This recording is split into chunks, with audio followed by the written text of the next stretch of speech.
A young man, no older than 23, lay fast asleep upon his bed. Suddenly, the shrill chime of an alarm shattered the silence, pulling him from the depths of slumber and back into reality. With a languid yawn, he rose, his eyes drifting toward the window beside him, where the morning light began to seep through the glass. "I wonder what today has in store for me," he murmured, his voice still heavy with sleep as he made his way toward the bathroom, rubbing the fatigue from his eyes. Upon entering, a large mirror mounted on the wall greeted him. He paused before it, studying his reflection for a moment. Tall and lean, standing at 6 feet 2 inches, he possessed jet black hair and eyes to match, features that framed a face above average in appearance, though unassuming in his own eyes.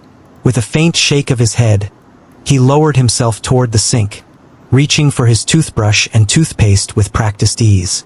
A few minutes later, he stepped into the shower, letting the steady stream of water rinse away the remnants of sleep.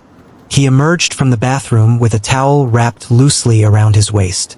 To the average eye, his build might appear athletic, broad-shouldered with defined muscle, but to seasoned athletes it was nothing extraordinary. Just another physique shaped by effort, not excellence. The kind shared by countless hopefuls chasing the same ideal. Crossing the room, he approached the wardrobe and selected a simple yet clean outfit, dressing without much thought. Soon after, he made his way to the kitchen for a quick, unceremonious meal. With breakfast behind him, he returned to his room, grabbing his phone and a set of car keys from the nightstand. "It's already 9:23 a.m. I still have some time before the lecture starts," he muttered under his breath, casting a quick glance at the screen of his phone. With that, he made his way to the door, stepping out and heading toward the elevator. Once inside, he pressed the button for the garage level. The descent was swift and silent, and within moments, the doors slid open with a quiet chime. Without hesitation, he walked directly to his car. The engine responded to his touch with a smooth, subdued hum, purring to life. Settling into the driver's seat, he eased out of the parking space and began the familiar drive toward campus, the city slowly awakening around him. Within minutes, he arrived on campus and made his way into the lecture hall. The low hum of conversation washed over him, dozens of students chatting idly, their voices blending into a chorus of anticipation as they waited for the lecture to begin. His eyes scanned the room, drifting over rows of faces. None struck him as familiar. With a quiet sigh, he made his way toward an empty seat near the back. But just as he was about to sit down, a voice cut through the noise, calling his name. "Hey Ethan, over here." Ethan turned his head toward the voice, instantly recognizing it. Logan. Without hesitation, he altered his course and made his way over. Logan was already seated, surrounded by a few of their mutual friends. "Good morning, everyone," Ethan greeted as he approached. A chorus of nods and casual acknowledgments met his words, the group barely pausing their conversation. Logan shifted slightly, making room on the bench beside him for Ethan to sit. "So, did you do the assignment? Lecture starts in 20 minutes. Let me copy yours," Logan said casually, already reaching toward Ethan's bag. "Why is it always mine you want to copy? Go ask someone else for once," Ethan replied with a sigh, brushing Logan's hand away. Still, with a resigned shake of his head, he unzipped his bag and pulled out the assignment, handing it over without further protest. Before Logan could respond, another friend from the group, Hills, interjected with a grin. "Because we're friends, what other reason do you need?" he said, already reaching into his bag to retrieve a pen and notebook. "We don't have time for your complaints today," Ella added, glancing toward Ethan's booklet. 20 minutes to copy the equations, before the lecture starts." Ethan shook his head quietly. This group of friends was clearly using him to boost their CGPAs, but he said nothing. After all, wasn't that what friends were for? 20 minutes later, the lecturer arrived, and the session commenced. 3 hours slipped by in what felt like eternity. As the final words echoed through the hall, everyone rose, filing out toward their next class. After a long day of back-to-back lectures, Ethan's final class ended around 4 p.m. He exchanged quick goodbyes with his friends before making his way to the parking garage and sliding into his car. "This university is killing me," he sighed, resting his head briefly against the steering wheel. Reaching for his phone, he scrolled through his contacts and tapped his girlfriend's name. Within seconds, she answered. "Hey boo, how are your classes? Are you done for the day? I can come pick you up," Ethan said. His voice relaxed as his phone connected seamlessly to the car's Bluetooth. "Yeah, babe, I'm finished," Jennifer replied warmly. "I'll wait for you at my department." They had been together for 2 years now, their relationship steady and strong. Plans for marriage after graduation were no longer just dreams, but quietly spoken promises between them. Ethan's car roared to life as he headed toward Jennifer's department. She stood waiting outside, clad in her medical scrubs, a testament to the grueling path she had chosen as a medical student. "How are you holding up?" Ethan asked as Jennifer slid into the passenger seat. "Exhausted," she admitted with a weary sigh. "Doctors really don't have it easy. No wonder so many of them end up with a god complex later on." Ethan smiled, a playful glint in his eyes. "Well, even if you develop one, I'll just open a church in your name." She laughed softly as he steered toward his apartment. Once inside, they both showered and changed, their conversation drifting to lighter topics, laughter filling the space between them. Later, they drove through the city's vibrant nightlife, seeking respite from the day's stresses. They shared a casual meal at a small eatery and played street games under the glow of neon lights. Moments like these a welcome escape from the pressures of their lectures. They held each other's hands as they wandered into a jewelry store. Inside, delicate necklaces, rings, amulets, and bracelets of every hue and design were displayed meticulously behind glass cases, sparkling softly in the warm light. "Should we measure your ring finger now, for when I finally propose?" Ethan asked with a playful smile, eyeing the neatly lined-up rings behind the glass. Jennifer shook her head, a teasing smile curling her lips. "That might spoil the surprise when you do." Ethan chuckled softly. "Not like you'd know exactly when I plan to propose, so no surprises ruined." He picked up a delicate necklace and gently fastened it around Jennifer's neck. She browsed through the display a bit longer before selecting a few pieces she loved. After settling the payment with his card, they stepped back into the night and drove quietly toward home. "Will you stay at my place tonight?" Ethan asked. "I won't," Jennifer replied. "I have a 5 a.m. practical tomorrow. If I sleep at your place, I'm sure I'll wake up tired, and with a backache." Ethan smirked, his confidence shining through. "Well, it's not my fault, I'm just that good." "Whatever," Jennifer said with a playful roll of her eyes. "Just drop me off at my hostel." Ethan sighed but obliged, steering the car toward her dorm. Within minutes, they arrived. "See you tomorrow," Jennifer said softly, leaning in to press a quick kiss to his lips before stepping out. Ethan smiled, watching her walk inside. Shaking his head with fondness, he drove back to his own apartment. Once inside, he peeled off his clothes and collapsed onto his bed in just his boxers. After scrolling through his phone for a while, he plugged it in to charge and drifted off to sleep. Sunlight filtered gently through the window panes, casting a warm glow across the room. A boy lay beneath his duvet, peacefully asleep. Suddenly, a subtle twitch flickered across his eyelids. Without warning, he eased himself upward from the bed, transitioning smoothly into a seated position. His eyes remained closed as he stretched languidly, still caught in the haze between sleep and wakefulness. "A nice stretch," the boy murmured, his eyes fluttering open as the room slowly came into focus. Yet, he remained still, seated in stunned silence, a wave of confusion washing over him. "How did I get here?" he whispered, his voice barely steady. Then, abruptly, he faltered, uncertainty deepening in his gaze. "What happened to my bass voice?" he wondered, fingers instinctively brushing his throat. His eyes roamed the room, sharply taking in every detail, every shadowed corner, as if searching for answers. "Is this the chamber of a king, or what?" he wondered, eyes sweeping over the sumptuous surroundings. The bed was impossibly soft, the duvet plush and inviting. Ornate gold-framed paintings adorned the walls, and every piece of furniture spoke of exquisite luxury. He lifted his hands, noticing how they appeared smaller than his original body, yet paradoxically stronger. His skin felt unnaturally smooth beneath his gaze. "What on earth is happening?"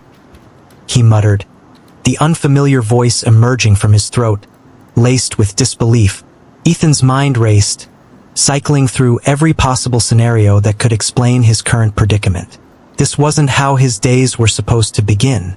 His routine was simple, consistent. Wake up, attend lectures, laugh and gossip with his girlfriend, then fall asleep with no worries in the world. But then, a single, jarring thought struck him like lightning. Transmigration. Impossible. Is such a thing even real? He thought, disbelief thick in his mind. Sure, he'd read his fair share of web novels and watched enough anime to recognize the trope. But he had never once wished for it, never even entertained the idea. Why would he? His life was already ideal. He was wealthy, tall, strikingly handsome, intelligent, and dating the most intelligent and charming girl in the medical department. By all accounts, he was living the dream. His reality didn't even remotely fit the cliché prerequisites for reincarnation or transmigration. His life had no tragedy, no injustice, no regrets. It was simply perfect. After all, reincarnation and transmigration were for the broken, the forgotten, or the painfully average, those who had lived unremarkable lives or suffered in silence. But Ethan was none of those things. His life had been, by every measure, too perfect. Yes, he had grown up in an orphanage. But unlike many children who, upon coming of age, longed to uncover their roots or reunite with lost parents, Ethan had never shared that sentiment. To him, the past was a closed door. They had given up on him, so he had simply returned the favor, with finality and without remorse. His thoughts came to another sudden halt. Jennifer. Memories of her flooded his mind in vivid detail. Her laughter, the way she'd playfully steal glances during his lectures whenever she escorted him, the warmth of her hand in his. He remembered when they first started dating 2 years ago. Not once had they argued. Not once had they needed space. Jennifer had even given their relationship a name. Utopia. Damn it. Take me back. Take me back to my world, Ethan thought, the weight of his reality crashing down. He didn't waste time denying what had happened. Acceptance had already settled in, no matter how surreal it felt. But Jennifer, what would become of her? The heartbreak, the confusion, the devastation she would feel when his body, cold, unresponsive, was eventually found, or worse, reported missing. The thought hollowed him out. Ethan let his back sink into the softness of the bed, eyes fixed blankly on the polished ceiling above. His thoughts churned restlessly, tangled in disbelief and reluctant acceptance. The typical transmigration trope played through his mind: bloodshed, battles, power struggles, tragic events, and endless family drama. It was the kind of fantasy that fueled the dreams of many novel readers and otakus, but not his. He had no reason to fantasize about escape or reinvention. His reality had been near perfect, so perfect that the idea of trading it for chaos seemed utterly absurd. Minutes slipped by as he lay there, motionless, his eyes unblinking. Eventually, driven by curiosity or perhaps quiet dread, he pushed himself off the bed and made his way to the full-length mirror mounted on the wall. If nothing else, he needed to see the face of the stranger he had become. He rose from the bed and walked toward the mirror, each step slow, deliberate. As his gaze met the reflection before him, he paused, staring at a young man who looked to be no older than 17, yet possessed a presence beyond his years. The figure stood tall at 6 feet 1 inch, with skin so fair and flawless it seemed untouched by even the faintest trace of dirt or hardship. His eyes were a deep, ethereal purple, mirroring the tousled mop of hair atop his head, hair that, while clean and well-kept, had grown wild, as though no one had dared to trim it. His features were sharp and dangerously attractive, the kind of face that could charm or silence a room with little effort. A lady killer, Ethan thought dryly. But the thought was fleeting, chased quickly by a deeper, more urgent question. I thought transmigrations came with memories? So where the hell is mine? His gaze drifted to the closed door across the room. The temptation to open it, to peer into the unknown, tugged at him. But caution anchored his feet in place. He had no memory, no context for where he was, who he was supposed to be, or how this world worked.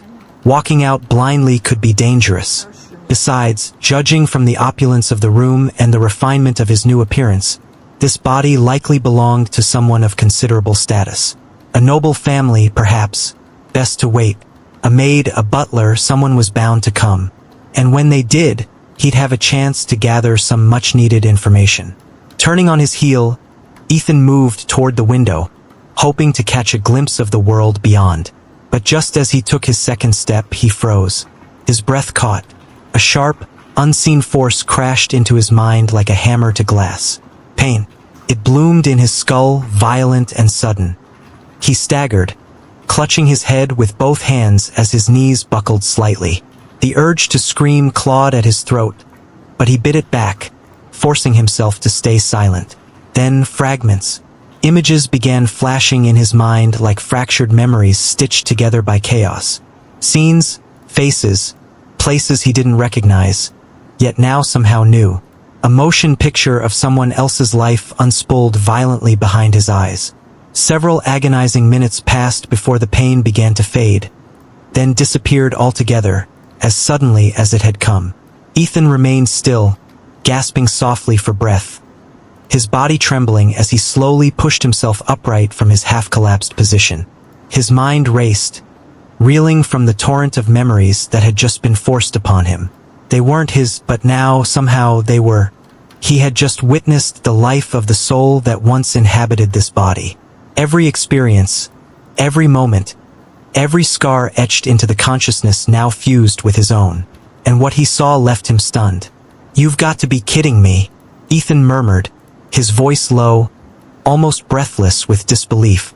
Gone was the ease and privilege of his former life, his days of comfort, laughter, and effortless success. What lay before him now was chaos, betrayal, blood, and a legacy riddled with danger. It was as though fate had ripped him from easy mode and hurled him headfirst into hell mode, without warning, without reason, and without mercy. The body belonged to the son of a duke, more precisely, Asher Wargrave, the 10th child of the esteemed Wargrave lineage. The Wargraves, dukes of the Zerathorn Empire, were a family forged in the crucible of battle, a clan defined by warfare, renowned for their martial prowess and hardened by generations of conflict. Asher was 16, soon to turn 17. As the Duke's 10th son, he commanded both respect and deference wherever he went. But in a household where excellence was the standard, mere birthright was not enough. The Wargraves were a family of prodigies. Every one of Asher's 9 siblings was a genius in their own right, as were his parents, uncles, and aunts. Mediocrity had no place in such a lineage. It was not enough to be talented. He was expected to be extraordinary. In truth, the Wargraves were less a noble family and more a lineage of monsters draped in glory. In this new world, every individual, noble or commoner alike, underwent an awakening upon reaching the age of 15. It was a universal rite of passage, one that transcended status or lineage. Yet, despite its inevitability, the true nature of the awakening remained a mystery to Ethan.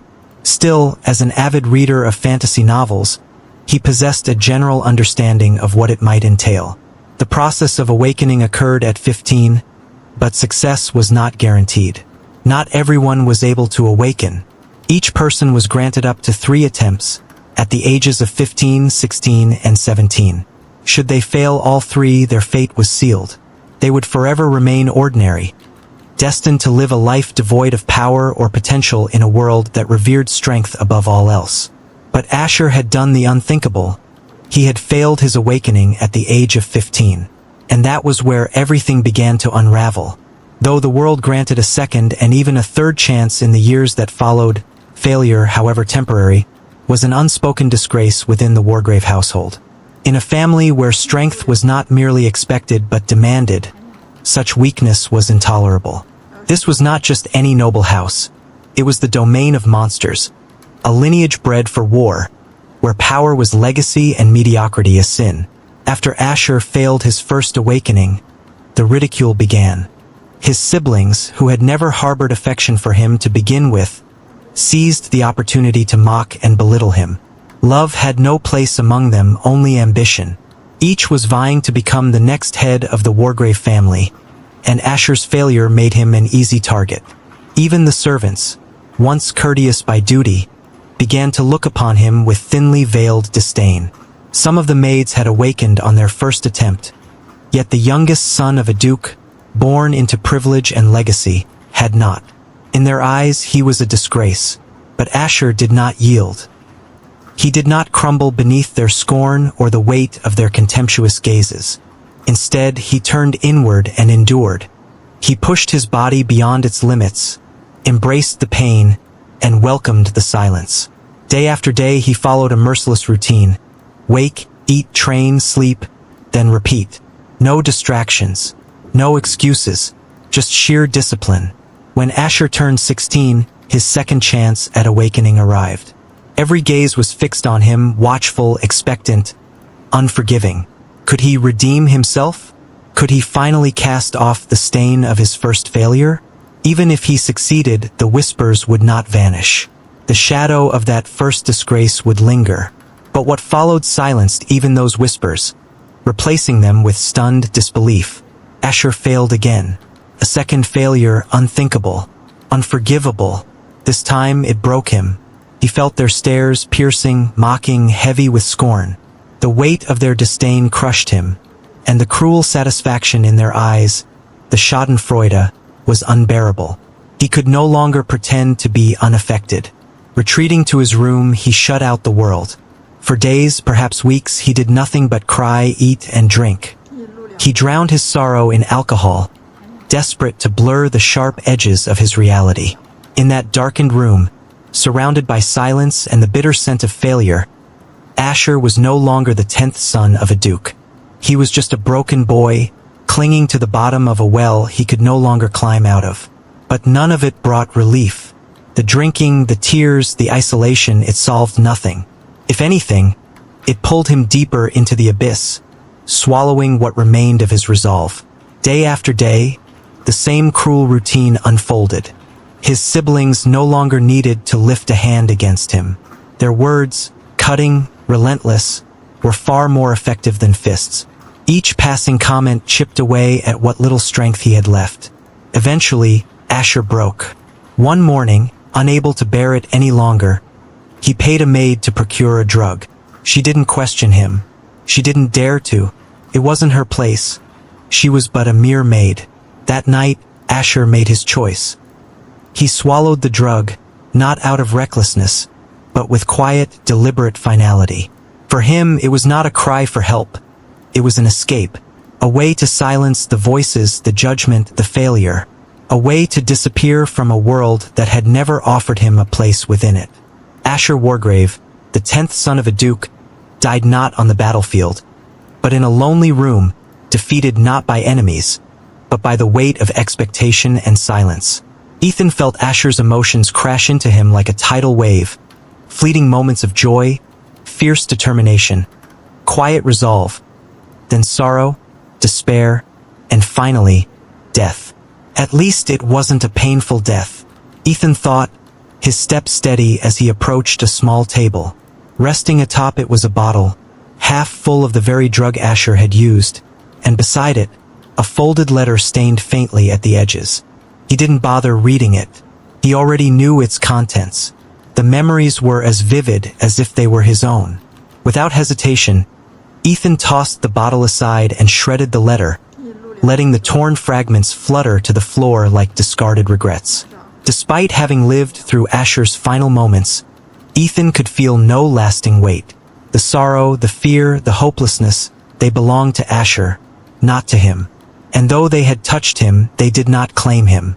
I wonder why none of Asher's memories carried any history of this world. Ethan mused as he moved toward the window. Outside, the compound exuded discipline and order. Armored guards patrolled the perimeter with mechanical precision, their eyes sharp and movements rehearsed. Maids and butlers drifted across the walkways with practiced grace, their steps silent, their expressions composed. Everything moved with the harmony of a well-oiled machine. Beyond them, tall, elegant trees stretched skyward, their branches twisting like serpents of green and gold. They dotted the landscape in spiraling formations, giving the estate a strange, cultivated beauty, as if even nature here had been trained to obey. Yet even in all its grandeur, it felt unfamiliar, alien, beautiful but not his. If I jumped from here, would I truly die? Ethan wondered, eyes fixed on the distant ground below. Or would time simply rewind, dragging me back to the moment I awoke in this body? It was a strange thought, one that likely never crossed the minds of those who fantasized about reincarnation. While others might revel in the thrill of a second chance, Ethan's mind traveled a darker, more curious path. What if someone, granted a new life in a new world, chose to throw it away immediately? Would the force behind the reincarnation intervene? Would it stop them, desperate to protect whatever plan or design it had for them? Or would it let them die? Just like that. No resistance, no purpose, just an end. The question gnawed at him. He felt no attachment to this life. Not yet. The emotions he had inherited from Asher had already faded into the background like a story read too many times. But somewhere in the back of his mind, the real question lingered. Would it end? Would I go back to Jennifer?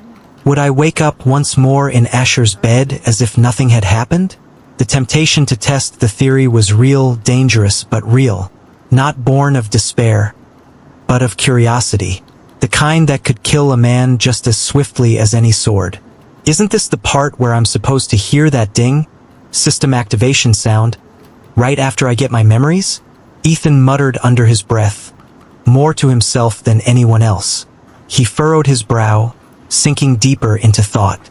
Don't tell me I'm about to be the only transmigrator without a system. He paused, weighing the possibilities. Well, in some stories the systems only activate during the awakening. Guess I'll just have to wait for mine. With a resigned sigh, Ethan stepped away from the window, brushing off the nagging unease. I've been awake for over 30 minutes. Why hasn't a maid come by to check on me? Or at least to just greet me? He wondered silently. Before the question could linger much longer, a gentle knock echoed from the door, as if answering his unspoken curiosity. Ethan's gaze snapped toward the door at the sound of the knock. After a brief pause, he called out calmly, "Come in." The door opened with a soft creak, revealing a woman dressed in a maid's uniform. She appeared to be in her 40s, her movements measured and graceful. With a quiet step, she entered, gently closing the door behind her before lowering herself into a polite bow. "Good morning, young master," she greeted, her voice calm and measured. Yet she deliberately avoided meeting Ethan's eyes. Ethan studied her quietly for a moment.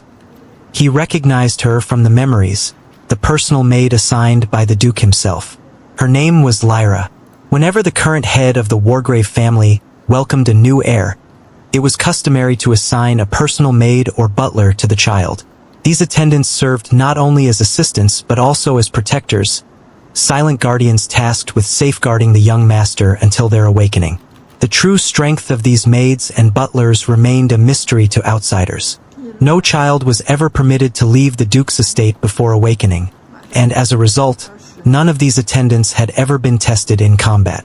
The law was ironclad, unfailing in its enforcement. Typically, their service would conclude when the young master reached 15 and successfully awakened. However, since Asher had failed the awakening twice, Lyra's duty extended indefinitely, binding her to serve him until he finally succeeded. "Good morning, Lyra," Ethan greeted with a neutral tone, offering a slight nod of acknowledgement. Lyra said nothing in response. She stepped forward, reaching to begin removing his clothes. Ethan's face immediately tightened into a frown. "Don't worry, I'll be taking my own baths from now on," he said firmly, halting her mid-motion. For a few moments, Lyra stared at him, her eyes filled with quiet confusion. Ethan understood why. She had cared for Asher since his birth, bathing him, dressing him, never missing a single day. But Ethan wasn't Asher. He couldn't let an elderly woman, nor anyone, for that matter, handle something so personal. Simply felt wrong and weird. "As you command, young master," Lyra replied softly, stepping back with a respectful bow. Ethan rose from the bed and made his way to the bathroom, guided by his memories. Though this world isn't technologically advanced, I'm glad I can still enjoy a proper bath, he thought. After some time, he emerged, feeling refreshed. Lyra was waiting patiently, holding a fresh set of clothes in her hands. Without a word or a touch, Ethan took the garments and dressed himself, determined to maintain his newfound independence. "Is my father in the estate?" Ethan asked, glancing at his reflection in the mirror. "The Primarch is present within the estate, young master," Lyra replied promptly. Ethan gave a slight nod in acknowledgement. "And which alcohol would you prefer today, young master?" Lyra inquired with quiet politeness. Ethan's thoughts stalled at her question. He knew from Asher's memories that after failing the second awakening, drinking had become a daily ritual, a desperate attempt to numb the growing despair. How hadn't this guy's physique deteriorated after all the alcohol he'd consumed? Ethan wondered, unable to comprehend how Asher's body still appeared stronger and more resilient than his own, even after an entire year of drinking and neglecting any real effort. Truly, a family of monsters, he thought, shaking his head in quiet disbelief. "My 17th birthday is just a few days away. That means my third and final awakening is coming. I'll be making some changes before then. Don't bring me anything like alcohol anymore," Ethan said calmly, his voice steady. Lyra's eyes flickered with a sudden intensity as she studied him. Has his determination finally returned? She wondered silently, watching Ethan stand leisurely before the mirror. She knew all too well the stakes. If he failed this final awakening, banishment would be inevitable. And as someone bound to serve the young master until his awakening, that fate would be hers as well. His failure was shared, but his success would belong to him alone. "As you command, young master. I'll bring breakfast shortly." Lyra bowed respectfully before stepping out of the room. Ethan's gaze shifted away from the mirror as he turned and sank into a chair. His mind was already racing ahead, planning his next moves. With only a few days left until his awakening, there was no urgent need to train or prepare physically. He would simply wait for the day to arrive. He never once doubted that he would pass. Asher may have stumbled twice, but that failure did not extend to him simply because he occupied the same body. It seemed Asher took his own life just days before his final awakening. He had already resigned himself to failure before even trying. Ethan thought quietly, but he didn't judge Asher. That wasn't his place. Everyone faced reality differently. Some fled from it, others embraced it. Some prayed for deliverance, and a few simply stared it down, uncaring and unbothered. Though Ethan felt the weight of Asher's emotions, the despair, the anger, the desire for revenge before his final breath, he had no intention of carrying that burden for a stranger. He wouldn't waste his time chasing vengeance for someone who couldn't accept his own fate. The door creaked open as Lyra entered, pushing a cart laden with food toward Ethan. With swift, practiced motions, she arranged the dishes neatly on the table before him. "Come back in 20 minutes, Ethan said calmly, lifting his cutlery and beginning to eat. "I should start with the library," he thought between bites. "Since no information about this world came with the memories, that's where I'll find answers, right after breakfast." His movements were fluid, almost automatic, guided by the refined etiquette of nobility ingrained deep within Asher's body. "I wonder what cliché twists this world might have," Ethan mused silently as he ate. "Will demons invade the land? Or perhaps dungeons will appear everywhere. Maybe there's a towering spire so tall it nearly pierces the heavens, with 100 floors of deadly trials." Time slipped by unnoticed, and before he knew it, the 20 minutes had passed in an instant.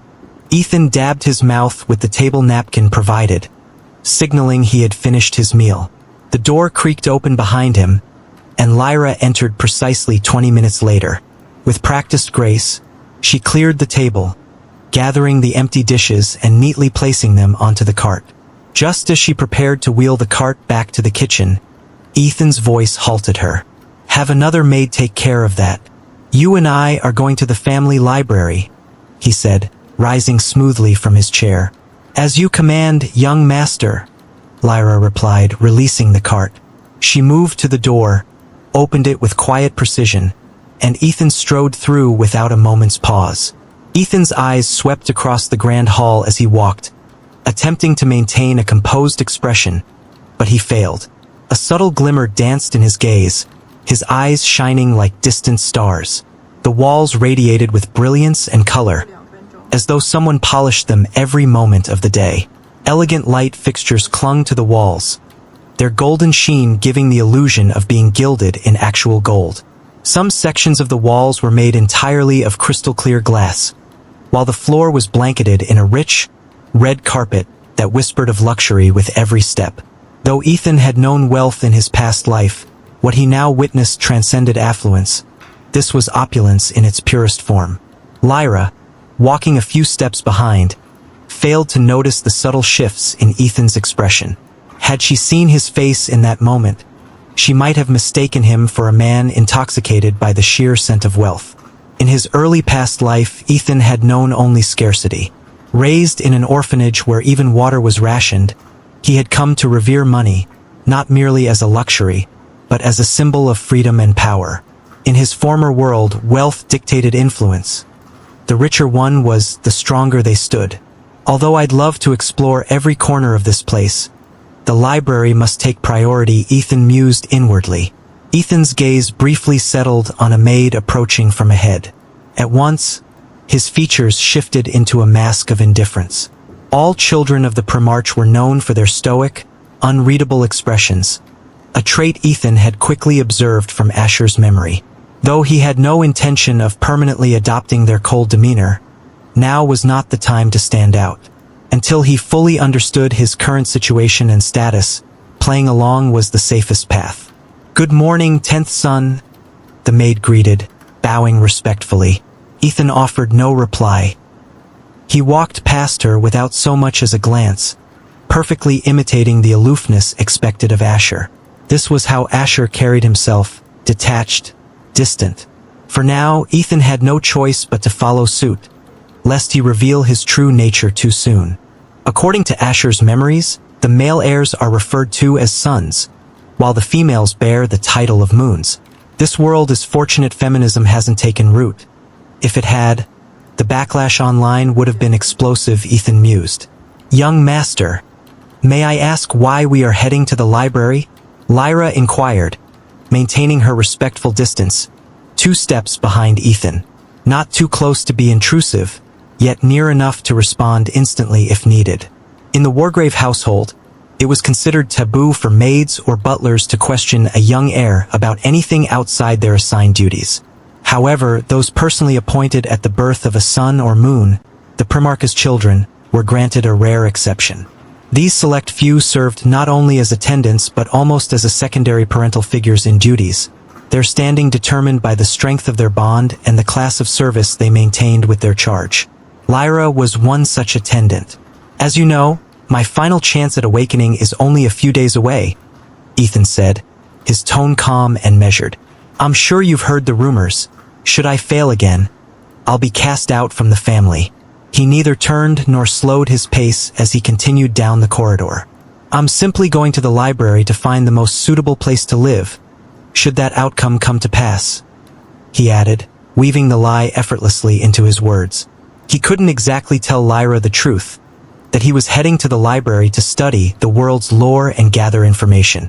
That would only raise questions. Besides, if the countless novels he had read were anything to go by, exile was never as simple as it sounded. Ethan knew the moment he was declared banished, he wouldn't live to see the following day, maybe not even the next hour. Even with Lyra by his side, he understood all too well, they would send at least 2 individuals stronger than her to stall or neutralize her, just in case she decided to intervene. The other suns and moons wouldn't hesitate. The moment he stepped beyond the family gates, an accident would be waiting. Assassination was inevitable. Exile was simply a prettier word for execution. Lyra's heart quickened, a silent tremor pulsing through her chest. Words caught in her throat, unsaid, uncertain. She had clothed him, fed him, bathed him since the day he was born. He was more than just her charge.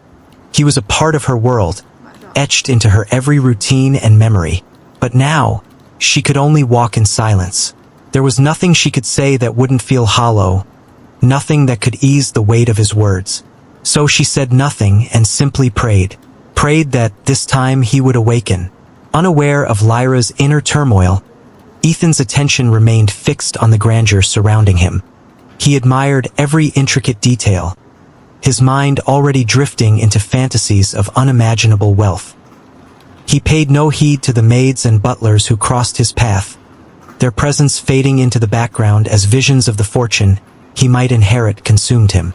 Within minutes, Ethan arrived at the grand entrance of the library.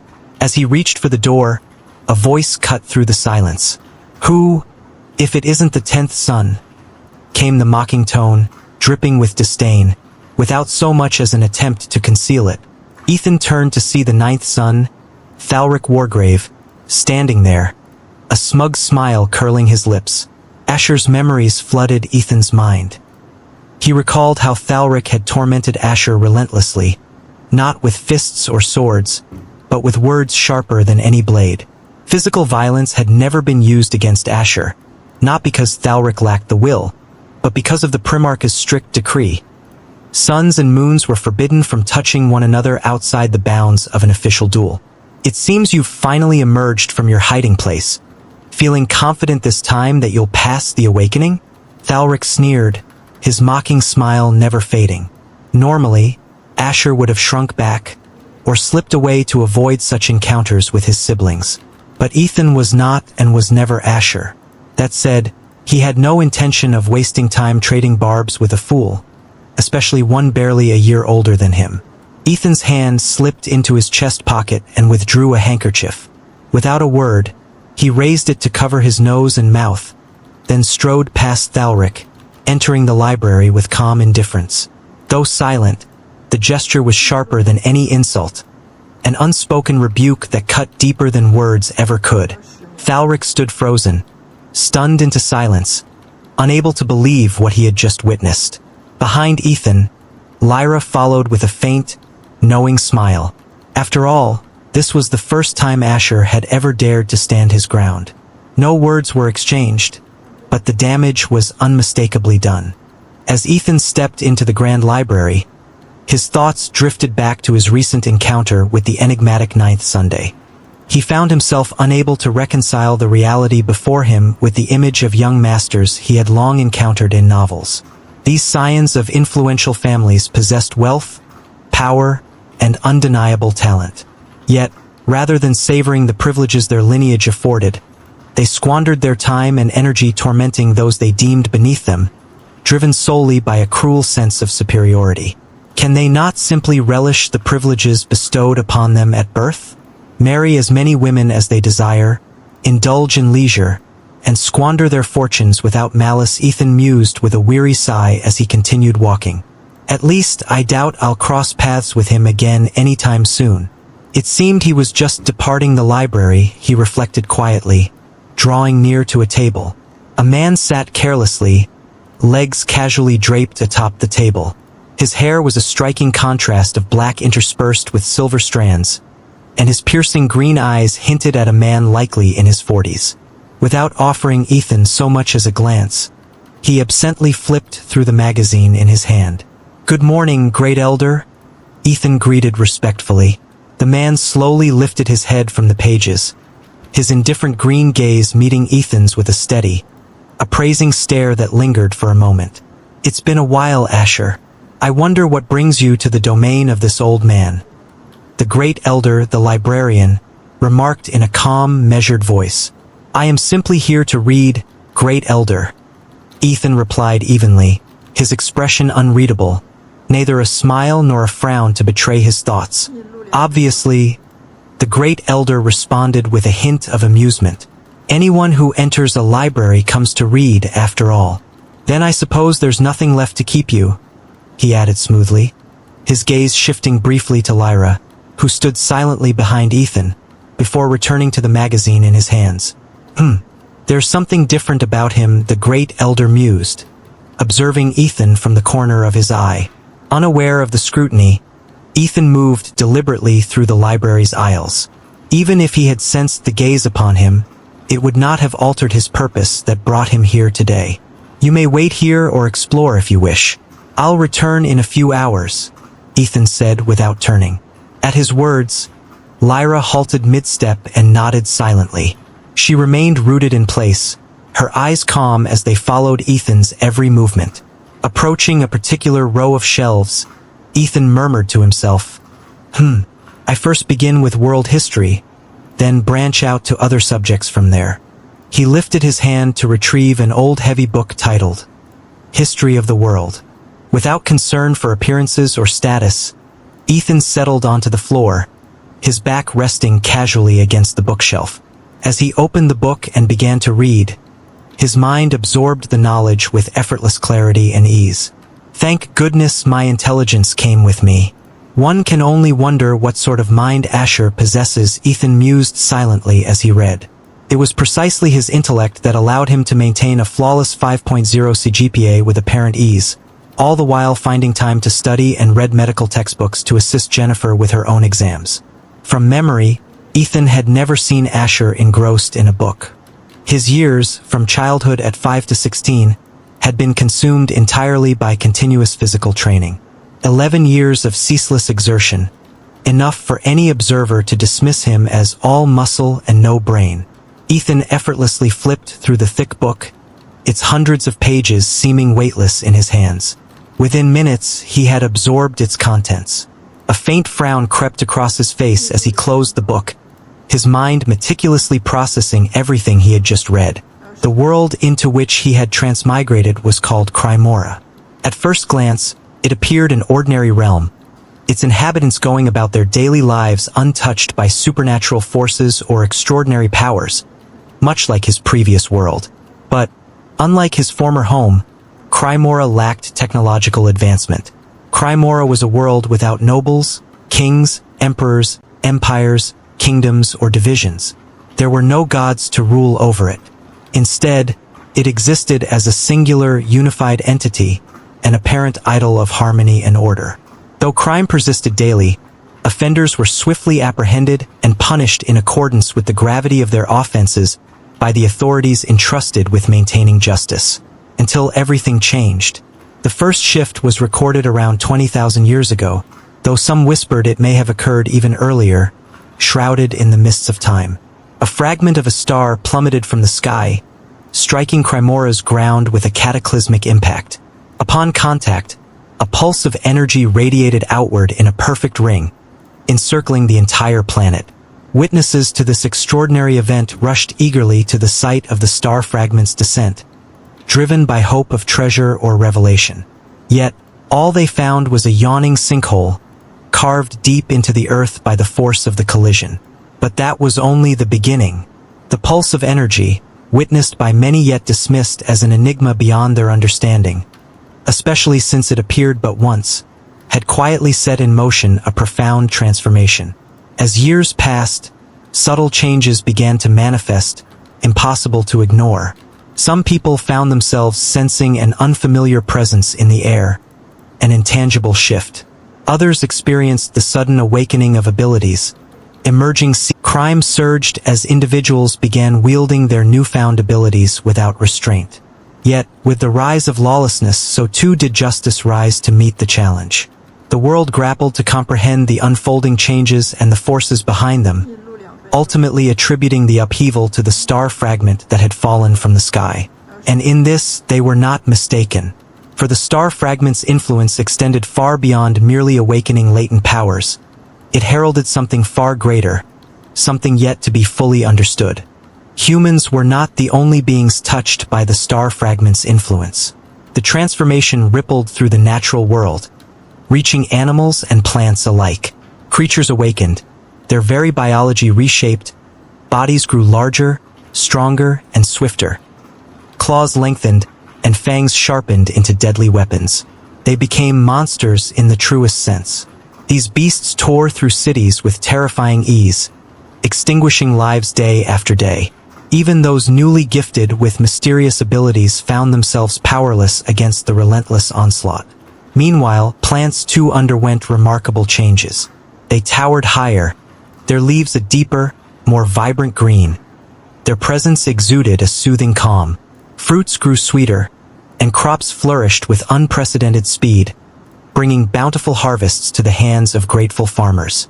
But that was not all. In Crymora, it was widely believed that what truly defined life was the soul, the essence capable of generating emotions. Happiness, sorrow, anger, love, and hope. Though never proven by science, this conviction endured. The soul was thought to both produce and harbor these emotions, while the body served as their vessel, responding in harmony, for body and soul were inseparable. But the star fragment had wrought a deeper change. The pulse of energy it unleashed shattered the delicate balance within the soul. Emotions, anger, love, hatred, no longer remained confined to the soul. They spilled forth into reality, manifesting within Crymora itself. These living emotions were unlike any beasts or monsters before. They were more savage, more cunning, embodying a primal intelligence that made them all the more terrifying. Thus began a new level of devastation, an unending war. Death tolls soared into the millions. Lands lay in ruin, and civilizations teetered on the brink of extinction. Humanity faced the very edge of annihilation. Yet humans did what they did best: they fought back. They hunted down these living emotions, obliterated the monsters and beasts, refusing to surrender. Crymora burned fiercely, the planet itself seeming on the verge of collapse under the weight of chaos. But from destruction arose creation.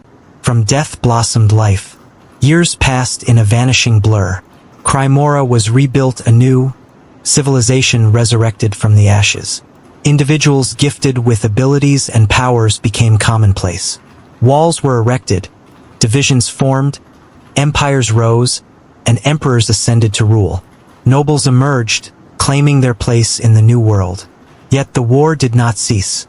The monsters born from normal animals endured, and the living emotions, those living manifestations of the soul, still roamed, haunting the land.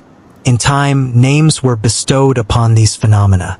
The emotions given life came to be known as the Emovira, while the energy harnessed by people for their abilities was called Astra, a tribute to its celestial origin. For mighty empires now spanned the world, each commanding its own territories and wielding distinct power. In the hierarchy of authority, the emperor reigned supreme, followed by the dukes, then the marquis, the counts, the viscounts, and finally the barons. These four empires bore the names Zerathorn, Thalvern, Velkarin, and Vandross, ruling the west, north, south, and east respectively. "I'm screwed, aren't I?" Ethan thought, his mind reeling as he absorbed the weight of history. The star fragment, the evolution of all life, emotions given form, death, carnage, humanity teetering on the brink of annihilation. A wave of helplessness washed over him, and for a moment, Ethan felt the sting of tears. His former life had been so simple, so perfect, too perfect for the grim reality unfolding in these pages. Is the entity that reincarnated me punishing me for the ease of my past life? Ethan mused with a self-deprecating smile. A fleeting urge to pray washed over him, perhaps to fail his awakening and avoid stepping into this endless cycle of conflict. But deep down, he knew the truth. He had never come across a novel where one was reincarnated or transmigrated and escaped the battle that inevitably followed. Reluctant or not, the fight was always waiting, pulling them in regardless of their choice or thought. Better to possess power and choose an action than to be powerless and idle, Ethan thought as he rose to his feet. Not that I intend to do nothing. This family I was born into won't permit it. I will gather every ounce of power I can and ascend to the pinnacle of this world, so I may live on my own terms. That's not a bad goal, is it? With resolve sharpening his steps, Ethan scanned the shelves for his next read. His gaze settled on a tome about the awakening he was to undergo in just a few days. After a brief pause, he picked it up and began leafing through its pages. No need to sit this time, as the volume was far smaller than the history book he had just finished. So, awakening essentially unlocks one's astral veins along with innate talents or abilities, Ethan thought as he carefully returned the book to its place. It appears this world does not rely on mana or mana cores, as I've encountered in other stories. The awakening forcibly activates dormant veins within the body, aptly named Astra veins, since they serve as reservoirs where Astra is stored. I should learn more about the Wargrave family, Ethan thought as he wandered deeper into the library. He spent several minutes poring over any volume that mentioned the Wargrave ducal lineage. Unconsciously, a whistle escaped him, a sound born of genuine admiration. The Wargraves were renowned for their brutal approach to things. Fight first, think later. Wherever the Emovira lurked, they were never far behind. Be it a monster's lair or a battlefield soaked in blood, the Wargraves thrived on conflict, living and dying by the flames of battle. The Wargrave family was one of the prestigious bloodline families within the Zerathorn Empire. Upon awakening, every individual bearing the Wargrave bloodline summons a weapon unique to their very soul, a soul weapon. Unlike ordinary arms, these weapons need not be carried constantly. After use, they seamlessly return to the wielder's spirit. Bound intrinsically to their owner's existence, these weapons cannot be stolen or sealed, and are utterly indestructible. When a Wargrave falls in battle, their soul weapon perishes alongside them. The awakening of such a weapon signified exceptional innate talent with that particular form of combat. But that was not all. Beyond awakening a soul-bound weapon, each Wargrave also awakened a singular elemental affinity, an element intrinsically linked to their weapon. Lastly, there was their physique. While not as unique or extraordinary as their weapons or elemental powers, the Wargraves possessed naturally superior bodies. Their strength and speed surpassed nearly all within their ranks, complemented by staggering stamina and resilience that set them apart on the battlefield. So this is why Asher never trained with any weapon. There's no way to know beforehand which weapon one would awaken. So everyone simply focuses on honing their physique first, only beginning weapon training after their awakening. Ethan, though, he had always found it odd that Asher had spent 11 years solely building muscle and endurance without ever touching a blade. No wonder that even after a year wasted drowning in alcohol, his body remains ridiculously fit. Truly a broken family, Ethan thought with a sigh. A weapon, an element, physique. The Wargraves possessed it all. Author's note. Plural of Emovira is Emoviri. In case when you start seeing Emoviri you won't flag it as a mistake. Thanks for reading. Ethan exhaled softly as he slid a thick book onto the shelf. His fate was clear now, unforgiving and absolute. Kill or be killed. In this world, in this family, there was no middle ground.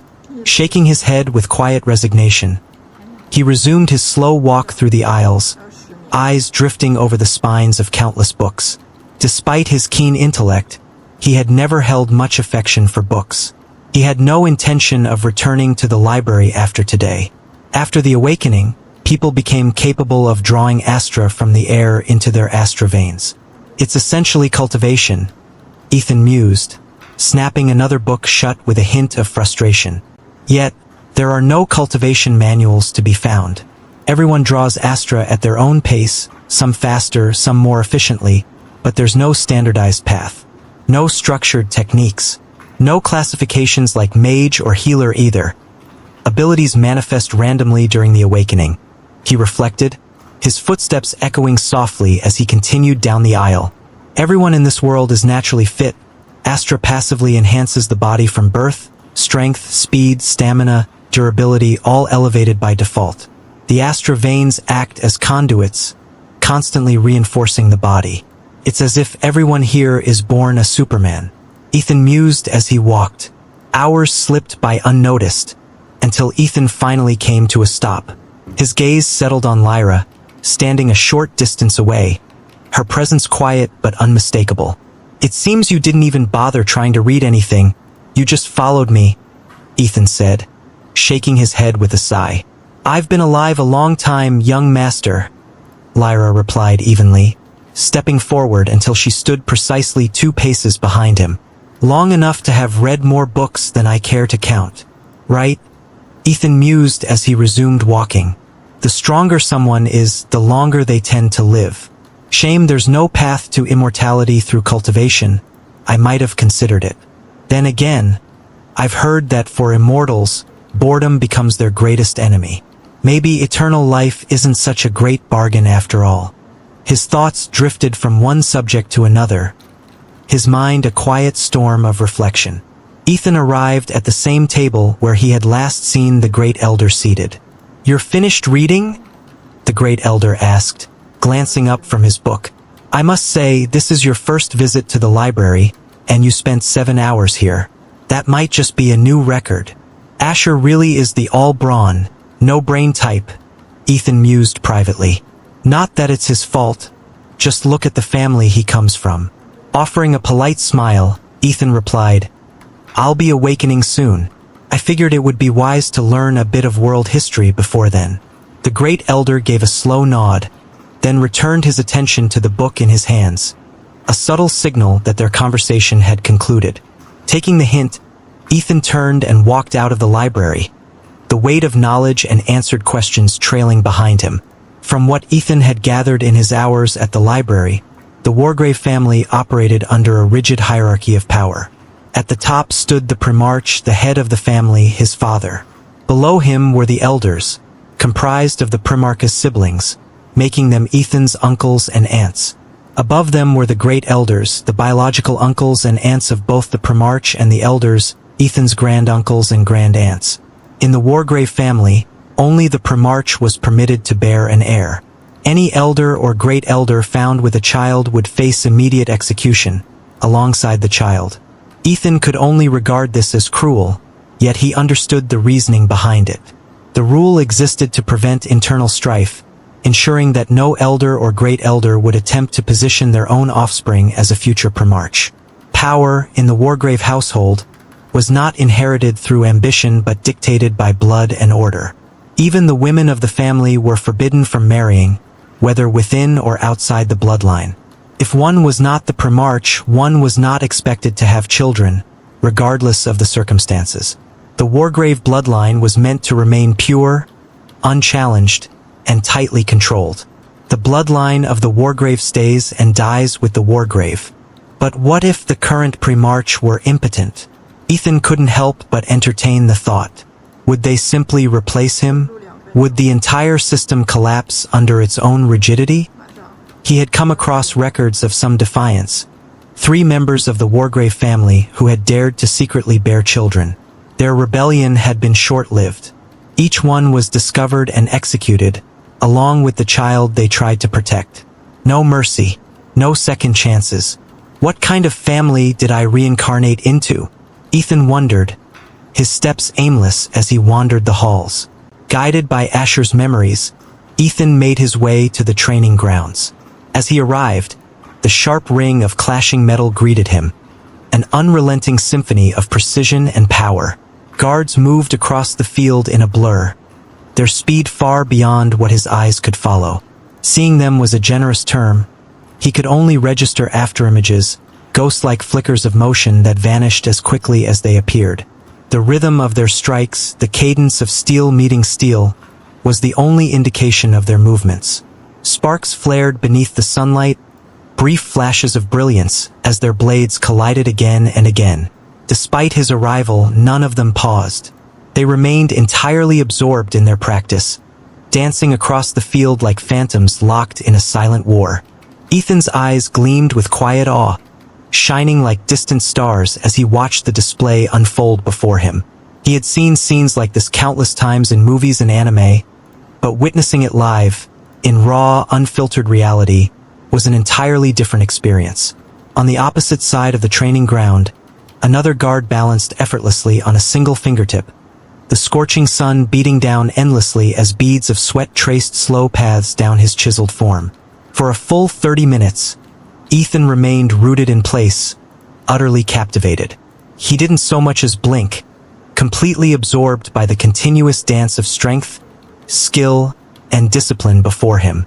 After a while, the sparring guards came to a halt. Their eyes shifted toward Ethan, who stood frozen, a faint trail of drool at the corner of his lips. Startled, Ethan quickly wiped it away as their steady gazes pulled him back to reality. They approached in unison, bowing respectfully as they spoke in chorus. "Good afternoon, 10th Sunday." Ethan studied them silently for a moment before nodding in acknowledgement.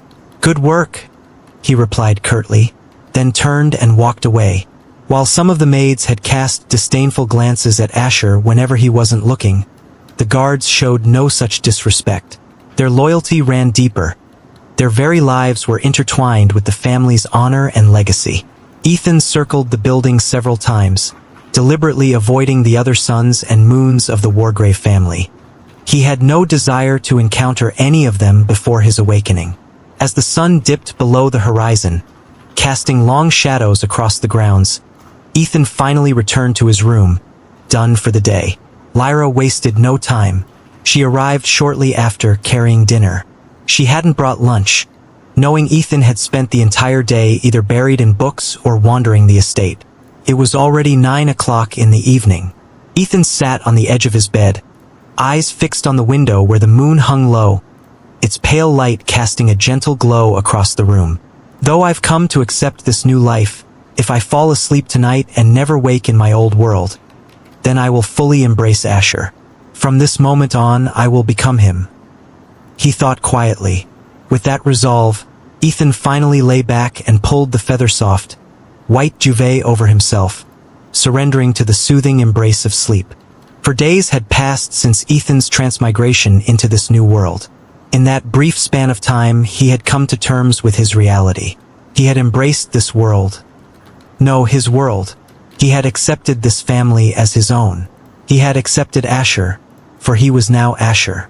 He had embraced it all. Yet, at his core, he remained unchanged. The world might have shifted around him, but it would not reshape who he truly was. Over the past few days, Asher had largely confined himself to his room, limiting his interactions with the outside world and only emerging when absolutely necessary. During that time, he had grown somewhat closer to Lyra. Yet, despite their increased familiarity, the dynamic between them remained unchanged. A clear line drawn between master and servant, nothing less and nothing more. Within those 4 days, whispers had already begun to circulate. Rumors that Asher had finally emerged after an entire year of self-imposed isolation. A year spent locked away, refusing to face reality. A year spent running from the world. Now, talk spread not only of his return but of his newfound presence in the library, and the subtle yet undeniable shift in his demeanor. And, of course, the 9th son, Thalric, did not let the opportunity slip by. Seizing the moment, he began spreading malicious rumors that Asher had been harassing the maids, and that his visits to the library were merely a ploy to browse martial arts techniques he intended to sell in preparation for his inevitable banishment. Lyra was not spared from the swirling rumors. Her name passed from mouth to mouth, entangled in Asher's fate. If punishment awaited him, she would not escape it. Bound to him by duty and oath, she was destined to follow him, through disgrace, through exile, until the moment of his awakening. To live beside him, to fall with him, such was her path. A woman of formidable power, reduced to a shadow of status by the weight of her loyalty. Yet Asher and Lyra remained unfazed. Unmoved by the rumors, they carried on in silence. From dawn until dusk, Lyra stood guard outside Ethan's door, by Asher's command. A precaution born not of paranoia, but of realism. Asher understood all too well. In most worlds, power dictated truth. In a place governed by survival of the fittest, the one with the biggest fist was always right. From the books he had read in the library, he knew the Wargraves were bound by strict codes. They were forbidden from killing or even striking one another, regardless of the depth of their hatred or personal grudges. Disputes were settled only through formal duels or an ancient family tradition known as death by duel. where combatants fought until only one remained standing. But the Wargrave's strict prohibition against physical violence outside of formal duels did not guarantee safety. It did not mean that no one would attempt to strike or assassinate him in secret. After all, there was a first time for everything in this life, much like the unprecedented childbirth by a non-primarch. Asher understood that even if he reported an assassination attempt, without concrete evidence identifying the culprit, no justice would be served, no matter how certain he was of their guilt.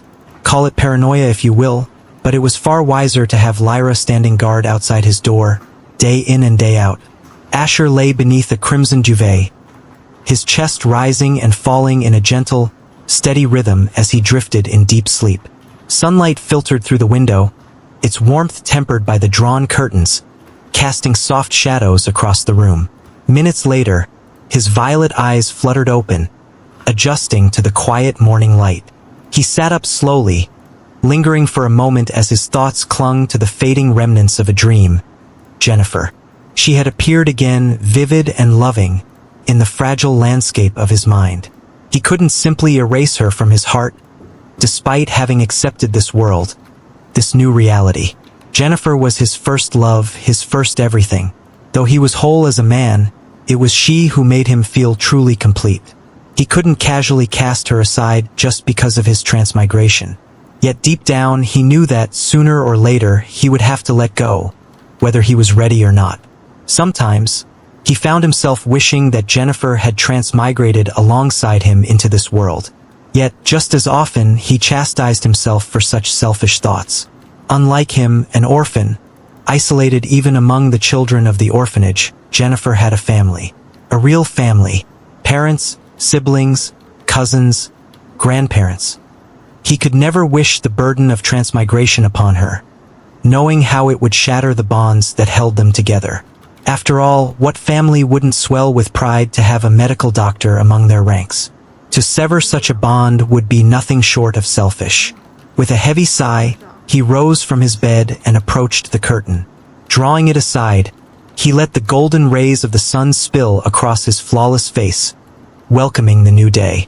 Some things never change, Asher murmured, recalling how, in his past life as Ethan, opening the curtain had always been the very first act upon waking. And here, in this new world, that habit remained unchanged. His gaze drifted to the clock on the wall, noting the time before he turned and made his way toward the bathroom. As he prepared for his bath, his mind raced ahead to the day's impending event, the awakening. The day of the awakening had finally arrived, and with it, Asher's 17th birthday. Yet no one had come to wish him a happy birthday, not that he expected it, for he barely knew anyone here. He felt no nervousness about the awakening itself. As a transmigrator, he was certain it would come to pass. What unsettled him was the thought of meeting the other members of his family. During a Wargrave's awakening, all family members, the Primarch, the Great Elders, the Suns, and the Moons, were required to be present. It was a solemn occasion, marking the addition of a new member to their ranks. For Asher's first awakening, attendance had been mandatory, and the entire family had gathered. By the second, fewer had come, as their presence was no longer obligatory. Now, on the eve of his third awakening, Asher was almost certain that very few, if any, would appear. Yet, despite the slim chance, his heart quickened at the mere thought of encountering the elders, or even the Primarch. Nothing will go wrong. I will turn this hell mode world into my easy mode, just like my past life. Ethan spoke to himself, continuing his bath with steady and calm pace. After a few moments, Asher emerged from the bathroom, a towel draped casually around his waist. "You may come in, Lyra," he said, loosening the towel as he stood before the mirror clad only in his underwear, quietly admiring his stature. Though he had never committed to a rigorous training regimen, he had grown accustomed to this body, incorporating modest exercises, a handful of push-ups, some squats, and light calisthenics. Not that his physique demanded it, but he resolved to maintain some semblance of discipline through these simple movements. Lyra entered with quiet composure, the door closing softly behind her. She approached Asher and handed him the attire designated for the day. Since this was the day of his awakening, and his final opportunity at it, he was expected to present himself impeccably, allowing for nothing less. Accepting the garments, Asher dressed with effortless grace. Tailored black trousers, an ash-colored shirt intricately embroidered with subtle patterns in various hues, and polished black shoes completing the ensemble. Asher had insisted to Lyra that he did not wish to appear ostentatious, yet even in his understated attire, he carried an undeniable air of distinction. Simply the face and physique of a born charmer. He mused with a subtle smile. "Happy 17th birthday, young master," Lyra said softly, the faintest hint of a smile touching her lips. She then lifted her hand, conjuring a small, square box that materialized effortlessly. Gently, she handed it to Asher. A space ring, Asher thought, his eyes briefly flickering to the ring adorning Lyra's index finger. You've never given me a gift before, Lyra. What makes this birthday any different from the previous 16? He asked as he accepted the small box and carefully opened it. Inside lay a wristwatch. Having come from a technologically advanced world, Asher had witnessed timepieces of every imaginable design and caliber. Though the watches of this world could not rival those marvels, this one possessed a unique charm all its own. "Thank you, Lyra. I truly appreciate this," he said with a warm smile, fastening the watch onto his wrist without hesitation. Lyra observed silently as Asher fastened the wristwatch with swift ease. "I'm glad it pleases you, young master," she said quietly. Asher nodded, a playful grin tugging at his lips. "You know, with our impending banishment, it's best to save every penny we can." Lyra offered no laughter, her voice steady and resolute. "I'm certain this time you will awaken and prove everyone wrong." Asher shook his head with quiet conviction. "I have nothing to prove to anyone, Lyra." With that, he strode toward the chair where he took his breakfast each morning. "Breakfast will be served shortly, young master," Lyra said calmly before stepping out of the room. "For days of boredom, no phones, no games, no internet. What do people my age do for amusement? Touch grass, perhaps." Ethan mused silently as he ate the meal Lyra had brought him moments before. Within minutes, he had finished. Rising from his seat, Asher approached the door but paused just before it. Drawing in a deep breath, he exhaled with measured calm. Today, he was to confront the outside world for the very first time. After a brief moment of quiet resolve, he opened the door and stepped beyond its threshold. Lyra waited just outside, observing his emergence. "Shall we proceed, Lyra?" Asher said, already turning toward the chamber where the awakening would take place. In the Wargrave family, every detail necessary for the awakening was meticulously prepared a day in advance. Spotting a maid along the way, Asher gestured for her to clear his room, noting the plates still left behind. After a short walk, he arrived before a massive black door. 2 guards stood vigilantly at its sides, their weapons resting casually at their waists. Upon seeing Asher, they bowed in unison and greeted, "Good morning, 10th Sunday." Asher paused briefly, returning their salute with a nod. "We wish the 10th Sun success," they intoned simultaneously as the door glided open of its own accord, inviting him inside with a subtle motion. Without hesitation, Asher stepped through, Lyra following closely behind. He walked with a calm, measured gait, his heart maintaining a steady, composed rhythm as he entered the hall. The chamber was vast, dominated at its center by a 1-meter-tall pedestal, above which hovered a white, crystal-like orb, suspended mere centimeters from the surface. Asher's eyes swept across the hall, absorbing his surroundings. Rising tiers of seats encircled the chamber like a coliseum, and scattered among them were figures, each bearing a distinct hair and eye color, yet all sharing an unmistakable aura of menace. Their physiques and attire spoke unequivocally of death. These were the witnesses to Asher's final awakening. The Wargrave family bore no singular trait in hair or eye color. It was their awakening alone that set them apart, rendering each uniquely formidable. 2 great elders, 3 suns, 1 moon. Asher counted silently as his footsteps came to a halt. "It appears the Primarch and the rest are absent," his thoughts lingered with a quiet curiosity.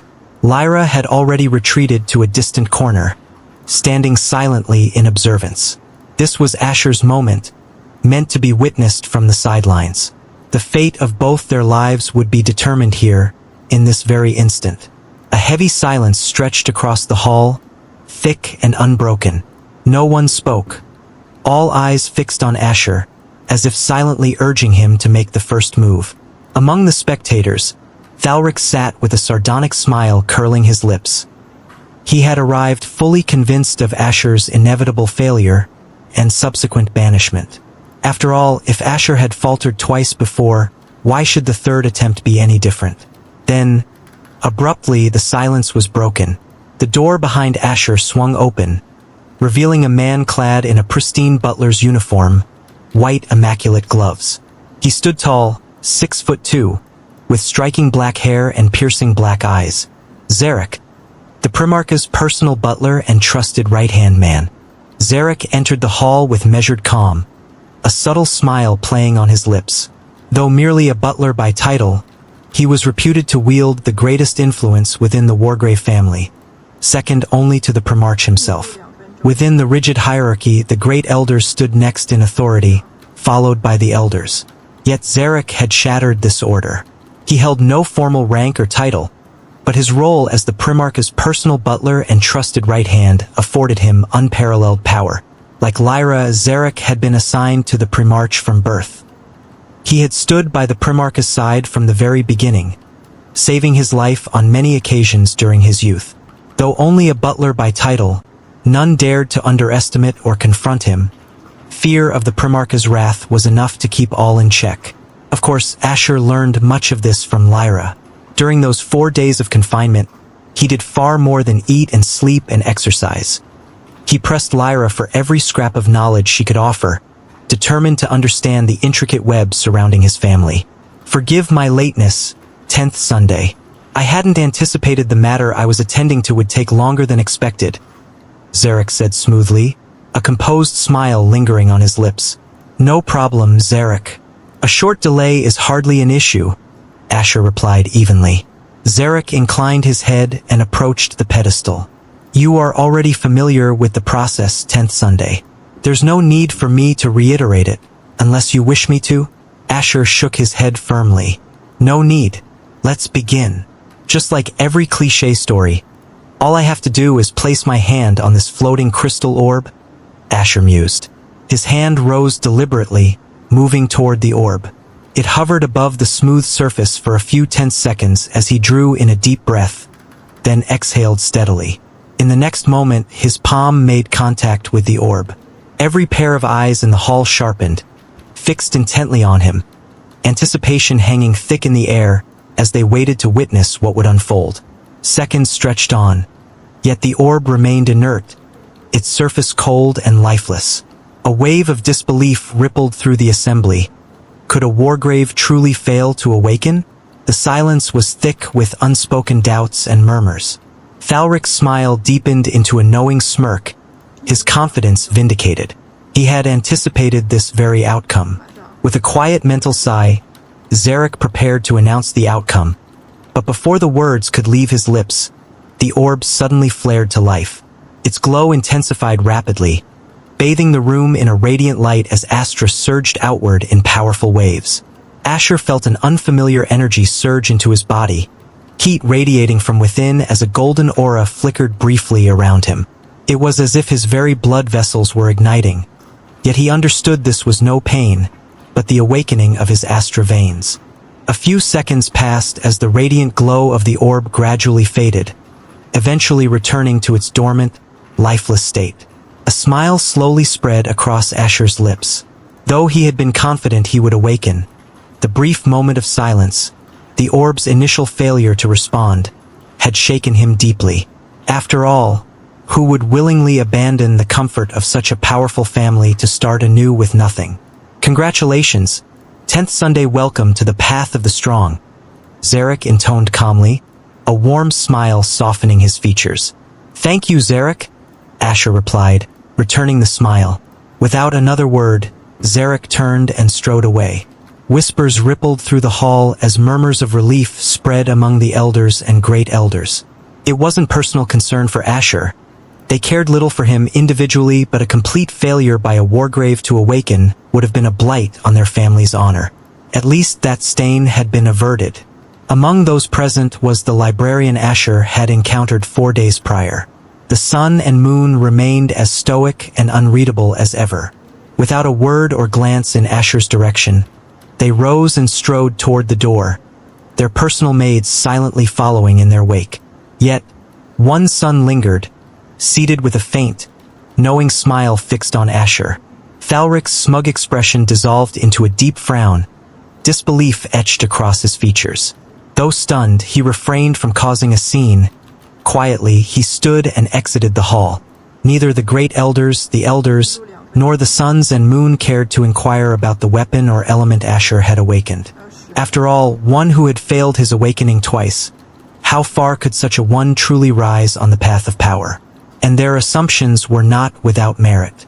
Those who awaken only on their third attempt often find themselves destined to falter early, striking insurmountable barriers that confine them forever to mediocrity. Lyra, standing quietly to the side, watched with a subtle smile as her young master successfully awakened. Yet she remained silent, her gaze shifting as a figure approached. Zarek. The moment he drew near, her smile vanished, replaced by a composed greeting. "Good morning, Zarek. You already know why I'm here," Zarek said calmly. "Now that the 10th son has awakened, will you continue to serve him personally, or will you return to the circle?" Following the awakening of their charge, a maid or butler faced a choice: to continue serving their designated sun or moon indefinitely, or to return to the ranks of the household staff. Zarek had chosen the former, as had most maids and butlers before him. Yet choosing to remain was only half the battle. Whether the sun or moon accepted their continued service was an entirely different matter. "I choose to serve the 10th son until death," Lyra replied with calm resolve. Zarek nodded approvingly and handed her a document. "Sign this and have him sign it as well. Return it to me no later than tomorrow." Without another word, Zarek turned and exited. Lyra slipped the document into her space ring and gave a small nod in acknowledgement. Asher stood firm, a faint smile playing on his lips. The moment he awakened, a subtle ding echoed in his mind, a clear sign of a system activating. He didn't need an explanation. Instinctively, he knew what it meant. Eager to explore this new interface and to confirm the weapon he had awakened, though he was already certain of his element, feeling its power coursing within him, he prepared to delve into it. The absence of anyone lingering to inquire about his weapon or element barely registered. Before he could engage with the system, footsteps echoed from ahead. Asher lifted his gaze to see who approached. It was the first son, Malric Wargrave. Asher watched with quiet intensity as Malric Wargrave, the first son, advanced with unhurried, deliberate strides. A perpetual smile played on his lips, but it did little to soften the weight of his presence. His eyes shimmered an icy blue, matching the hue of his hair, and his broad shoulders carried an air of effortless authority. Unconsciously, Asher swallowed hard.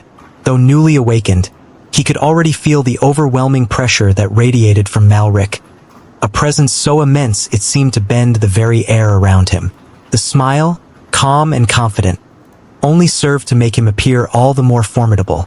Despite standing at an impressive 6 feet 1 inch, Asher felt insignificant in comparison. Before Malric's towering 8-foot frame, he seemed no greater than a child standing before a titan. I wonder what the first son of this family is truly like. Is he mad? Or merely misunderstood? Asher thought, carefully maintaining a neutral expression. From what he could recall, the original Asher had never actually spoken with Malric. In fact, their only encounter had been a fleeting moment, when Malric observed him in silence from a window during training, their eyes meeting just once. Malric came to a halt before Asher, then slowly lowered himself to Asher's eye level, placing a firm yet gentle hand atop his head.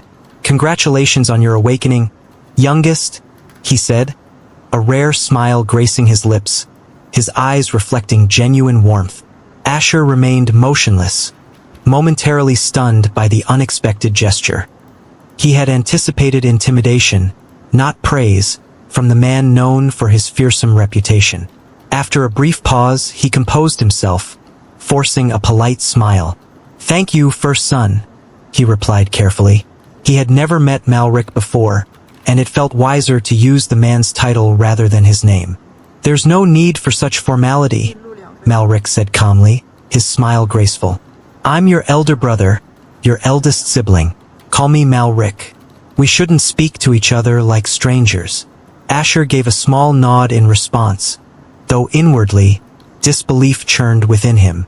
The first son this man feared and revered in equal measure was being cordial, almost normal. It didn't sit right. Part of him screamed that it was all an elaborate act. Perhaps the first son enjoys these kinds of games, Asher thought warily. Playing with people, twisting their thoughts. He had read about such characters too many times in the pages of novels, those who wore kindness like a mask.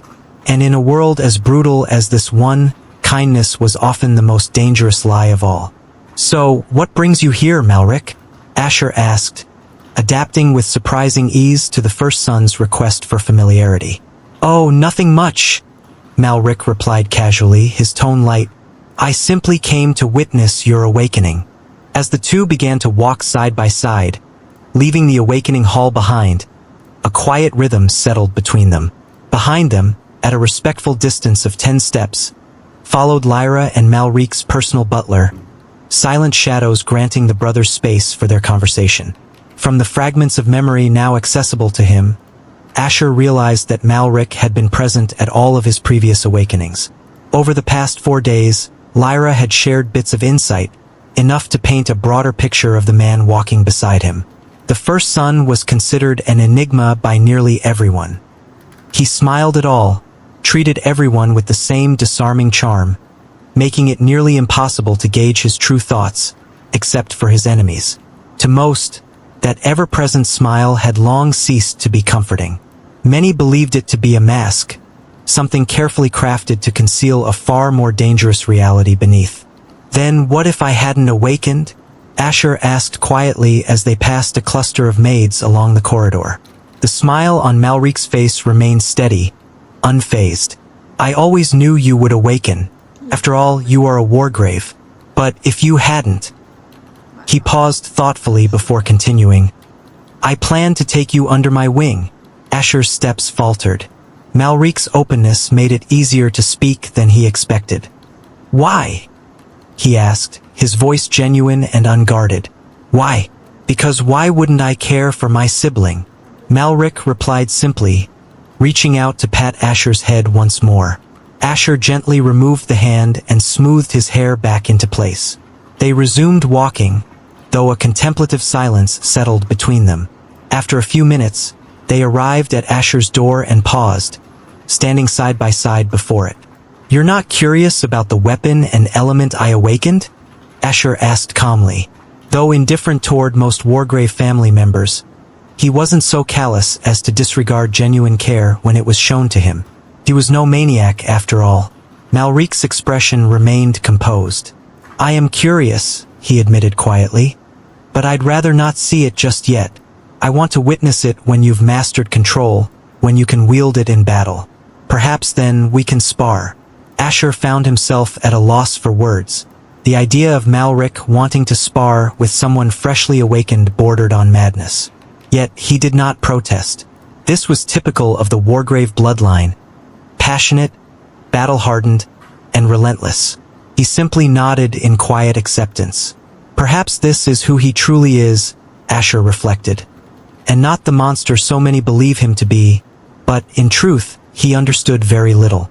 Then Malric raised his hand, and a rectangular wooden talisman materialized in his palm, seemingly summoned from the ring on his finger. He extended it toward Asher and spoke with quiet calmness. "If you ever need my aid, infuse this with your Astra, and I will be there without delay." Asher took the talisman, studying its intricate craftsmanship with a mixture of admiration and curiosity. After a moment, he looked up and asked, "You're leaving?" Malric gave a slow nod. We Wargraves don't waste time idling. Train hard, or you'll perish from some unknown threat. Youngest. With that, he turned and walked away in calm, measured strides. Asher watched Malric and his butler retreat down the corridor, then allowed himself his first genuine smile. "Thank you, big brother," he said softly. Malric's footsteps came to a sudden halt.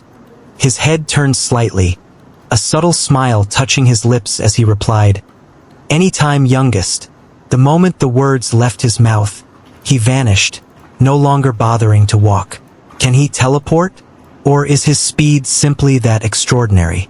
Asher wondered, stepping into his room, his mind already racing with possibilities, superhuman strength, lightning-fast speed, and the countless powers that might lie ahead.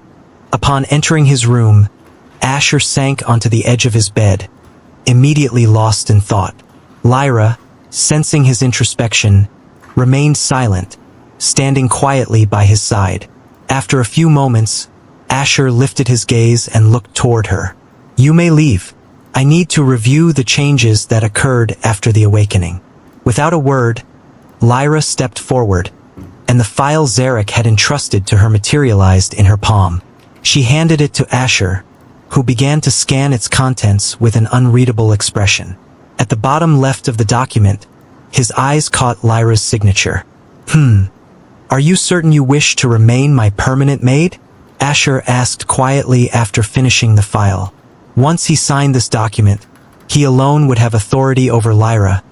Even the Primarch himself would be powerless to command her. Or at least that's what the Wargrave laws says. "Yes, young master," Lyra replied with a respectful bow. Most maids would have abandoned Asher the moment he awakened. After all, they assumed he wouldn't progress far, having awakened only on his last attempt. Such a failure would inevitably affect their own lives. Diminished cultivation resources, reduced pay, and a drop in status. It was, by all accounts, a poor bargain. Yet Lyra chose to remain by his side, fully aware of the risks she faced in losing all those privileges. Asher was well aware of the implications. Though he didn't understand why Lyra chose to remain, he decided not to ask. Instead, he simply nodded, approached the table before him, and took up a pen. With a steady hand, he signed the document and handed the file back to her. "You may leave. Don't stand by the door this time. Return to your quarters." Without hesitation, Lyra accepted the file and departed. She understood that Asher wished to immerse himself immediately in the details of his awakening. After all, it was the natural course for anyone in his position. A faint smile graced her lips as she made her way back to the maid's quarters. Now alone, Asher could no longer contain his excitement. With a surge of joy, he mentally shouted, "System! Ding! Acknowledging host! System assimilating! 2%, 30%, 50%, 70%, 80%, 100%. System interface booting.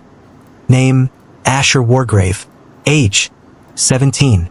Bloodline, the Wargrave lineage. Titles, youngest heir, 10th son. Disgrace of the Wargrave. Life rank, faint star. Sub-life rank, dust. Affinity, lightning. Strength, 1326. Agility, 1326. Vitality, 1428. Perception, 918. Note, normal human stat cap before awakening, 10. Wargrave stat cap before awakening, 15. System inventory, empty. Asher's eyes gleamed with fascination as he absorbed every detail displayed on the system panel. His gaze lingered on the life rank, the equivalent of cultivation levels in this world. From what I've read, the life ranks progress as follows: Faint Star, Kindle Star, Bright Star, Blaze Star, Swift Star, Firm Star, Wave Star, Void Star, Soul Star, Crown Star. 10 ranks in total, he thought. He then shifted his attention to the sub-rank beneath it, which the progression was Dust, Spark, Flare, Pulse, Radiant for all life ranks. Asher's eyes settled on his affinity. From the very moment of his awakening, he had sensed a newfound connection to the element, an intimate bond that had been absent just 4 days prior. He realized that with but a single thought, he could command it at will. Raising his right hand, lightning effortlessly danced and crackled around his fingertips, responding seamlessly to his command. He could feel the surge of Astra energy within him fueling the elemental display. Instinctively, he understood that once his Astra was depleted, his control over the lightning would vanish. Nonetheless, a smile blossomed across his face. This was nothing short of an impossible feat in his past life. But here, he could command the very forces of nature with effortless ease. The thought of future battles made his smile widen, anticipation bubbling beneath his calm exterior. Then suddenly his thoughts faltered. Wait, what am I thinking? He thought. Is the Wargrave bloodline turning me into a battle-crazed fanatic like the rest? Yet despite the unease, he couldn't deny the surge of joy that came from wielding such supernatural power firsthand. With renewed focus, Asher's eyes returned to the system interface, his gaze sweeping over his attributes. Every single stat had literally doubled. He could feel his body pulsating with newfound energy, stronger, sharper, faster than ever before.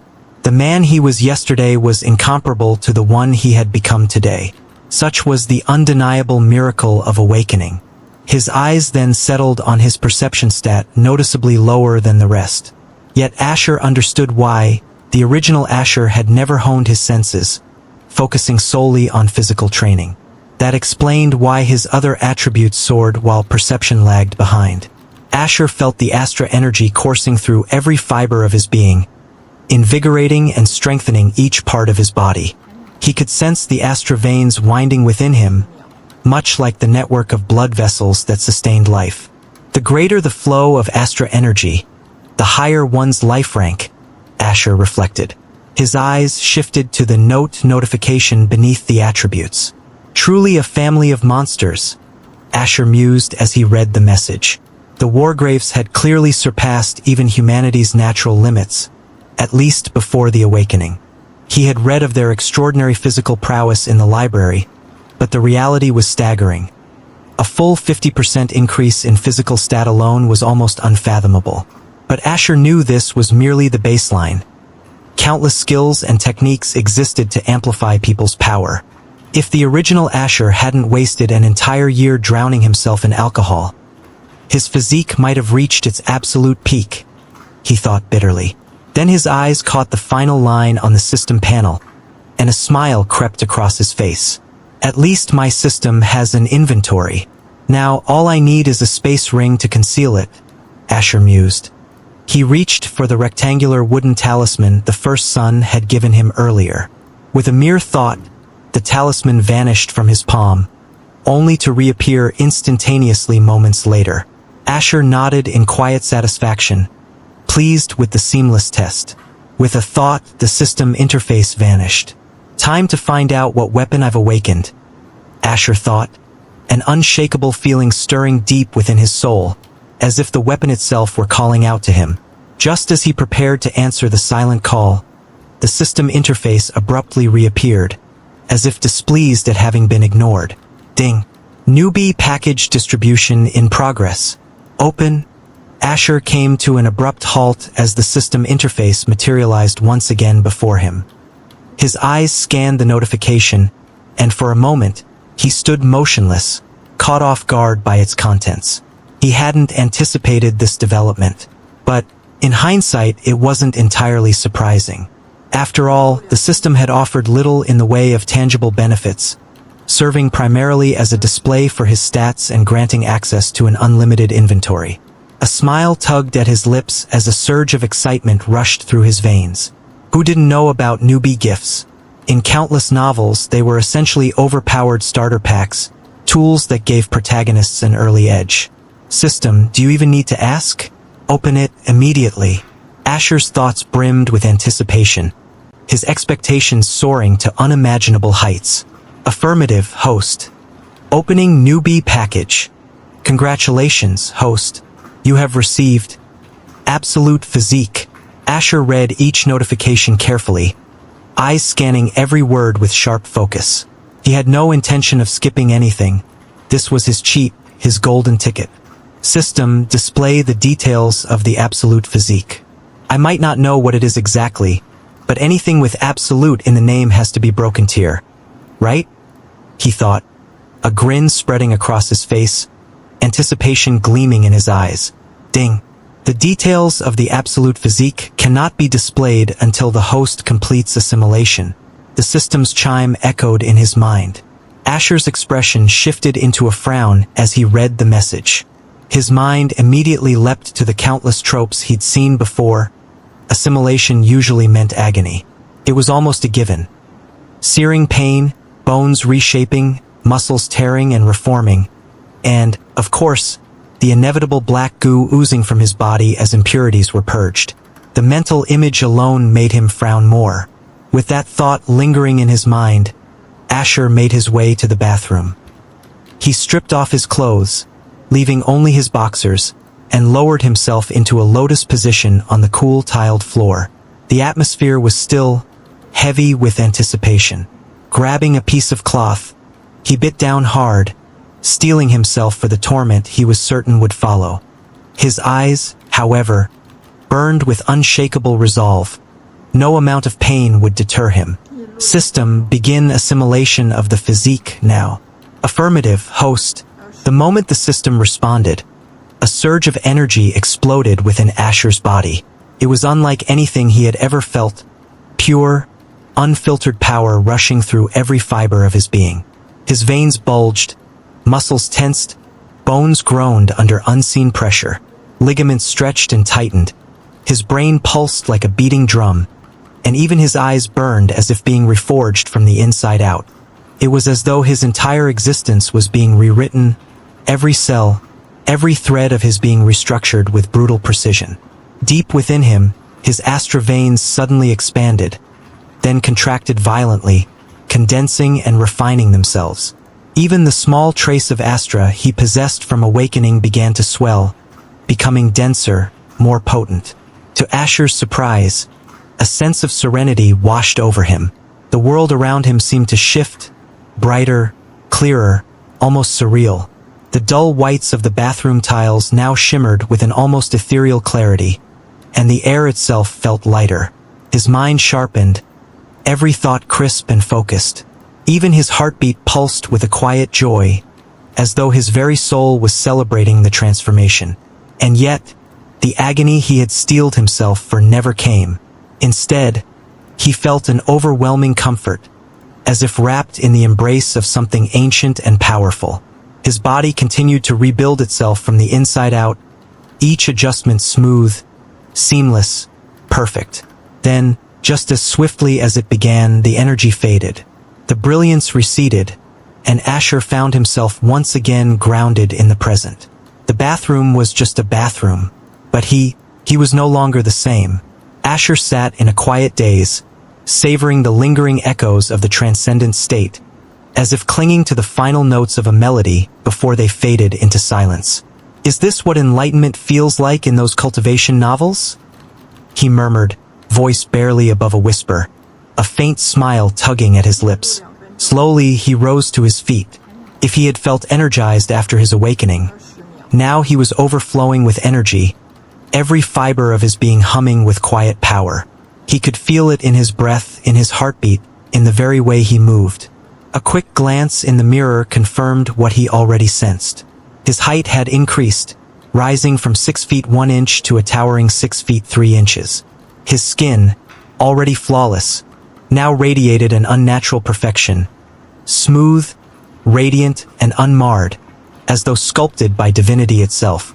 I feel like I could destroy a mountain with a single punch, Asher muttered, eyes locked onto his reflection in the mirror. His body remained lean, no exaggerated bulk, but beneath that streamlined frame, he could sense the sheer, compressed strength coiled within his muscles like a drawn bowstring. Every movement felt lighter, more precise, yet brimming with latent power. Of course, he wasn't naive. He knew it was just the illusion that came with a sudden surge in strength. No, he couldn't shatter mountains. Not yet. Still, the temptation to test himself gnawed at him. He cleared his throat, and even his voice carried a subtle change, deeper, more resonant, like tempered steel. "Status," he commanded, his tone thick and steady. The system's interface flickered to life before Asher's eyes, displaying his updated profile in glowing texts. Name, Asher Wargrave. Age, 17. Bloodline, the Wargrave lineage. Physique, absolute physique. Titles, youngest heir, 10th son. Disgrace of the Wargrave, unique body holder, new. Life rank, faint star. Sub-life rank, spark. Affinity, lightning. Strength, 2652. Agility, 2652. Vitality, 2856. Perception, 1850. Asher carefully scanned every detail once more. The system had updated his profile, adding the absolute physique and a brand new title to his list. His gaze lingered on the sub-life rank spark. A slow, triumphant smile blossomed across his lips. He had only awakened some minutes ago, yet now he had already broken through a minor realm. He could feel the increased flow of Astra pulsing vividly through his veins, surging with newfound intensity. Too bad Astra can't be measured numerically like the other stats, Asher thought silently. But this limitation did little to dampen his enthusiasm. His eyes eagerly scanned each attribute once again, a growing smile spreading across his face as he confirmed what he already suspected. Every stat had instantly doubled once more, just as they had during his awakening. "At this rate, won't I be a god by tomorrow morning?" Asher said with a grin, his confidence soaring. Then his eyes landed on his perception stat, an astounding leap from 18 to 50. The jump was far greater than he had initially realized. Suddenly, a new awareness dawned on him. He could perceive everything happening within a 5-meter radius around him with crystal clarity. In his earlier excitement, he hadn't even noticed this remarkable change. He could now see with perfect clarity behind him, beside him, his vision encompassing everything within a 5-meter radius as if no blind spots existed. The world around him appeared sharper, purer, as though an entirely new dimension had unfolded before his eyes. Then an idea struck him. Slowly, he closed his eyes to test it, and to his astonishment, his heightened perception remained unbroken, his awareness persisting with flawless clarity despite the darkness. "System, if you keep spoiling me like this, I might just marry you tomorrow," Asher joked, laughter bubbling from his lips. Who didn't love being spoiled? "Now, show me the details of the absolute physique," he added with a wide grin, anticipation shining in his eyes. Affirmative, host. Affirmative, host. Absolute physique. Description: a gift from the system to the host. Abilities: 1. Perfect muscle memory. Once the host performs a physical action, his body memorizes and refines it instantly. 2. Optimal movement efficiency. No wasted movement. Every step, breath, or swing is subconsciously calculated for the best result. 3. Limitless physical growth. The host's body evolves with experience, automatically optimizing itself through combat or training. Gains strength, agility, and reaction time rapidly. 4. Instinctive adaptation. Host body reacts before his brain processes danger, almost like a predictive instinct. 5. Battle intuition. The host doesn't just move perfectly. He understands enemy movement patterns at a subconscious level, improving rapidly with each fight. 6. Omniperception. A passive sensory ability that grants the host absolute 360-degree awareness of his surroundings. Asher meticulously examined each ability bestowed by the physique, a wave of disbelief washing over him. He swallowed hard, his mind spiraling into a whirlwind of contemplation. Isn't this absolute physique a bit too overpowered, he wondered, his gaze fixed unwaveringly on the system panel before him. Earlier, he had joked about ascending to godhood by morning, but now that notion felt far less absurd. Perfect muscle memory granted him the extraordinary ability to master his weapon form after merely 1 or 2 swings. Any martial technique he executed even once would be instantly ingrained, an almost absurd advantage. But that was not all. With perfect muscle memory, he could effortlessly wield any weapon he picked up, surpassing even those who had dedicated years to mastering it. Not to mention its battlefield applications, his reaction time would soar to unparalleled heights.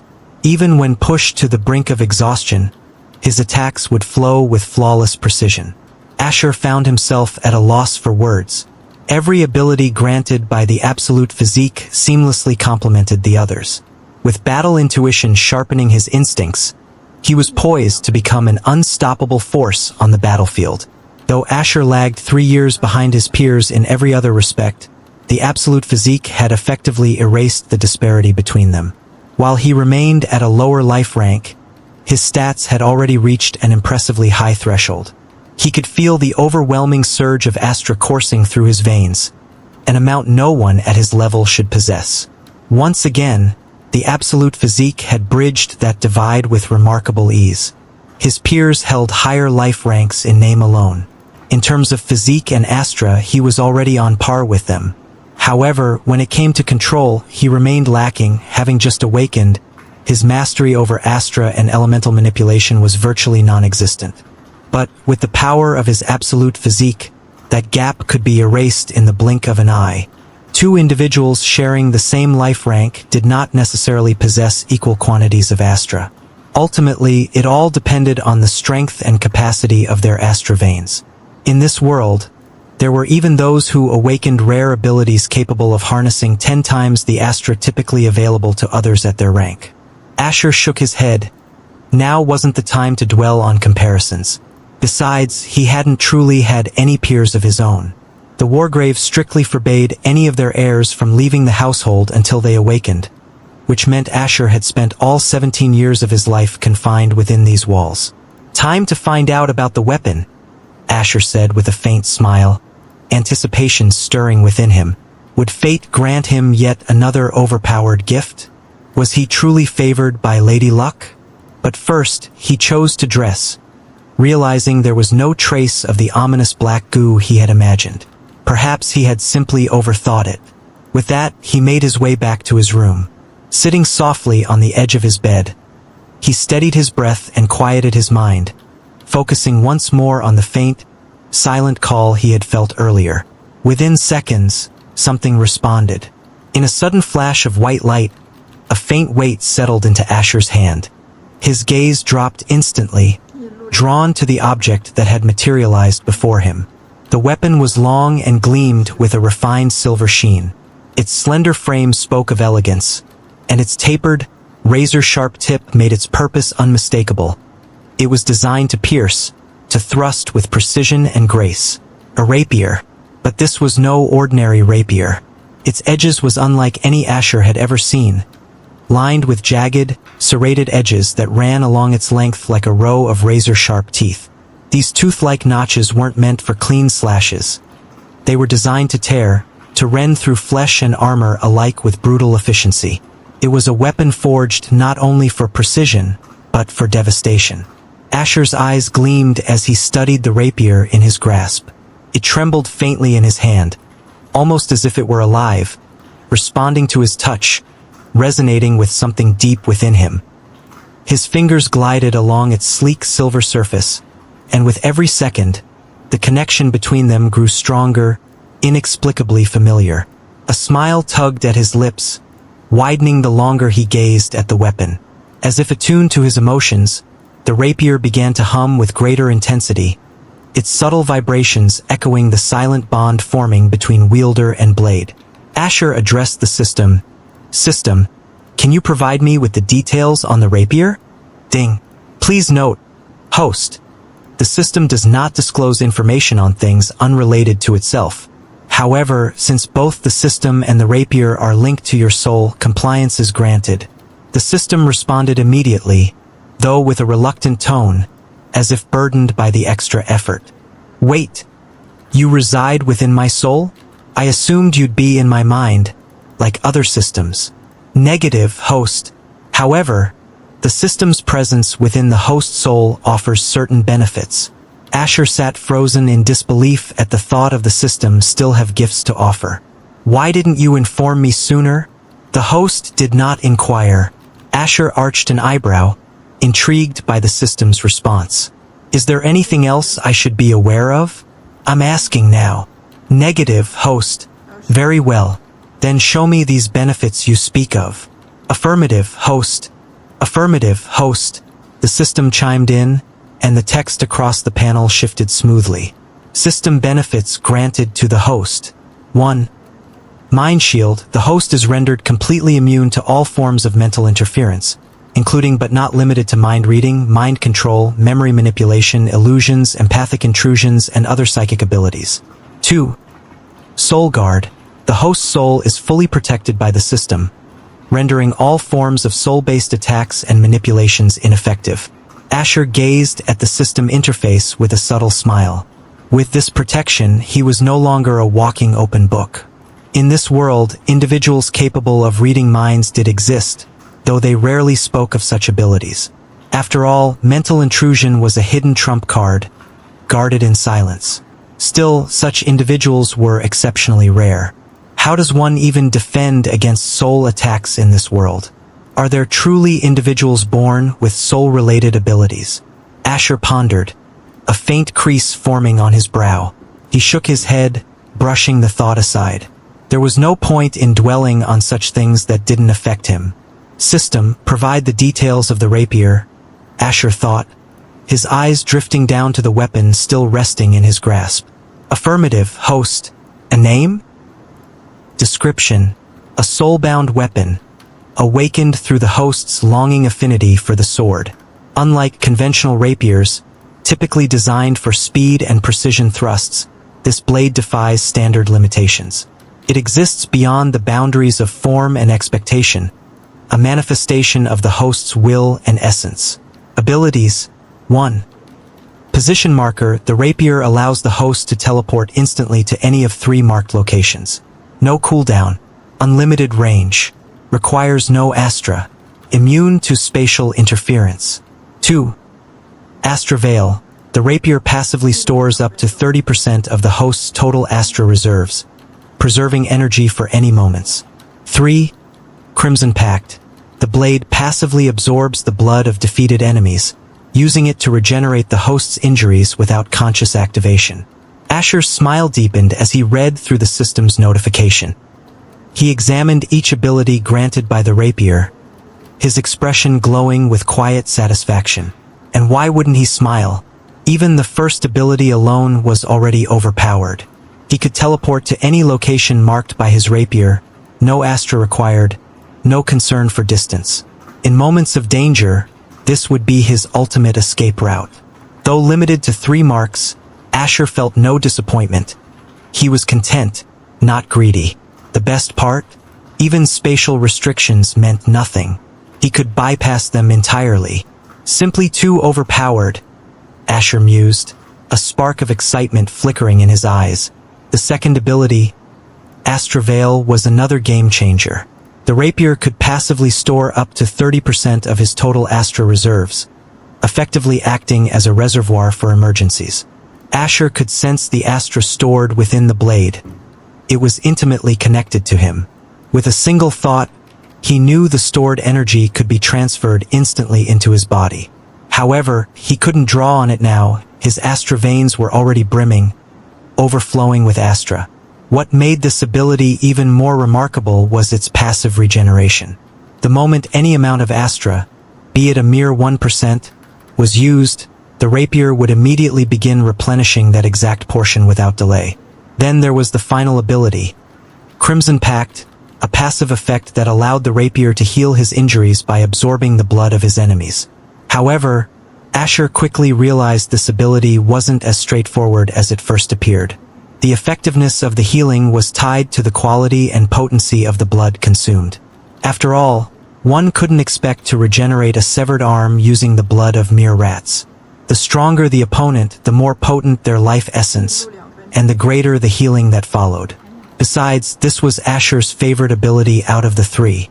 He didn't know how often he might be injured in the future, but one thing was certain, he had no intention of placing his survival in anyone else's hands. In this world, Crymora, there were no healing potions, no universal remedies, no so-called healing mages. Instead, healing was a rare, innate ability.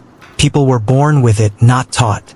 And even then, its effectiveness depended entirely on how well one honed it, what techniques or skills they could forge from their own unique potential and abilities. Asher nodded in satisfaction, a quiet confidence settling over him. His rapier's abilities truly covered every essential aspect: teleportation for swift movement or a timely escape, Astra Veil, a vital reserve of energy in a world powered by Astra, and healing, an indispensable skill in a realm where death could strike without warning. In Crymora, such an ability wasn't just advantageous, it was necessary for survival. As if responding to his satisfaction, the sword hummed softly in his grasp, as though whispering, "I know, I'm just that good." Asher's gaze lingered on the rapier, feeling the deepening bond between them. It was a known truth amongst wargraves. Every weapon awakened after their awakening always possessed at least one ability. There was no exception.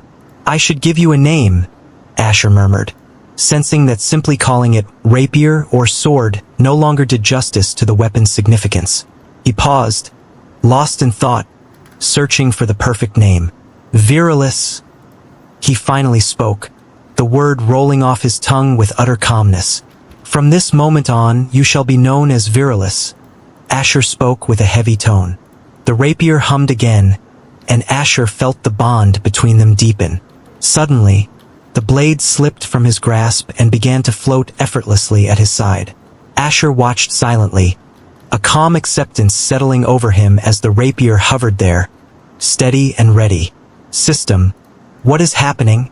Asher inquired, but the system remained silent, offering no response.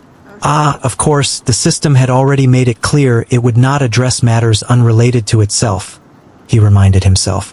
"It seems our bond has grown stronger, granting the rapier the ability to float on its own," Asher mused. Could it acquire even more abilities in the future? But Asher wasn't sure about that, since it would make the already overpowered Wargrave bloodline even more broken at this point. Still, Asher couldn't help but consider the advantages of a weapon capable of independent movement. In the event of an assassination attempt while the wielder slept, the sword could act as a silent guardian, defending its master without hesitation. And it needn't be limited to assassination. Any sudden sneak attack could be met with swift, autonomous defense. As Asher was done checking out his weapon and its new ability, he decided to let Virilis just continue floating beside him. "Since I've settled everything on the system, my affinity and weapon, I should try cultivation next," Asher thought as he adjusted his sitting position. His legs crossed over each other with his forearm on his knees as he sat in a lotus position. Cultivation in this world is basically sensing the Astra in the air and drawing it into the Astra veins through the skin pores. Asher's thoughts churned as he went over things on cultivation he had read in the library. Taking a deep breath, Asher closed his eyes and allowed his senses to expand. He could already passively sense Astra in the air, but this time he was actively doing it. Asher instantly controlled the Asters, drawing them to his skin pores. His absolute physique instantly seemed to come alive as Astra flowed into his body with frightening speed. Asher could feel Astra flowing through his skin pores and directly flowing into his Astra veins. The spinal vein was the first to receive the Astra. Then the spinal vein redistributed the Astra to various veins. Heart, brain, limbs, liver, kidneys, lungs, eyes, solar plexus, and palms.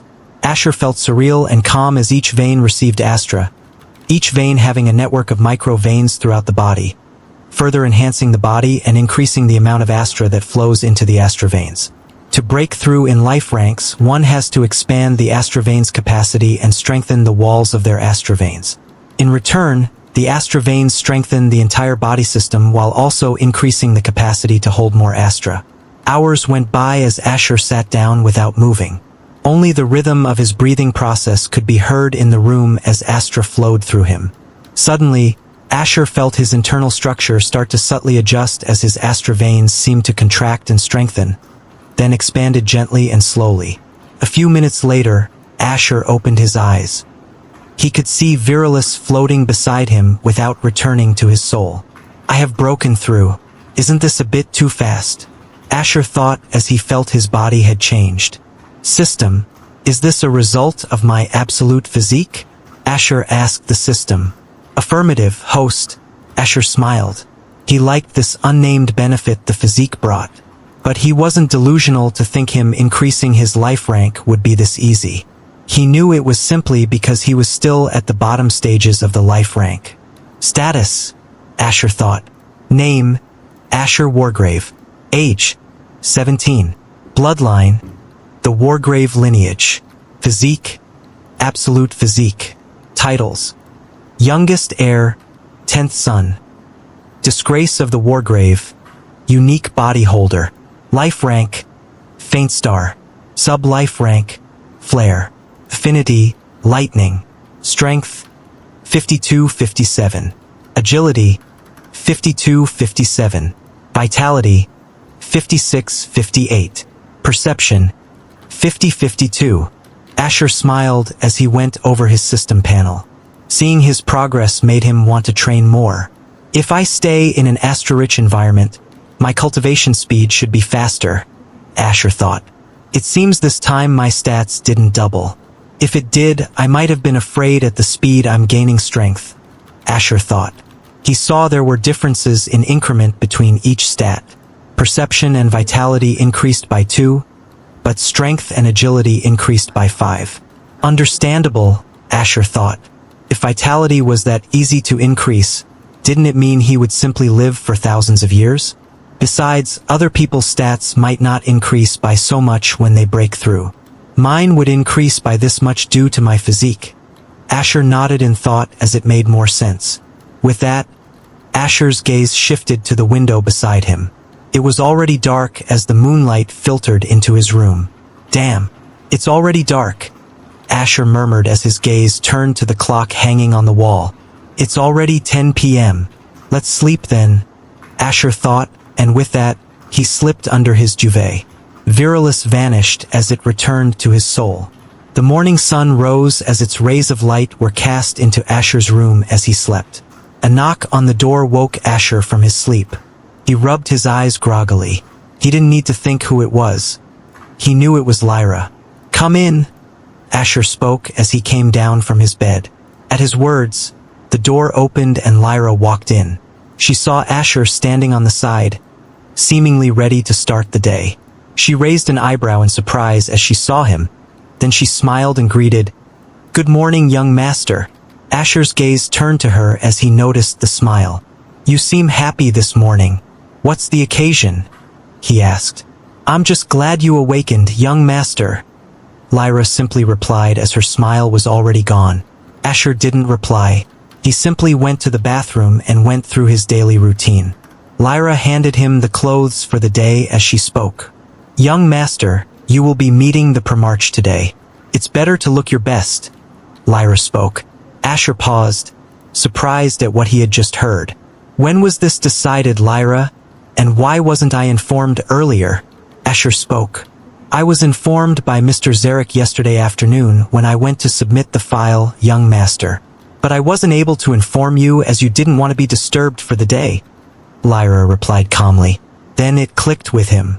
He had told Lyra he didn't want to be disturbed throughout yesterday, which was why she didn't even bring him lunch or dinner. But on the other hand, it didn't matter if he was informed or not. What could he possibly prepare for in a meeting with the Primarch? "When will I be meeting father?" Asher asked as he quickly dressed. "Mr. Zarek would be here by 10 a.m., so I'm guessing the meeting is by that time," Lyra spoke.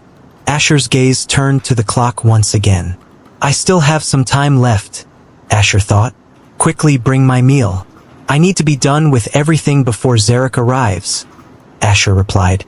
Lyra nodded, then stepped out.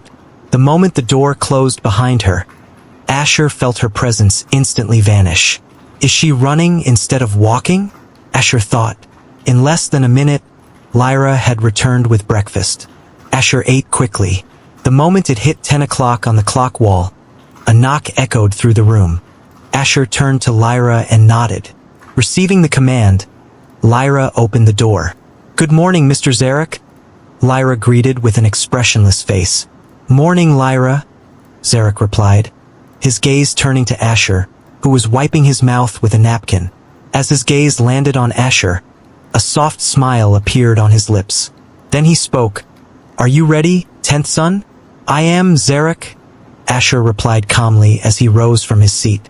I never thought I would be meeting him this early, Asher thought as he stepped out of his room, following closely behind Zarek with Lyra following behind him. They met no maids on the way as they made their way through some hallways. Asher's thoughts spiraled as he walked gently, but his steps remained steady and composed. Asher noticed, as he walked, his feet no longer made any sound as they met the floor beneath him. But he wasn't the only one who had noticed this. Zarek and Lyra noticed, but none said anything. Damn, this absolute physique is insane. Perfect muscle memory and optimal movement efficiency have simply accomplished such a feat just by walking. Even if I become nervous when meeting the Primarch, my body might not react externally. This could give me the best poker face in existence. Combined with my mind shield ability from the system, can anyone even know or guess what I am thinking at any time? Asher thought. As Asher was lost in thought, they arrived before a huge black door with just a few designs in black on the door. There were no guards, besides, who could possibly guard the Primarch? 10th son, the Primarch is within. You can go in. Zarek spoke with a gentle bow. He and Lyra wouldn't be accompanying him inside. Asher nodded, then took a step past Zarek. The huge black door instantly opened to his presence. Asher's eyes darted across the room. Shelves stood against the wall as books fitted into each of them. 2 couches could be seen at the sides. Then at the front, a table with various documents on it. A man stood with a book in his hands, his hair golden, matching the color of his eyes, his shoulders broad, standing at a staggering 8 feet 2 inches in height. His presence was serene and calm. If Asher's eyes weren't on the man before him, he wouldn't notice him, as the man seemed one with his surroundings. Without waiting a single second, Asher bowed slightly, his hand rising and resting on the left side of his chest as he greeted, I greet the Primarch. His voice was calm, just loud enough to reach the man before him. Congratulations on your awakening. The man finally spoke, his gaze never leaving the book in his hand. Thank you, Primarch, Asher replied as he lifted himself from his bowing position. And congratulations on your consecutive breakthroughs. It seems the history of those awakening on the 3rd try becoming mediocre doesn't affect the Wargrave bloodline. The Primarch spoke, the book in his hand closing with a soft thud, his golden-colored eyes turning to Asher. Asher's heartbeat quickened as the Primarch congratulated him on his breakthrough.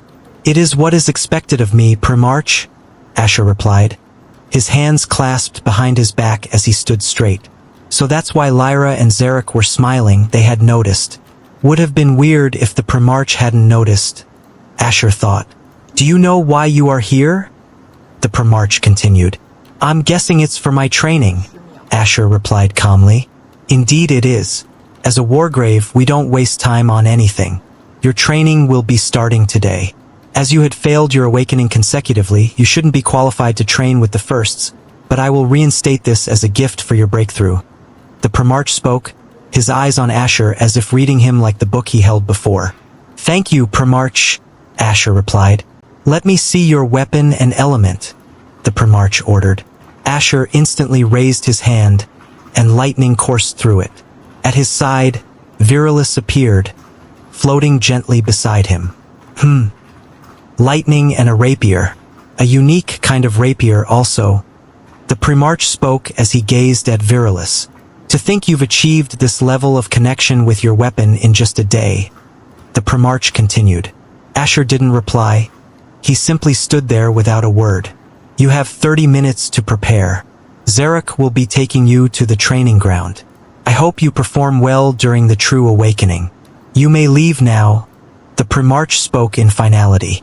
Asher bowed once more, then turned on his heels and stepped out of the room, the huge black door closing behind him. He saw Lyra waiting for him. Zarek was already gone. How was the meeting, young master? Lyra asked as she followed behind Asher. Good. I will be heading to the first training ground. The Primarch has reinstated me, Asher replied as he walked towards his room. Congratulations, young master, Lyra replied. Asher didn't reply, he simply kept walking. He hadn't expected the Primarch to call him just to talk about his training. But at least he was rewarded with a better training ground for his breakthrough. He didn't ask about Virilus's ability, Asher thought. Sighs. I said thank you more times than I can count.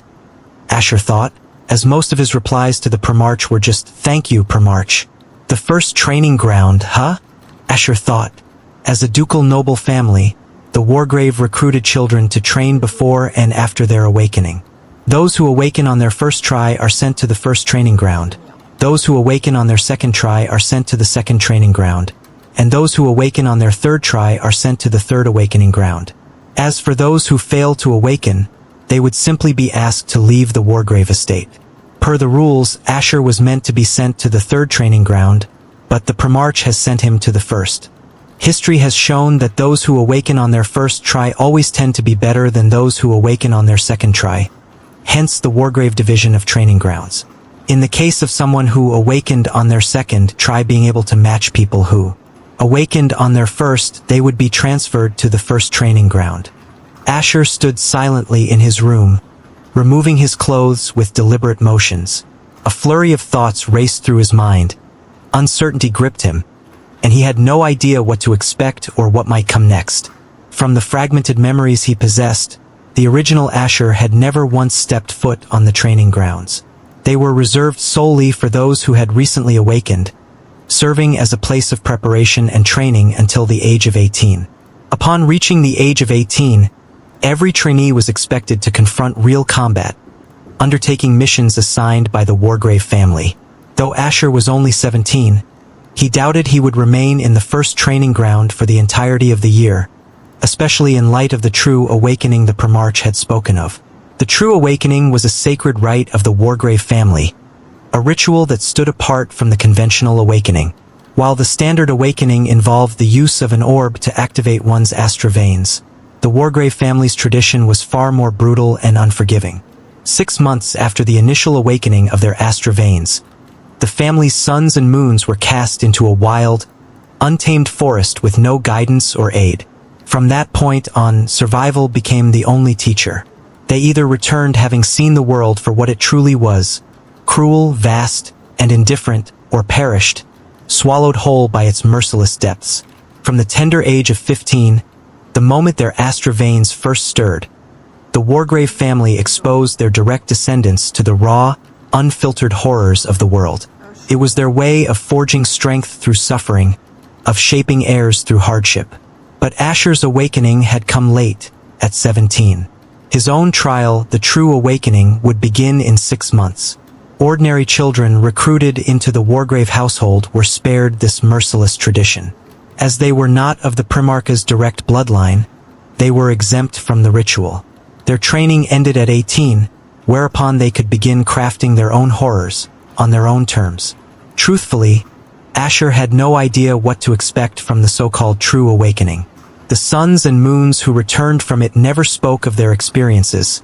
Silence was the only testament they gave. Still, he could imagine the nature of it. Battles drenched in blood, survival against monsters twisted and evolved through Astra. Whatever else the ritual entailed remained shrouded in mystery. For now, all he could do was wait. 6 more months until the unknown became his reality. A knock echoed through the room, pulling Asher from the depths of his thoughts and snapping him back to the present. "Come in," he said flatly. As expected, it was Lyra. She stepped inside with quiet familiarity, holding a neatly folded set of clothing in her hands. This time, it was his training uniform, a form-fitting, pitch-black ensemble consisting of a long-sleeved compression shirt and matching trousers. "Your training clothes, young master," Lyra said softly as she handed the uniform to Asher. He gave a silent nod, accepting the garments before slipping into them without a word. Asher shifted and moved, testing the feel of the outfit. After a few motions, he gave a subtle nod of approval. The fabric clung to him like a second skin, offering no resistance to his movements. It was less a uniform and more an extension of his body. Asher exhaled deeply and seated himself on the edge of his bed, awaiting Zarek, who was tasked with escorting him to the training grounds. At that very moment, Virilus returned to his soul. Minutes later, another knock echoed through the room.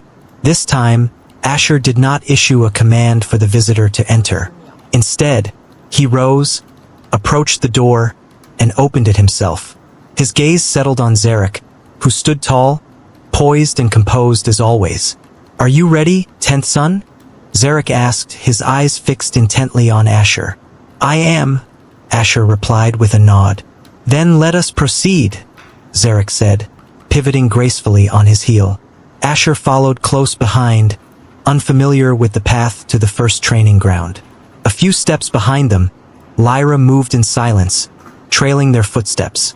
Zarek led them out of the building and into an entirely different sector of the compound.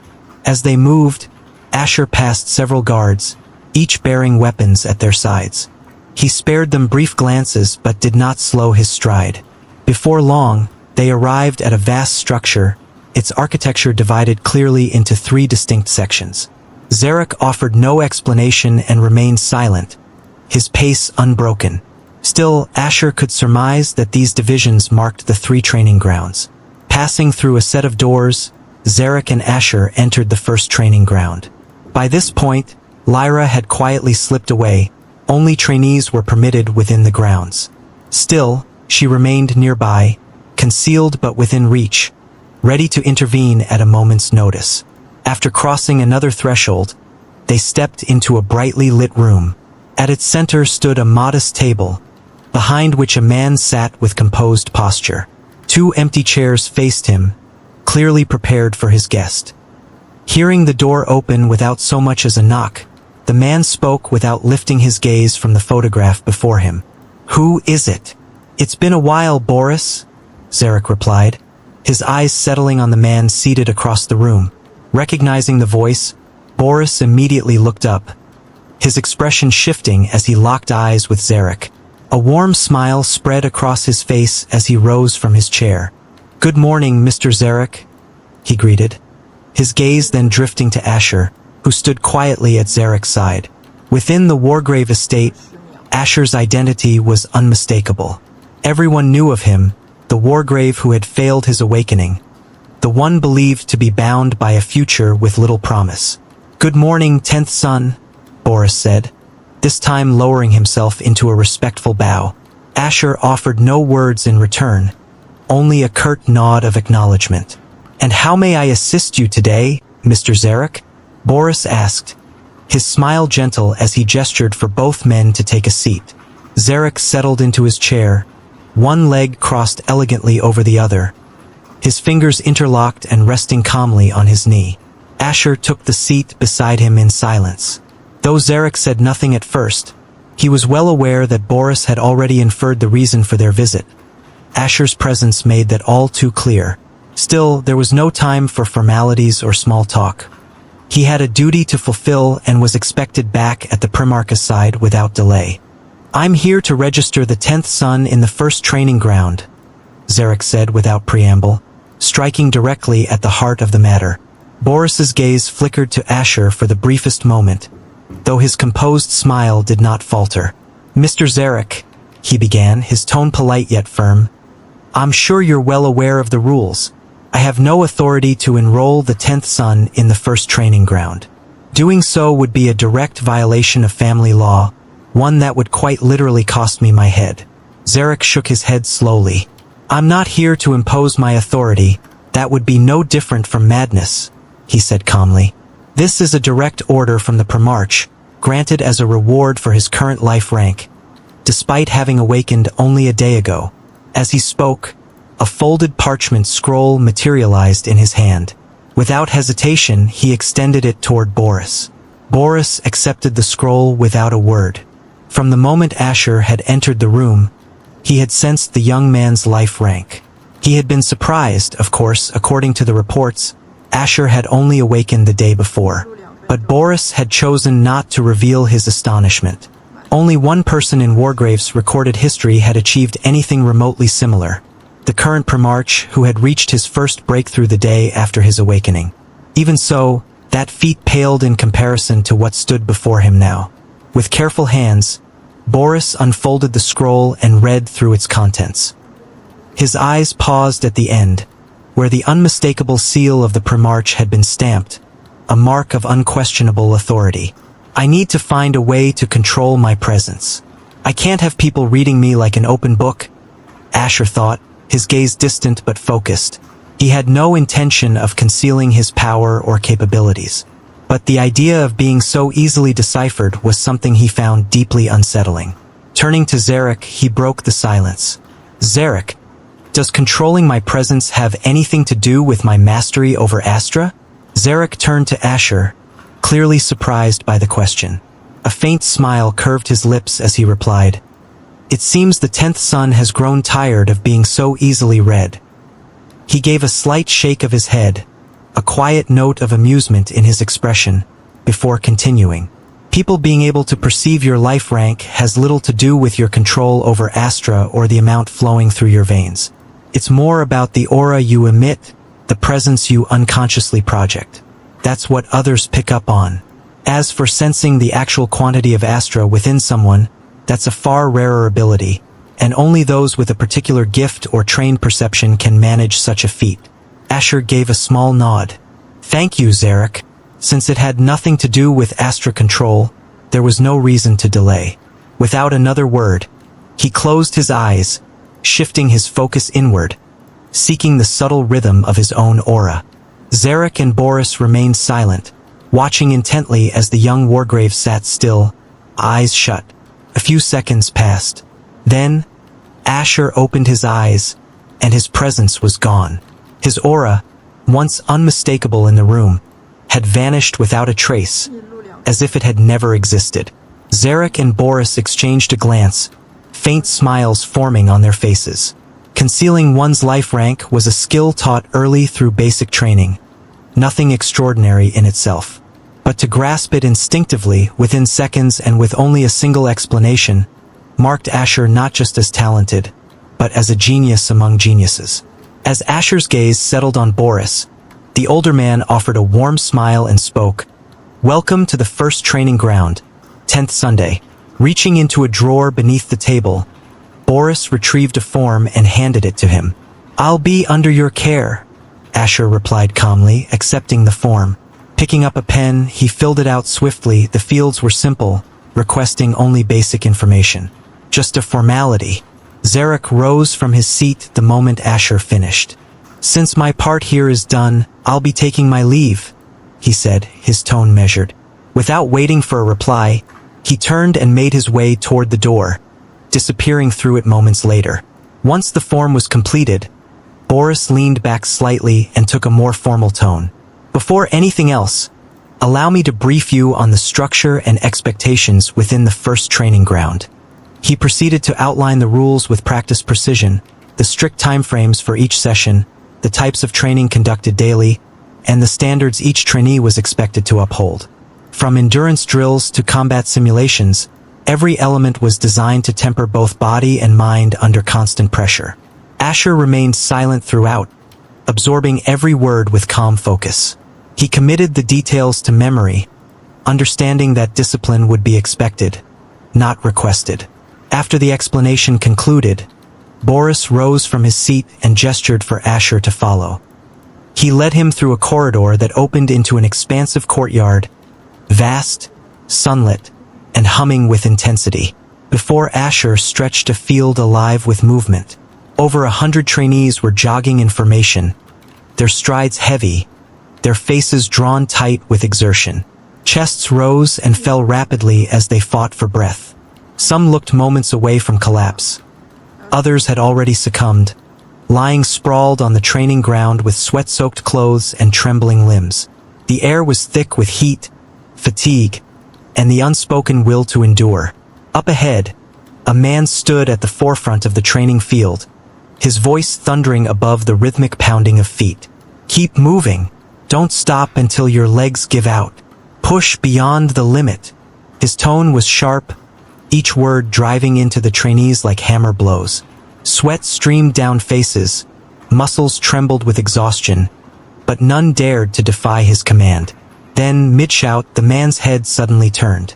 His sharp gaze locked onto Boris and Asher standing at the edge of the field. "Stop!" he barked. "You have 5 minutes to recover." Without delay, He strode across the ground, heading towards edge of the field. Reaching them, he halted and bowed slightly. "Good morning, 10th son," he greeted respectfully. Asher, in his usual quiet manner, responded only with a brief nod of acknowledgement. Turning to Boris, the man straightened. "What can I do for you, head instructor?" "The 10th son is now assigned to the first training ground," Boris stated flatly. He could see the storm of questions flickering in the man's eyes, but he had no interest in indulging them. Without another word, he turned and walked away. "So he's the head instructor. He won't be directly training us, just overseeing everything to ensure results," Asher thought as he watched Boris's retreating figure. "My name is Harold, 10th son," the man beside him said, his tone composed yet firm. "I'll be your physical fitness instructor. My sessions run from 7 a.m. to noon." As he spoke, Harold guided Asher toward a clearing where other trainees sat, drenched in sweat and gasping for breath. "Looks like I'm already late on the first day," Asher thought, walking in step with Harold. Asher followed Harold with measured steps, his demeanor calm and composed. Upon reaching the gathered trainees, Harold gestured silently to a spot on the ground, indicating where Asher should sit. "The 10th son will now be joining the first training ground," Harold announced curtly before turning away. He had granted the trainees a brief respite, 5 minutes to catch their breath. Once that time passed, training would resume without delay. The trainees murmured among themselves. There was no need to introduce Asher. His reputation had long preceded him. The disgrace of the Duke's family was a well-known tale within the estate. Everyone present knew he shouldn't be here. By all rights, Asher belonged in the third training ground. Yet, not a single voice rose to question his presence. And why would they? No one was foolish enough to speak out. Asher might be a disgrace, his awakening delayed until the third attempt, but none of that changed the fact that he was a Sunday, a direct descendant of the Wargrave bloodline, the son of a duke. With a single word, he could make their lives far more difficult than they dared imagine. They cast fleeting glances at him from the corners of their eyes, breaths still labored, their gazes drawn to his flawless features. Some didn't bother to look at all, opting instead to sit cross-legged in a lotus position, using every second of the 5-minute reprieve to recover their strength. Asher remained silent. He knew none of them, and his gaze seemed distant, unfocused. But, through his omniperception, he observed some of them without turning his head. They were uniformly dressed in form-fitting compressed black shirts and trousers, men and women alike, just like the one he wore. As the final moments of rest slipped away, Harold's voice rang out from the sidelines. "On your feet. Begin."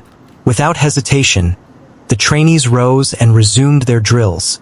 Not a single complaint uttered. Feet pounded rhythmically against the ground as they jogged, the sound echoing across the training field. Their breathing had steadied, if only slightly, and even those who had previously collapsed were now pushing forward, their bodies moving, if only barely. Asher moved with quiet precision, his footsteps falling in a steady rhythm against the ground. His body automatically adjusted effortlessly into a more perfect form as he jogged. He kept pace at the front alongside the other trainees, matching their stride with mechanical ease. This wasn't a race, nor was he trying to outshine anyone. The lingering stares at his back were of no concern to him. He simply mirrored their movements, focused and composed. Don't just jog, control your breathing. Inhale and exhale at steady, measured intervals. Harold's voice called out once more, sharp and brisk. Without warning, he appeared beside a trainee, his gaze piercing. "Why are you gasping like you've been running since birth?" he snapped. "Hold your breath for a few seconds, then begin breathing again, slowly and with control. I've told you before, regulating your breath helps condition and strengthen the body." After several more grueling minutes, Harold finally gave the command to stop. Many of the trainees collapsed to the ground without hesitation, gasping for air as they struggled to steady their breathing. Asher came to a smooth halt. He wasn't panting, nor did a single bead of sweat grace his skin. The duration had been far too short to challenge him. Without pause, they moved into the next series of physical conditioning drills. Harold offered no further rest. He had already granted them 5 minutes, and that was more than enough in his eyes. Yet none voiced a complaint. What right did they have? They were no strangers to the first training ground. Every drill, every demand was familiar.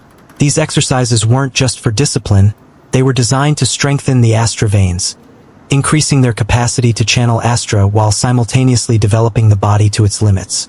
Everyone in this world is born with a naturally strong body. Then there is the passive benefit of the astra veins. There's no such thing as a fragile fire mage who dies from a single strike. Asher thought as he moved through the drills, his motions controlled and efficient. But that didn't mean Asher had it easy. The physical conditioning was designed to push every trainee to their limits, and Harold made no exception. Noticing Asher's superior physique, he silently increased the intensity of his drills, pushing him harder than the rest. It didn't matter that Asher was a son. Harold had no intention of showing favoritism. Sweat began to roll down Asher's skin, his muscles burning and straining with each movement. His breathing instinctively adjusted, his body adapting under the pressure as he forced himself to keep going. Time wore on, and eventually, the sun reached its peak, marking the arrival of noon. The moment the session concluded, Harold vanished without a word, leaving behind only the fading echo of his demands. No one moved at first. The trainees remained where they were, seated together in silence, each one catching their breath and bracing themselves for the next round of training.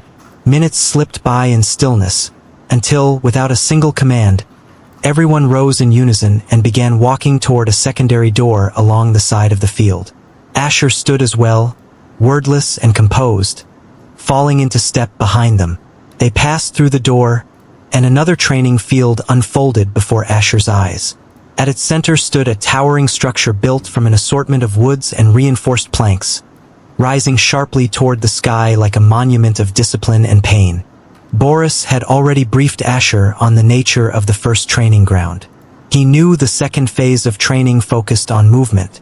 The instructor appeared in a blurry frame of motion. Her sharp gaze swept across the assembled trainees, her presence commanding immediate attention. "Since we have a new face among us," she began, her voice calm but firm, "I'll go over the principles of movement training once more." Everyone knew who she meant. The unspoken consensus was clear. The new face was Asher. "The purpose of this movement training," she began, her voice loud and crisp, "is to stop you from swinging your weapons around like idiots. Countless people have died in battle not because they lacked power, but because their movement was trash." Her eyes narrowed as she continued, "Too many rush into learning advanced techniques without building a proper foundation. Some don't bother learning at all." She paused, letting the weight of her words settle over them like a silent warning. "When your hands and feet don't move in harmony, you're no better than a bird waiting to be slaughtered. I'm here to keep you from dying. I'll demonstrate once. Only once." Without another word, she turned and walked toward the towering structure. The instructor hadn't spared Asher so much as a greeting, nor was it expected. Once training began, even suns and moons were bound by the authority of their instructors. Rank and status held no weight within the boundaries of the training grounds. Discipline ruled, and formality had no place in the pursuit of strength. Harold's earlier acknowledgement of Asher had only occurred because he arrived alongside Boris. Had Asher come alone, Harold wouldn't have wasted a breath on pleasantries. He would have gone straight into the drills, as always. Upon reaching the structure, the instructor wasted no time. With a fluid motion, she leapt onto one of the poles, then began moving swiftly from one to the next, her strides precise and effortless, like a dancer gliding through choreography. Suddenly, a wooden arrow shot from within the structure. Without hesitation, her shoulder twisted, her body flowing in a seamless motion as she stepped onto the next pole, evading the projectile with elegant precision. More arrows rained down from the sides, but they posed no threat to her. She moved like a phantom, untethered by the chaos around her. To her, the poles were no different from solid ground, each step executed with uncanny ease. Suddenly, As her foot touched one of the poles, it wobbled beneath her, destabilizing as though attempting to break her rhythm. But she reacted instantly, springing off with practiced grace, landing lightly on the edge of another pole before leaping once more to the surface of the next. Arrows sliced through the air, each one missing her by mere inches, but never once touching her. Massive wooden logs and beams followed in swift succession, but none found their mark. Within seconds, she emerged at the far end of the structure, untouched, unbothered. She didn't turn back to them. She simply vanished, disappearing from sight without a sound. No words were needed.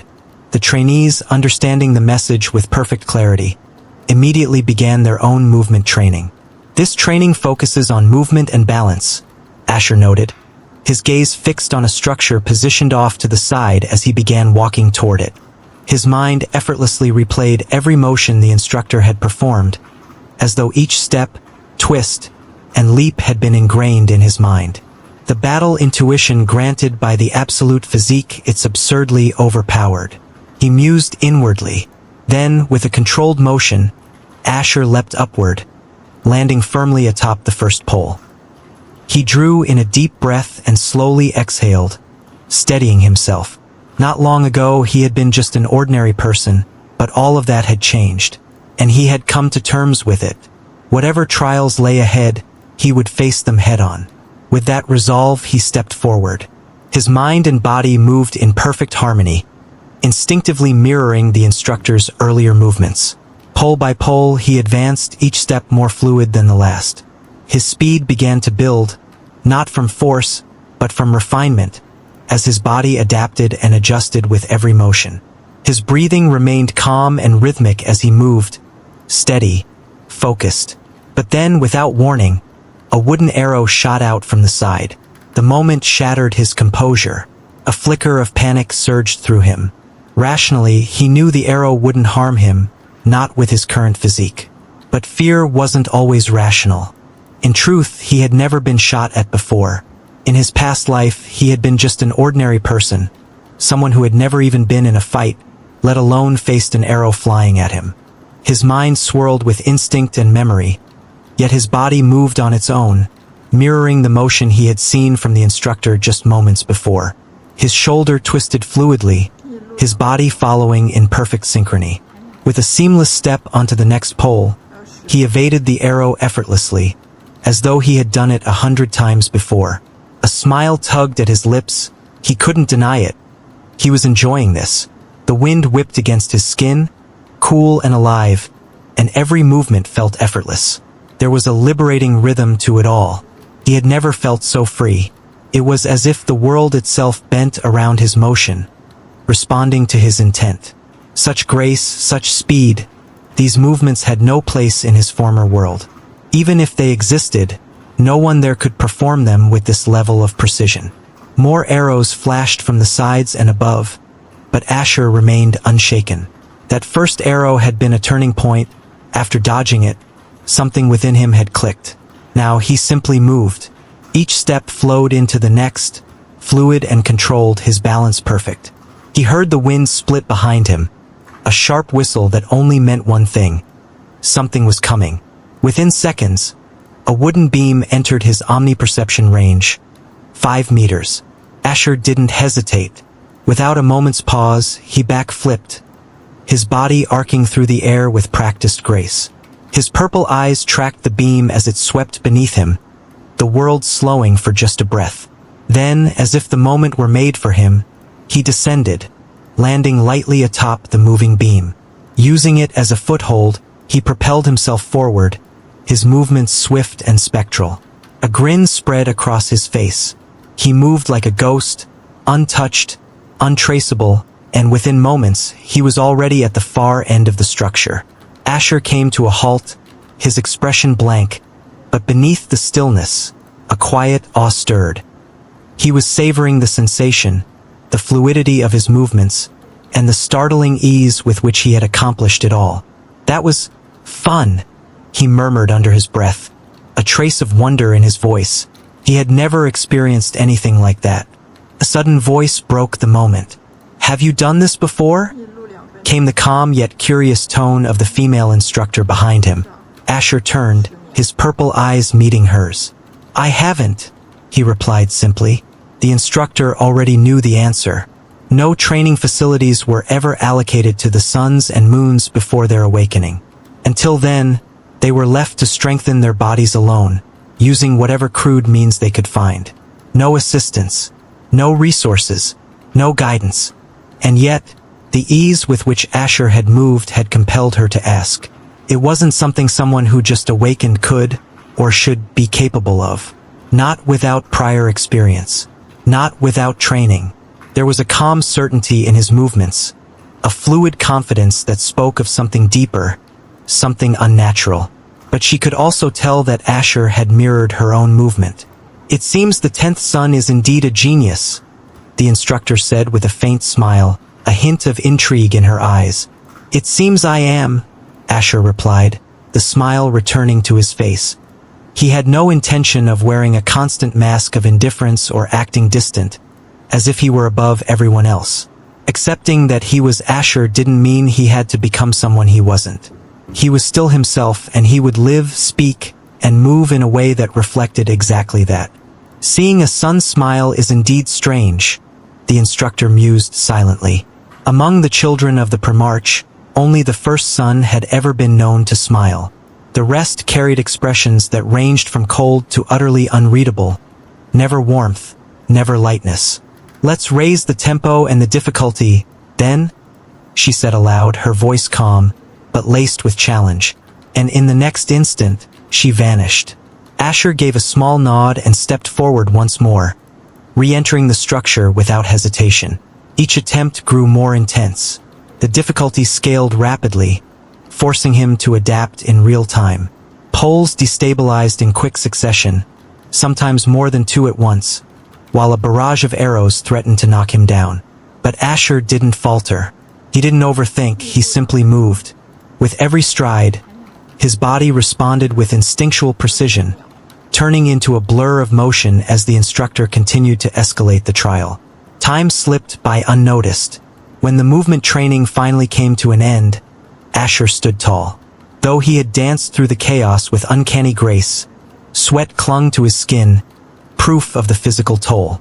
At times, up to 10 poles had collapsed beneath him simultaneously, forcing him to land sideways or rebound mid-air.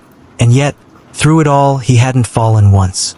After completing the movement and balance training, Asher trailed behind the other trainees. Unfamiliar with the layout of the first training ground, he had no choice but to follow their lead throughout the day. They passed through several doors before arriving at a chamber. Though it opened up into a new space, it was noticeably smaller than the expansive areas designated for physical conditioning and movement training.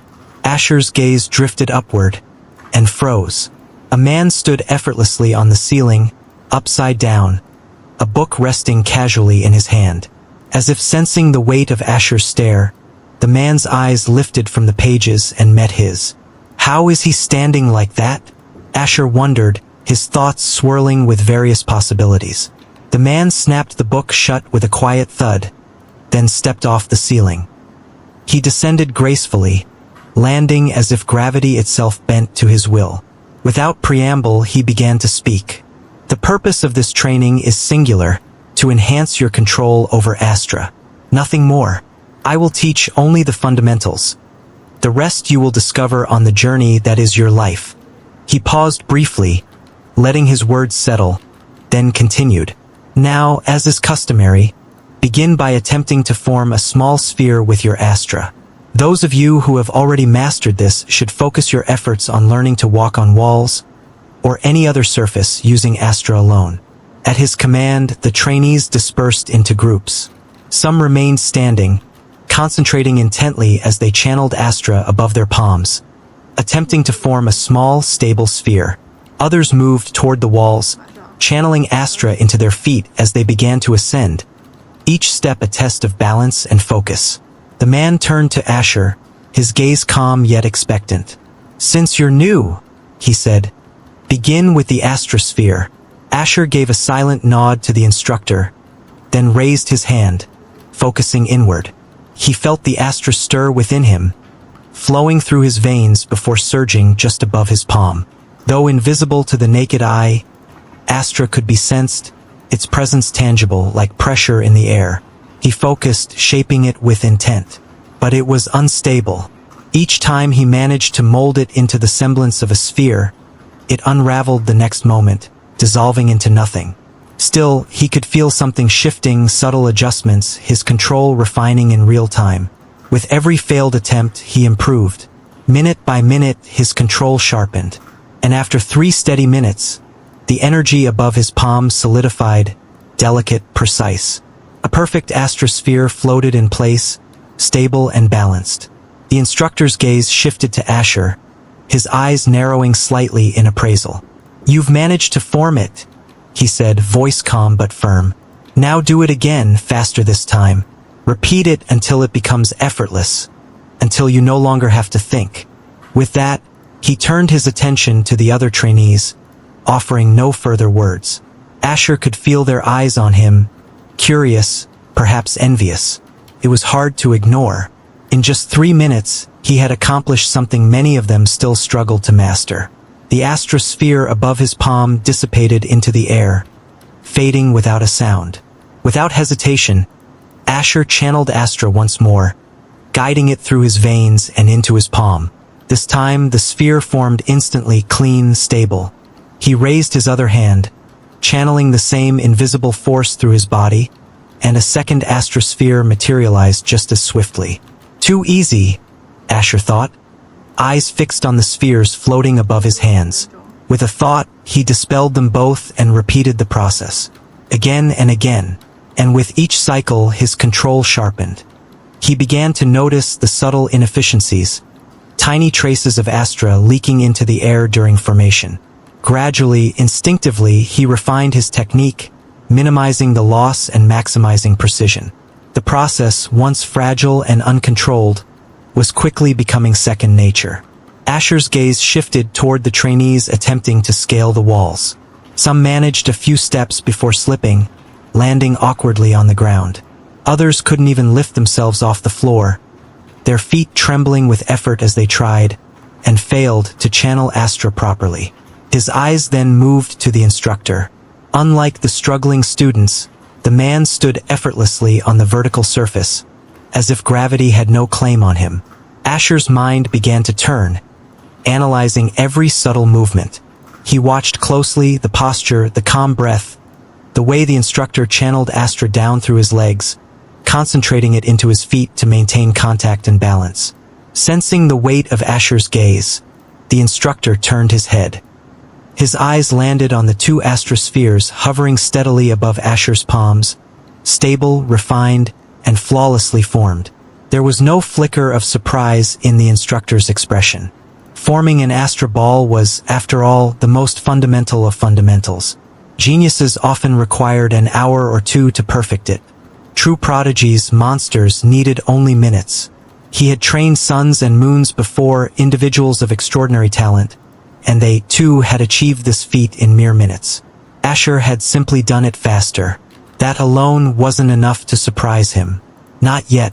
"You may begin climbing the wall," the instructor said, his tone composed and unhurried. Asher responded with a simple nod, stepping forward with steady, confident strides. Astra surged through him, flowing to the soles of his feet. He adjusted it with careful precision, replicating the method he had observed from the instructor moments earlier. Then, without hesitation, he placed one foot against the wall. His body lifted effortlessly as his second foot followed, locking smoothly into place. For a brief moment, Asher stood still, completely vertical, his body aligned with the wall as though gravity itself had shifted to accommodate him. A small smile curved his lips. Then he began to walk, step after step, smooth and unbroken, as if he were strolling across flat ground. He moved past several trainees who wobbled, slipped, or clung tightly for balance, each struggling to maintain their footing where he now moved with ease.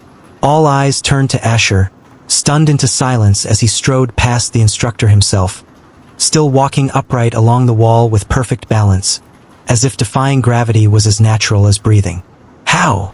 The question echoed through every trainee's mind like a thunderclap. None of them could comprehend it. Walking on walls was supposed to be difficult, an advanced feat requiring both instruction and intense focus. The instructor hadn't even explained the technique to Asher. Yet here he was, moving with casual ease, untouched by hesitation or strain. What unsettled them even more was the speed. Forming the Astra Ball had taken him 3 minutes, an already remarkable feat, but this? He had accomplished it in seconds. No misstep, no falter, just effortless mastery. What the others didn't realize was that the reason Asher had taken 3 minutes to form the Astra Ball was simply because he had done it without guidance. He had figured it out on his own. Had he seen someone perform it just once, he would have replicated it instantly. That was the kind of talent he possessed. His ease in climbing the wall was no different. He had observed the instructor's subtle control over Astra, how it was concentrated, directed, balanced. That single glance had been more than enough. But Asher wasn't the only one blessed with exceptional talent. Above, 3 trainees stood upside down on the ceiling, arms folded across their chests, silently observing the scene below. There was no struggle in their stance, no effort in their posture, only quiet composure and superiority. Asher had noticed them from the very beginning, during the physical fitness training, where their physiques were clearly above average. During the movement and balance drills, they had moved with precision, struck by fewer arrows than anyone else. Now, even in Astra control, they maintained that same quiet dominance. Hours passed as the other trainees continued their relentless efforts, honing their control with unwavering focus. As the session neared its end and the group prepared to disperse, Asher dropped down from the ceiling, his body descending in freefall before twisting midair and landing with flawless precision on his feet. Weren't those who awakened on the 3rd try supposed to be hopeless? The instructor mused, silently watching Asher blend in with the departing crowd. You can stop sneaking around now, the instructor said calmly, his gaze never shifting.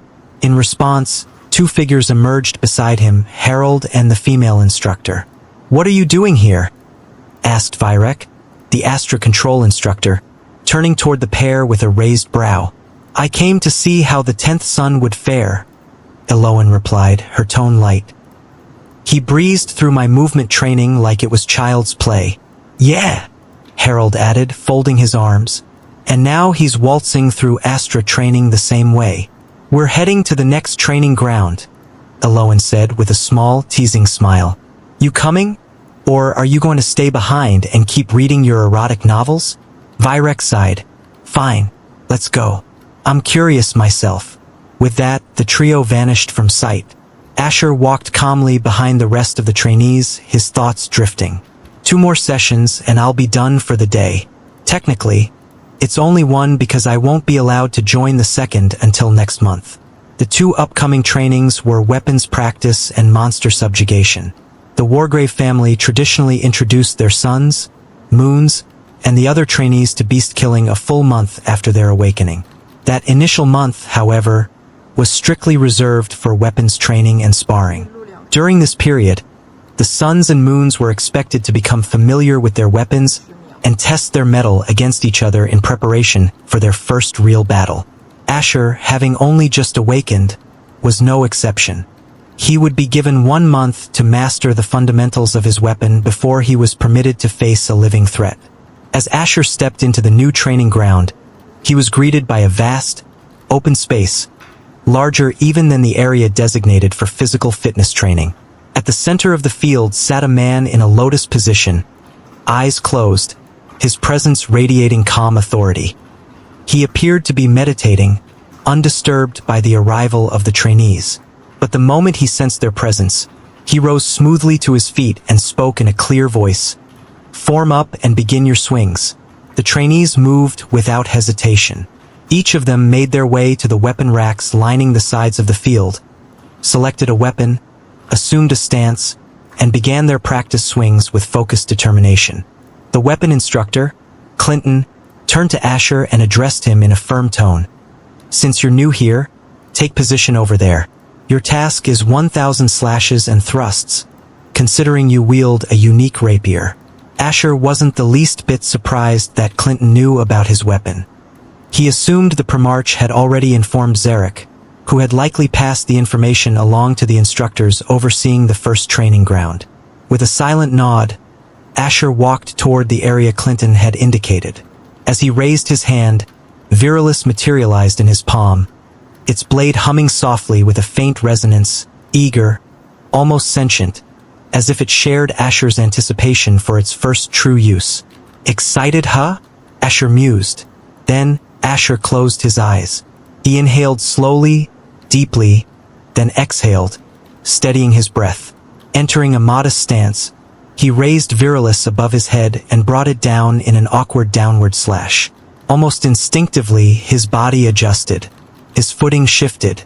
His breathing grew more measured. His grip repositioned ever so slightly, and he struck again. Clinton began to approach, intending to correct the boy's form.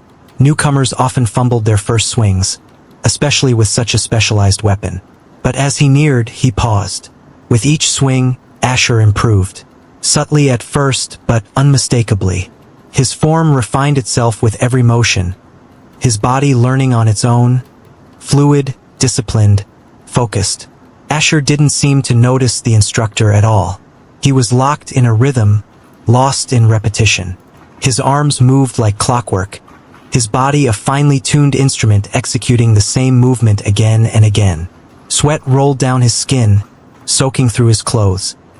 His violet hair clung damply to his forehead as the sun bore down, merciless and bright, but Asher never stopped.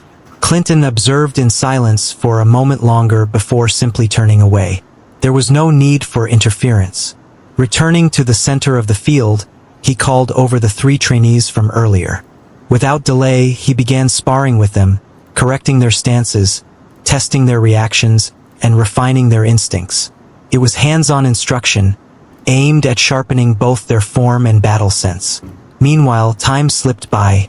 An hour passed, and Asher completed his 1,000 slashes with unbroken focus. Without pause, he transitioned seamlessly into thrusts. His right leg slid forward in perfect harmony with his leading hand, the point of Virilis darting out with precision, then retracting smoothly. Again and again, each motion flowed into the next as fluid as breath. His body, though drenched in sweat and trembling with fatigue, pulsed with exhilaration. Muscles ached, lungs burned, but Asher wasn't stopping. He moved as if possessed, immersed in a rhythm all his own. No thoughts, no distractions, only the blade, only the motion. His world had narrowed to the edge of Virilis, and in that narrow space he found clarity. Another hour passed, and still Asher did not pause, not for rest, not even for breath. His movements remained steady and composed. Then, at last, he halted mid-thrust, the final motion of his 1,000th thrust complete. He stood there in silence, chest rising and falling in a steady rhythm, sweat dripping from his chin to join the pool forming at his feet. The air around him shimmered faintly with heat and effort. But instead of resting, he moved. Dropping once more into a stance, Asher surged forward, his mind and body synchronizing perfectly. Slash flowed into thrust. Thrust gave way to slash. The two motions, once distinct, now blended seamlessly into one fluid dance. His waist twisted, adjusting his center of gravity. Shoulders rolled, arms and legs moved in perfect harmony. Muscle memory from the movement training sparked to life in his mind, guiding his limbs with refined instinct. He wasn't just swinging, he was weaving. Slash, thrust, step, flow. Each element became part of a greater whole. Minutes passed before he finally stopped. His entire form was drenched, steam rising faintly from his body. He stood still, blade lowered, breath deep and even. Then, slowly, a smile crept onto his lips. So this is why everyone wants to reincarnate, he thought, amusement and exhilaration mixing in his gaze. Then he turned and met Clinton's gaze. The instructor stood frozen, eyes wide in disbelief. Around the field, the other trainees had stopped their swings, their attention locked on Asher. Some wore expressions of awe, others confusion, and a few fear. To them, he no longer looked like a peer, but something else entirely. A monster in human form, but Asher didn't care. He had no intention of hiding his ability simply to match the expectations set for those who awakened on their third try. Let them stare. Let them talk. It didn't matter. No one could question him. He was the last heir of a duke, the 10th son of the Wargrave family. With quiet calmness, Asher sat down on the ground, crossing his legs as his breathing slowed. He closed his eyes, shutting out the noise around him, and allowed his mind to replay everything he had experienced throughout the trainings, each movement, each sensation, each moment of growth. Zarek walked with composed grace in a direction all within the estate recognized without question. A calm, knowing smile curved his lips as he passed, and the maids and fellow butlers offered respectful greetings. After all, he was no ordinary servant. He was the personal butler of the Primarch. Before him stood a black door. Without a word or gesture, it parted on its own, and Zarek stepped inside. Inside, a man stood, golden-eyed, golden-haired, Azerin Wargrave, the Primarch of the Wargrave family. He stood by the window engaged in an act that no one within the estate would have believed possible in their lifetime. Azerin Wargrave, the esteemed fearsome Primarch, was smiling as he gazed out into the distance. Anyone who witnessed the scene might have thought they had fallen into an illusion. It would have been easier to convince them that the entire history of Crymora was a fabrication than to believe that Azerin Wargrave was smiling. He was a man whom few, if any, had ever seen smile. As a Wargrave, Azerin was known for bearing either a cold, unreadable expression or none at all. And yet, in that quiet moment, one of the strongest men in the world wore a rare, gentle smile. The reason? His youngest son, Asher Wargrave, the 10th son. Zarek stepping in didn't speak or interrupt. He simply stood in place quietly. With Azerin's unparalleled perception, his senses extended across the entire Wargrave estate. At that moment, his attention was fixed on one person, Asher. The boy sat in a lotus position, eyes closed in deep focus. Azerin had been observing him from the very moment he stepped into the first training ground. He had watched him move through each challenge as though it were second nature, effortless, precise, composed. The astrosphere, which had once taken Azerin himself 5 minutes to form, was completed by Asher in less. Perfecting it had taken Azerin 20 minutes. Asher matched that feat with striking ease. The wall climb, once an hour-long ordeal for Azerin, was scaled in mere moments by his son. Even the movement and balance training, which had taken Azerin 4 days to conquer on the lowest difficulty setting, had been approached by Asher with a grace and instinct that bordered on the unnatural. And now, watching his son not only match, but surpass, every benchmark he had once set as a so-called once in a millennium genius, Azerin couldn't help but smile. At last, Azerin spoke, his gaze still fixed on the horizon beyond the window. "What did they bring, Zarek?" "It was an invitation, Primarch," Zarek replied without hesitation. Azerin's expression darkened. "Do these useless nobles have nothing better to do? The Emoviri are stirring unrest. Enemy empires are slipping spies into our borders one after the other, and yet they waste their time sending me invitations to meaningless gatherings." As he spoke, the faint smile that had graced his face vanished without a trace. "But you haven't asked what the invitation is for, Primarch," Zarek said with a faint smile tugging at his lips. He had known Azerin since the moment of his birth. He understood the man in ways few ever could. His temperaments, his rare moments of amusement, his silence that spoke more than words. He knew what Azerin despised. Meetings, banquets, ceremonies. Unless it involved war councils, strategies to crush rival empires, or decisive strikes against the Emoviri, such invitations were better left undelivered. If not for Asher's awakening, Azerin wouldn't have bothered returning at all. And yet, he had come quietly, a week before the event, choosing to observe everything from the shadows. "What is the meeting about, then?" Azerin asked, his tone flat, his expression cold. He had already decided to decline, as he always did. Zarek answered with measured calm. "The royal twins' 17th birthday is a week from today. The Emperor has extended a personal invitation." At those words, the icy edge in Azurin's gaze faded, replaced by a neutral stillness. His features grew unreadable, neither tense nor relaxed, merely still. "The prince and princess," he murmured. "I suppose that is understandable. Are you planning to attend, Primarch?" Zarek asked softly. "You already know the answer to that, Zarek. You've always known me better than my own blood," Azurin replied, his gaze never shifting from the window. Zarek offered no response. He hadn't expected one. Azurin never attended such events. He would, as always, send a representative in his place. "Who will be going this time?" Zarek asked, already sorting through the names of trusted advisors in his mind, those who had become seasoned delegates at such affairs. "We'll decide that later," Azurin said curtly. "There's still a few days left to decide."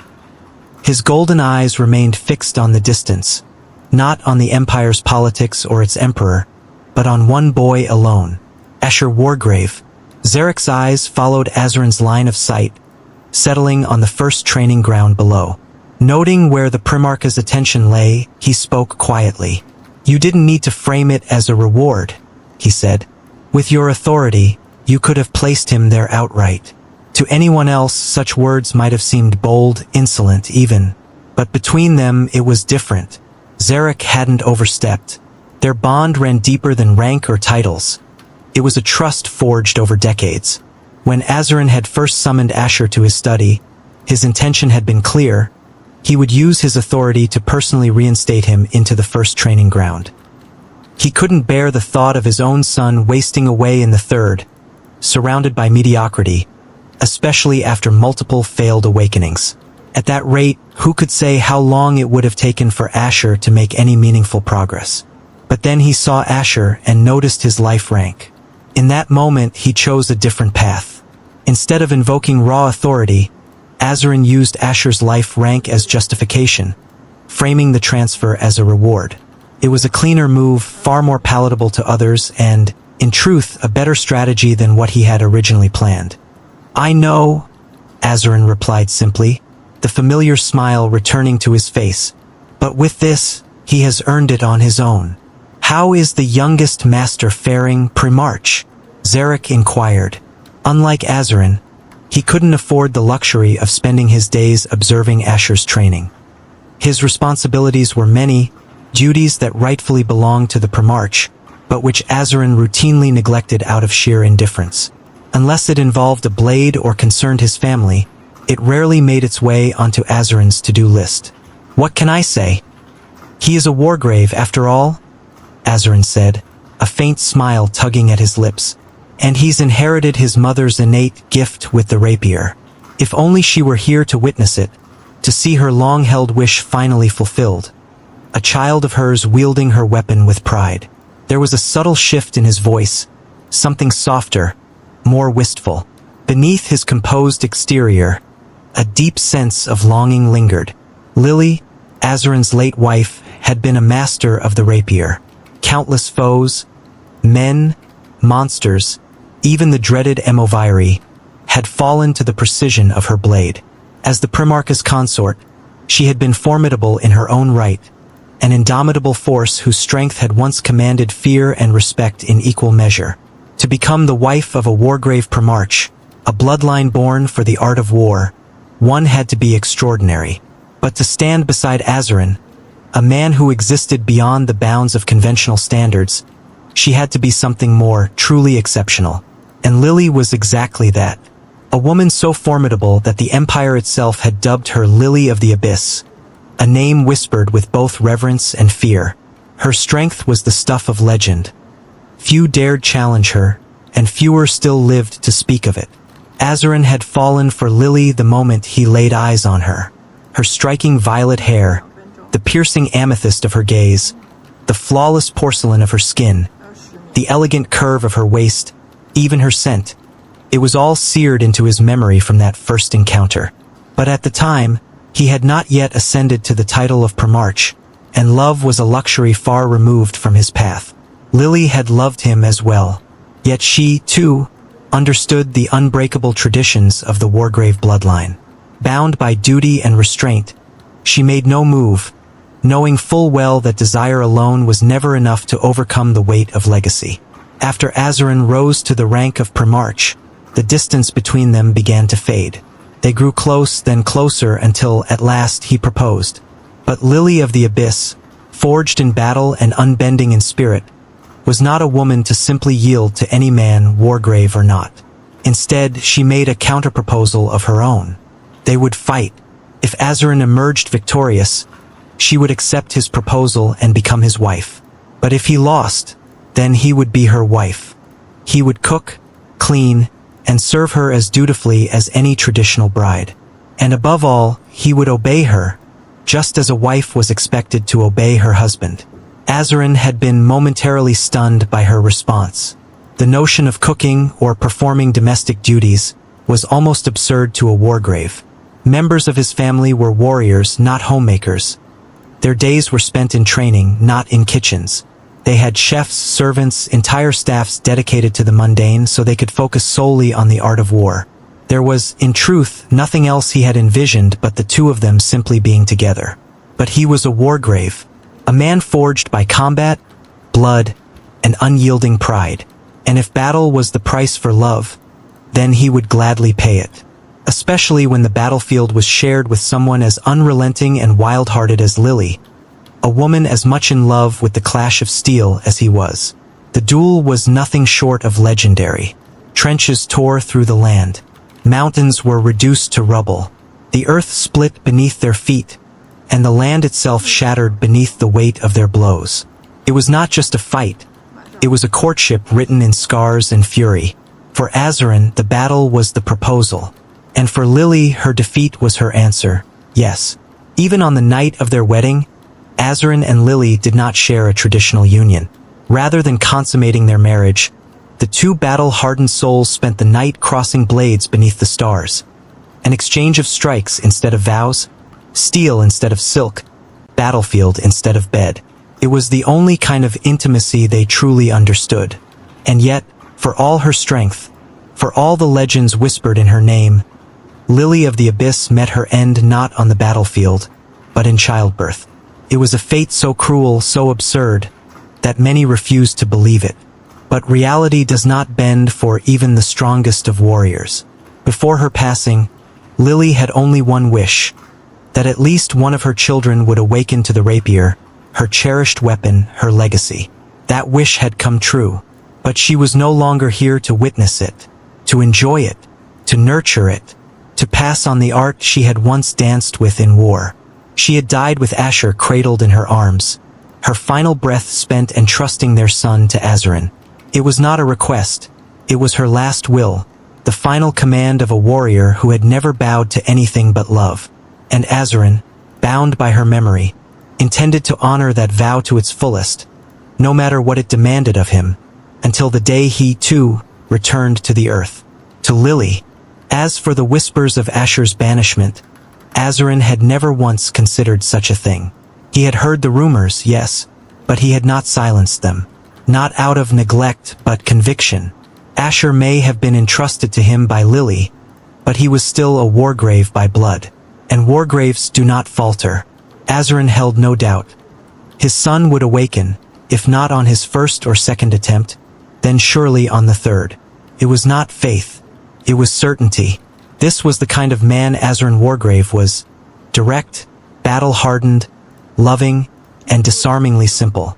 A man who found clarity in combat, spoke with purpose, and loved with unshakable devotion. Yet few truly knew this side of him. Together with Lily, Azarin had raised their firstborn son, Malric Wargrave, with immense love and care. He was their first child, their pride, and he had received the very best of them both. Perhaps a little too much. Unlike the typical Wargrave, known for their stoic expressions and iron restraint, Malric could hardly maintain a straight face. He smiled often, laughed easily, and wore his emotions openly, an almost heretical trait within his lineage. But there was a reason for it. Malric had grown up bathed in affection, taught to love fiercely and protect even more fiercely, and he had done just that. From a young age, he was raised to shield his siblings, to be their sword and shield, and he embraced the role with a terrifying earnestness.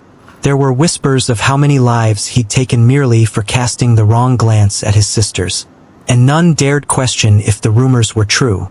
Malric had never believed Asher would be exiled. It was simply impossible, as he knew the real Primarch behind the mask. Sensing the mood had shifted somewhat, Azarin shifted the conversation without missing a beat. With a familiar glint in his eye, he launched into a cascade of boasts about Asher, his talent, his rapid progress, the feats he had already achieved. He even went so far as to brag about Asher's ability to suppress his life rank aura, speaking as though Zarek hadn't been standing right there when it happened. But Zarek said nothing. He simply listened, as he always did. Azarin never shared these fatherly praises with the other ducal families. He reserved them for Zarek alone. And while the Primarch might have believed he was being subtle, Zarek knew the truth. These moments were less about pride and more about love. Asher sat in the lotus position, his posture composed and calm, while the clash of steel rang sharply in the air around him. Yet, the metallic symphony failed to disturb his focus. In the Wargrave ducal family, trainees were never coddled with wooden replicas. From the very outset, they were expected to wield authentic weapons, steel, sharpened, and unrestrained. The risk of injury was not a concern. People with exceptional healing abilities were always on hand to mend flesh and bone. Mastery, after all, demanded real consequences. The trainees no longer spared glances in Asher's direction. This time was meant for training, not idle admiration. Inspired, perhaps even pressured, by Asher's earlier display, Clinton had driven them to their absolute limits. Seated in perfect stillness, Asher finally stirred. His eyelids fluttered open, revealing deep violet eyes that calmly took in the world around him. The very moment his gaze returned to the present, Clinton's voice rang out. "Training will resume tomorrow." With that simple command, the session came to an end. One by one, the trainees moved and began filing out of the open courtyard. Fatigue hung heavy in their steps. The sun had already begun its descent, casting long shadows across the first training ground. It was evening, and darkness crept steadily over the horizon. Asher walked ahead of the group, his pace unhurried yet assured. He had already familiarized himself with the layout of the first training ground. There was no need to follow behind like the others. Up ahead, the trio of top-ranked trainees moved with the quiet confidence befitting their skill. Upon noticing Asher's approach, they halted at once and offered a respectful greeting. "Good evening, 10th Sunday." Their words served as a sudden reminder. The rest of the trainees, worn and distracted from training, had neglected the customary courtesy. But now that the session was over, formality could not be ignored, especially not with someone of Asher's status. The thought alone was enough to stir anxiety. After all, who could say what might happen if the 10th Son deemed their disrespect intentional? Without delay, every trainee bowed in unison. "Good evening, 10th Son," they echoed respectfully, voices tinged with both reverence and apprehension. Asher stood momentarily frozen, uncertain of how to respond. The collective greeting, formal and synchronized, left him mildly unsettled. He couldn't imagine enduring this routine every single day just for stepping onto the training grounds. With a faint smile tugging at his lips, he spoke calmly. "From now on, within the training grounds, there's no need for formal greetings. Just head to your destinations and freshen up." And with that, he turned and walked away, leaving the trainees stunned in his wake. No one had expected a response, certainly not a gentle one. They had anticipated silence, perhaps even a cold glance, but a reply and a smile? It was almost surreal. Was the world ending? Asher, however, paid no mind to their bewilderment. He had no desire to wear a mask of superiority every waking moment. Politeness didn't need to be wrapped in intimidation. If he had to wear a facade, he'd only do so when absolutely necessary. As Asher walked, a subtle sensation coursed through his body, faint, almost imperceptible, yet undeniably present. It wasn't a dramatic surge of power, but a quiet affirmation that he had grown stronger. That slight, minuscule shift was enough. It was proof that his efforts during the rigorous training were bearing fruit. With the other trainees trailing behind, Asher stepped out of the first training ground, his stride steady and composed. Though fatigue clung to his muscles, his body did not falter. He regulated his breathing with practiced ease, smoothing away the weariness that threatened to surface. Without warning, Lyra appeared behind Asher like a phantom emerging from shadow, silent, graceful, and sudden. "Lyra, it's been a while," Asher said, without turning or pausing his steps. "It seems training went well, young master," she replied with a faint smile. Though she was barred from entering the first training ground, her senses had easily pierced the boundary. She had shadowed Asher's presence from beginning to end, and she knew, of course, that he had concealed his life rank. "I'd say it was fun," Asher replied calmly, his smile returning as he felt exhilarated after everything that happened. By the time Asher returned to his room, the sun had already dipped below the horizon. Without delay, he made his way to the shower. He could clearly smell the sweat clinging to his skin. The grime of effort needed to be washed away. After cleaning up, he changed into a fresh set of clothes from his wardrobe and settled into a chair, waiting for dinner. Lyra had already moved to fetch it. The urge to open his system panel tugged at him, but he decided to wait. He preferred to finish everything involving Lyra first. Moments later, she returned, carrying a tray with dinner. Asher wasted no time. He began eating immediately. After hours of intense training, his hunger had grown into a silent beast gnawing at him from within. Between bites, he glanced at Lyra and asked, "Lyra, do you know why the Wargrave family doesn't offer structured training in elemental manipulation the way they do with Astra?" Lyra, standing silently behind him, responded without hesitation. "Young master, while the ducal family provides instruction, it does not teach everything. Its purpose is to offer a foundation. After that, it's up to the individual to build upon it in the way they see fit. The difference in this case is that the family has chosen not to offer a formal foundation for elemental manipulation. This is because the control gained from Astra manipulation can, with understanding, be adapted to govern elemental energy as well." Asher absorbed her words in thoughtful silence. He had anticipated structured lessons in elemental control, yet none had come, not even Boris had spoken of it. "So I'm expected to learn it on my own," he said quietly. "Yes, young master," Lyra replied calmly. "Though you may seek guidance from others from time to time, most individuals train their elemental affinities independently. There isn't much complexity involved. With a bit of intellect and talent, even those with little natural gift can make measurable progress." Asher gave a slight nod. He understood well that Crymora was unlike other worlds in the novels he read, worlds where mages delve deep into arcane studies, deciphering complex runes, memorizing incantations, and mastering the intricate theories behind spellcasting and elemental control. None of that applied here. In Crymora, elemental manipulation required neither profound intellect nor intense academic rigor. It was more instinctual, a craft honed through practice, not study, or with a bit of study. A short while later, he finished his meal, setting the utensils aside just as Lyra re-entered. She gathered the empty plates with practiced efficiency. "Good night, young master," she said softly before slipping out of the room. The time was already 8:30 p.m. Training ran from 7 a.m. to 7 p.m. each day, and the routine left little space for leisure. Asher leaned back slightly, his eyes drifting toward the ceiling as thoughts filled his mind. "With the absolute physique, I doubt I'll need a full 8 hours of sleep. 5, maybe even less, might be enough to restore me to peak condition. Still, I'll have to test it. Tonight's sleep would be the test. There was simply too much to do. 12 hours of daily training in the first training ground, followed by personal regimens that included elemental control, rapier mastery, and cultivation. It was a relentless cycle of effort with barely any time to rest, an unbreaking pace carved into every day. So this is why children from powerful families often begin with modest life ranks.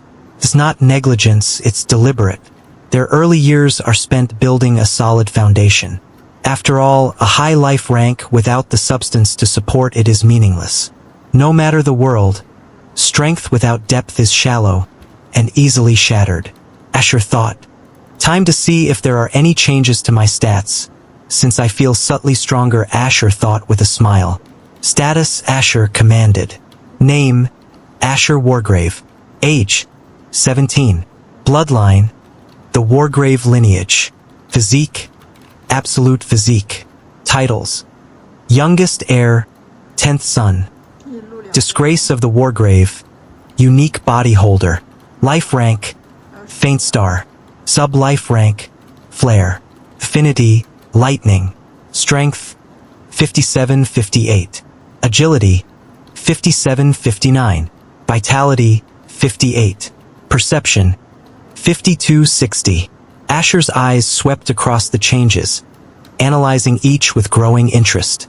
His strength had risen by a single point expected, given his recent physical exertion. Agility, however, had improved by 2, a direct result of his intensive movement and balance training.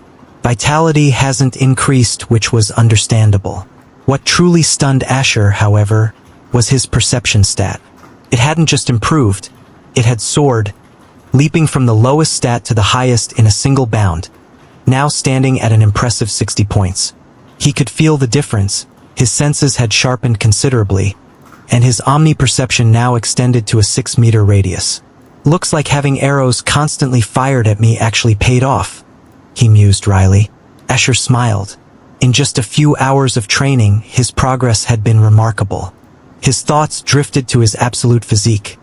The ability limitless physical growth, an ability that allowed his body to grow endlessly through combat and training. Even without formal cultivation, as long as he pushed himself to the edge, whether through battle or relentless drills, he would shatter that edge and grow stronger in response. Truly broken, but Asher understood the truth behind it. While the concept seemed straightforward, the reality was far more brutal. The stronger one became, the more punishing it was to break past the next threshold. Each new limit was a wall steeper than the last. But that was a concern for another time. Why waste thought on hurdles that weren't yet in his path?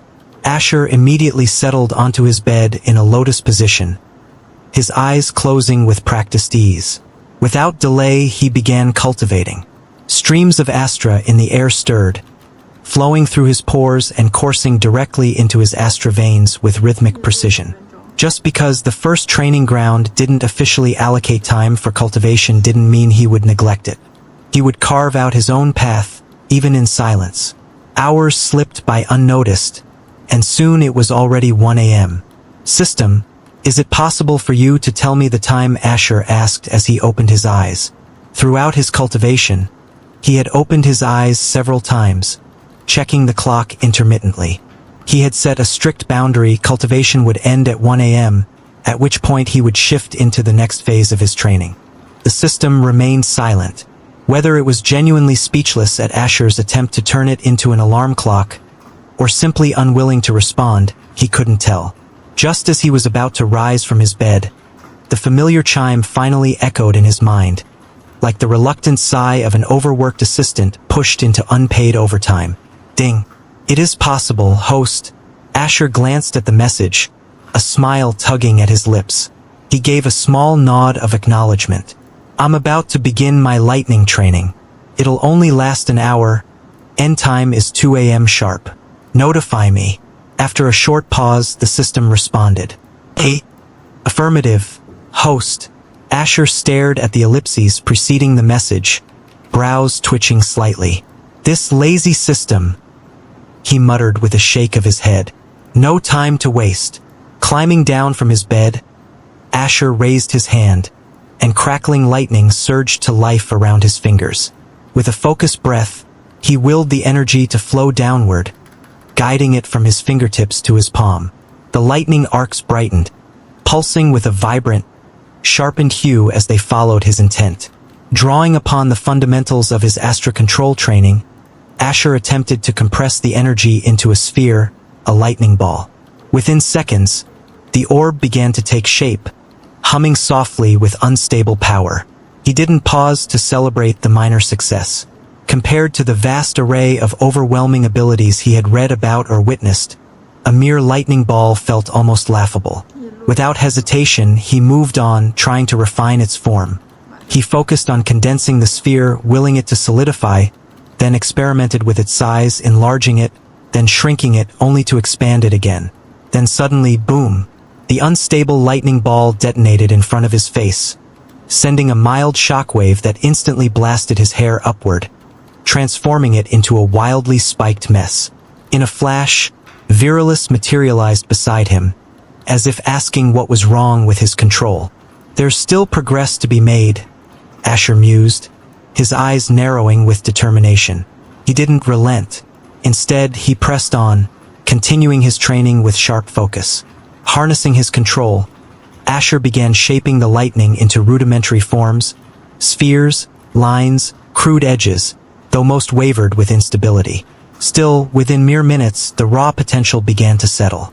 The shapes grew more defined, less volatile. His rapid improvement was undeniable, a testament to both his talent and tenacity. "I wonder how long it took others to reach this point," he pondered briefly. But the thought was fleeting. "No matter, that has nothing to do with me. System, how much time remains? I've already completed the basics, and it still hasn't been an hour. 10 minutes left. Host, since I've wrapped up the fundamentals of lightning control, let's test something else." With purpose in his step, Asher turned and made his way toward the bathroom. He had long since set his sights on walking on water. If walking on walls is possible, he reasoned, then why not water? The instructor may not have taught it, but that didn't mean it was impossible, or that Asher couldn't be the first to do it. With that thought, he filled a wide, tub-like structure to the brim. Channeling Astra into his feet, he took a deliberate step toward the water's surface, only for his foot to plunge straight to the bottom. "Just as I suspected," he thought calmly, unbothered. The Astra control method for walking on walls clearly didn't translate to water, and he had intentionally used the same approach to confirm his theory. A slow smile curved his lips as he withdrew his foot. The Astra beneath him shifted under his thought and control. With this new method, he took another step. This time, his foot landed atop the water's surface, steady and undisturbed, not even a ripple. Rising slightly, he placed his other foot beside the first. Two held firm. The smile on his face widened into a grin.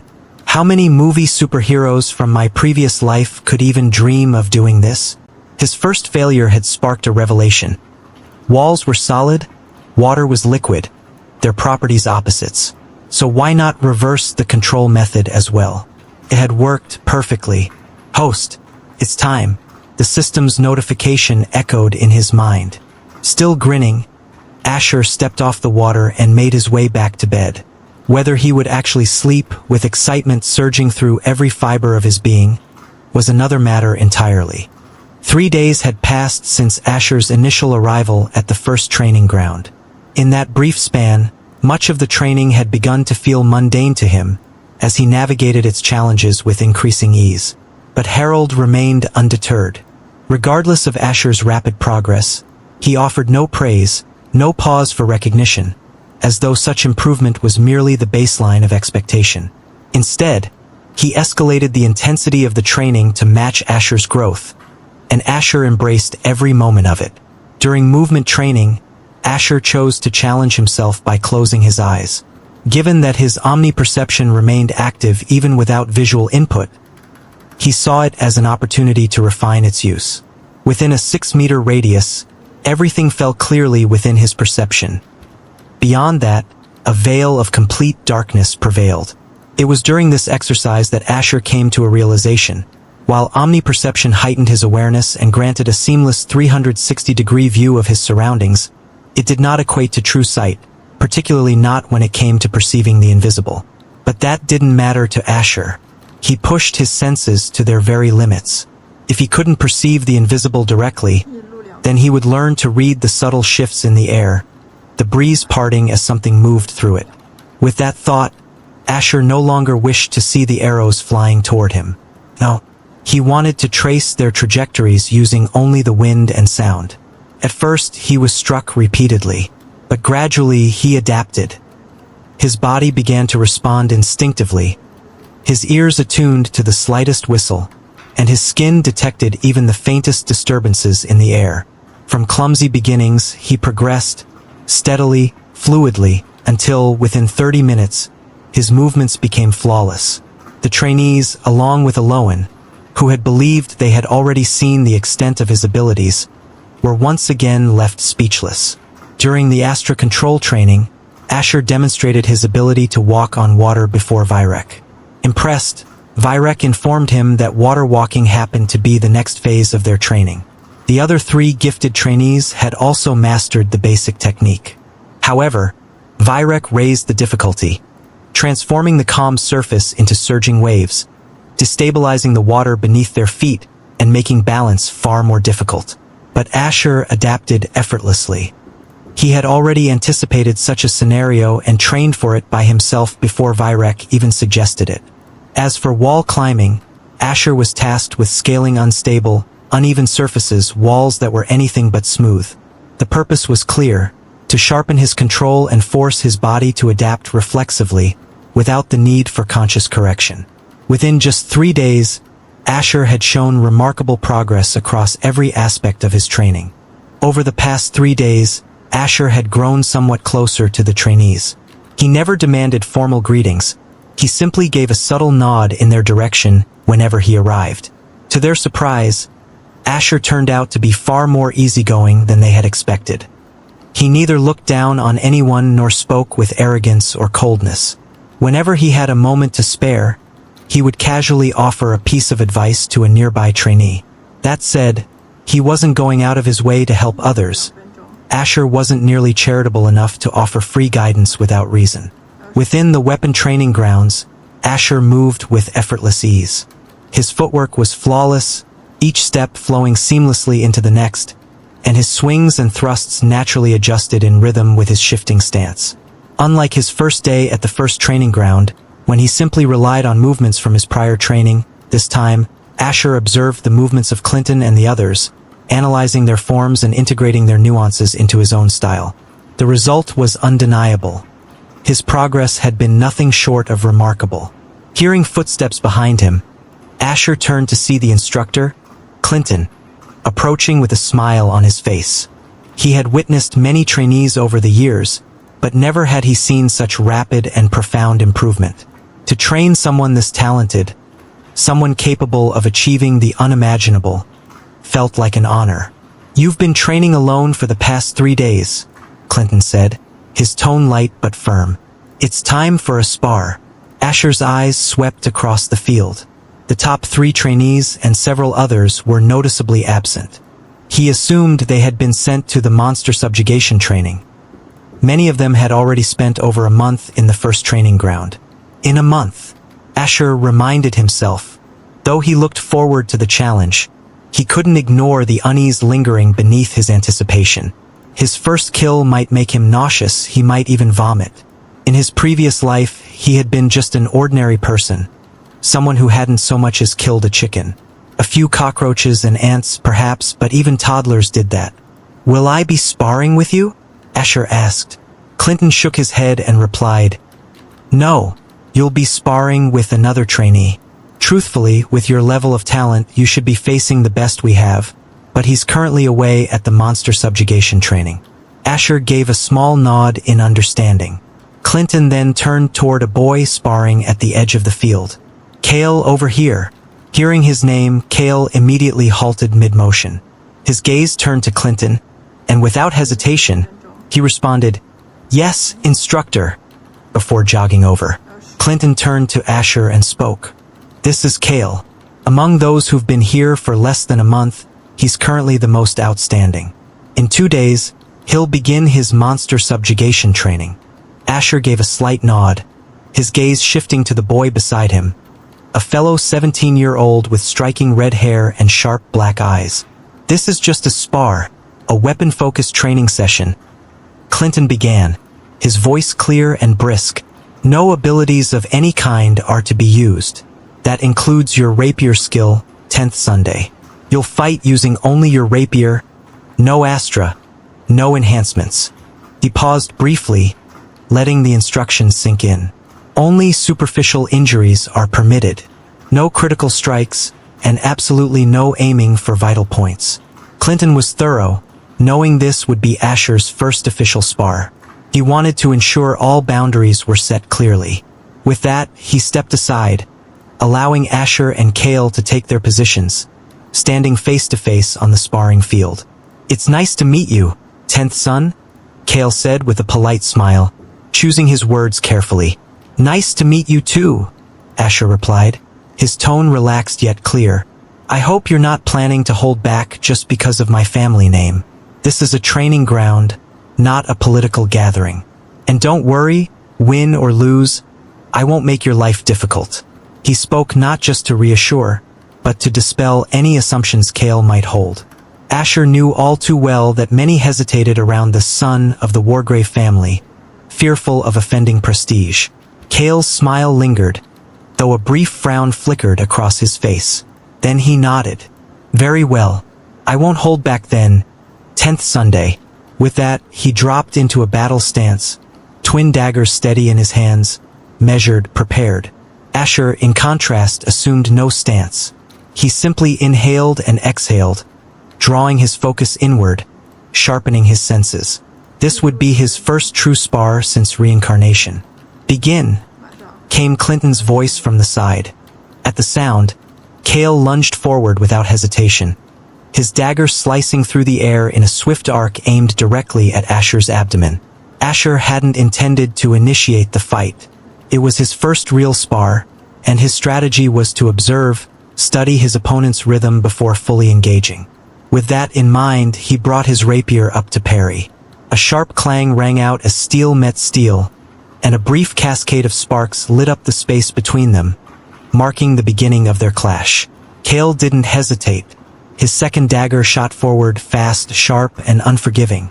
He honored Asher's request, holding nothing back. Lowering his stance, Kale drove the blade toward Asher's knees in a fluid, deadly motion. But Asher remained composed. With effortless grace, he flipped forward, soaring above the strike and over Kale, his movement as smooth as flowing water. As Asher flipped overhead, Kale responded in a heartbeat. His waist twisted, shoulders rolling in one seamless motion as both daggers snapped upward, ready to intercept a strike from above. But the attack never came. Asher had only dodged, offering no retaliation. Kale didn't dwell on the reason. His mind stayed sharp, focused. Without pause, he advanced with even greater efficiency. His daggers flashed like twin streaks of silver, one driving toward Asher's shoulder, the other targeting his ribs with ruthless intent. Asher took a single step back, effortlessly slipping past both strikes. But Kale was undeterred, his movements fluid and serpentine, like a viper poised to strike again. Without missing a beat, he flowed into the next assault, his dagger darting toward Asher's wrist, aiming to disarm him of Virilis. A flash of silver answered the threat. Virilis intercepted the blow mid-arc, ringing with a sharp clang. Steel sang against steel. Their eyes locked. Purple met black. No words were exchanged. None were needed. In that silent moment, understanding passed between them. Then, in a heartbeat, they exploded into motion.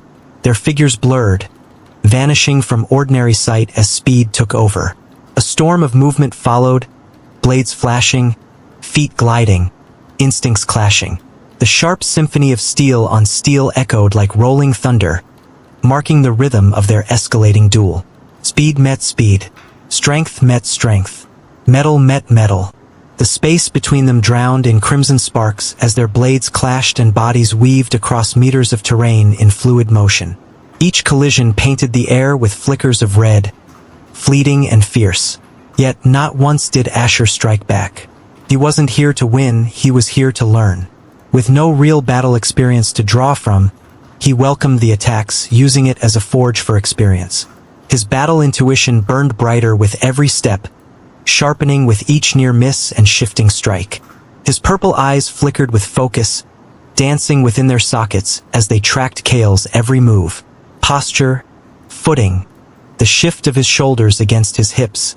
Nothing escaped Asher's gaze. He analyzed it all with eerie clarity, reading Kale like an open book, absorbing every nuance as if etching it into muscle memory. And through it all, his body moved, not from training, but from raw instinct, growing with each heartbeat. "He's at the Dust Kindlestar life rank," Asher noted as he moved, reading Kale's strength with growing clarity. There was no surprise. Kale had awakened at 15, granting him 2 full years of cultivation, training, and real combat experience. But to Asher, that gap meant little. His absolute physique was a force unto itself, a gift that defied conventional limits. It bridged the divide that should have existed between them, neutralizing the advantage Kale's rank should have granted. Kale's mind wrestled with the unfolding reality, struggling to comprehend what he was witnessing. It was impossible. No, it was supposed to be impossible. Even for a genius, talent alone couldn't substitute experience. Kale knew that. He was sure Asher knew it too. Otherwise, he wouldn't have made that comment about not making his life difficult if he lost. At this moment, Kale felt as though he were dueling Clinton, their seasoned weapons instructor. The balance in Asher's stance, the subtle angle of his rapier poised for a block, betrayed an unsettling truth. Asher was anticipating his every move before he even completed the motion himself. It was as if Asher was reading the very intent behind his strikes. That level of predictive combat wasn't something a novice should possess. Clinton could do it, yes, but only after decades of hard-earned experience on the battlefield. Driven by his current reality, Kale pushed himself, speed, strength, everything to the absolute limit. But no matter how much he escalated, Asher matched him seamlessly. Asher never surpassed him, never faltered. He simply mirrored Kale's intensity, maintaining a flawless equilibrium. To Kale, it made no sense. Asher had only awakened 3 days ago. By all logic, he should still be at the Dust Faintstar life rank. He was supposed to be weaker. Even accounting for the Wargrave bloodline's inherent physical superiority, it shouldn't have been enough to disregard an entire major life rank. And yet, here he was, defying expectation, transcending reason. Suddenly, Asher disengaged, fluidly stepping several meters back. His breathing remained steady, his posture loose, muscles relaxed, not a trace of tension in sight. Kale watched, uncertain, as Asher stood still, as though both his mind and body were recalibrating, aligning to some unseen rhythm. So this is the extent of what the current best can offer for now. Asher thought silently. His purple gaze settled on the red-haired boy before him.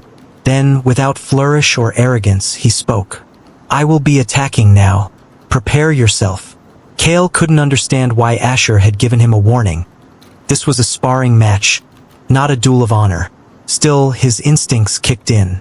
His body dipped slightly as he prepared to respond, knees coiled for motion. But he never got the chance. Before his muscles could even fully engage, Asher was already in motion, his figure blurring forward with frightening speed. Virilis, his rapier, moved with flawless synchronicity, carving through the air in a clean downward arc aimed at Kale's shoulder. Kale's footwork shifted reflexively as he moved to intercept the blow, but to his astonishment, the attack never landed where expected. Mid-strike, Asher's blade curved with uncanny twist, altering its trajectory in defiance of momentum. A feint? No, not quite. He readjusted mid-motion. Kale's thoughts raced as he twisted, attempting to intercept the blade now veering toward his flank. But he was a fraction too slow. Asher's rapier sliced cleanly across his side, the cold kiss of steel meeting flesh. The sharp sound of tearing muscle pierced the air, followed by a fine mist of crimson as blood arced outward in a brief, violent bloom. Kale's eyes widened in shock. Pain flared, sharp, immediate, but it didn't stop him. He'd been injured in spars before. This wasn't new. And truthfully, the pain was manageable, almost dull. Kale retaliated instantly, his twin daggers slicing through the air in a fluid, whistling arc. They moved as one, sharp, chilling, deadly. But Asher didn't block. He simply sidestepped, smooth and effortless, as though he'd seen the strike coming from light years away. How is this even possible? Kale's mind screamed, but there was no time for answers. Asher allowed no pause, no room to breathe. Virilis flashed forward again. A silver streak of death.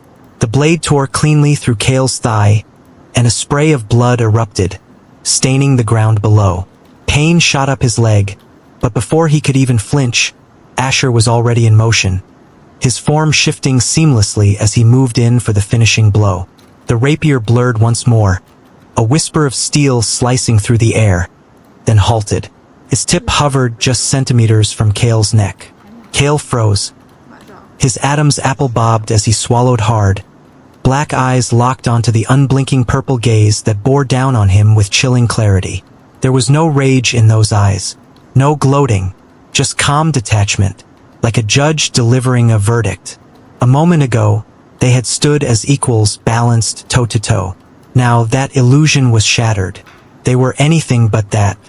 Clinton stood off to the side, intending to observe the sparring match from start to finish. He was keen to witness the 10th Son's performance firsthand, while remaining prepared to intervene at a moment's notice to prevent either Asher or Kale from sustaining life-threatening injuries. He had never once believed Asher stood a chance. Clinton understood the nature of genius.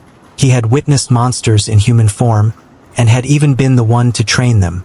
After all, every son and moon of the Wargrave family passed through this very first training ground, beginning at the age of 15 and typically concluding by 17.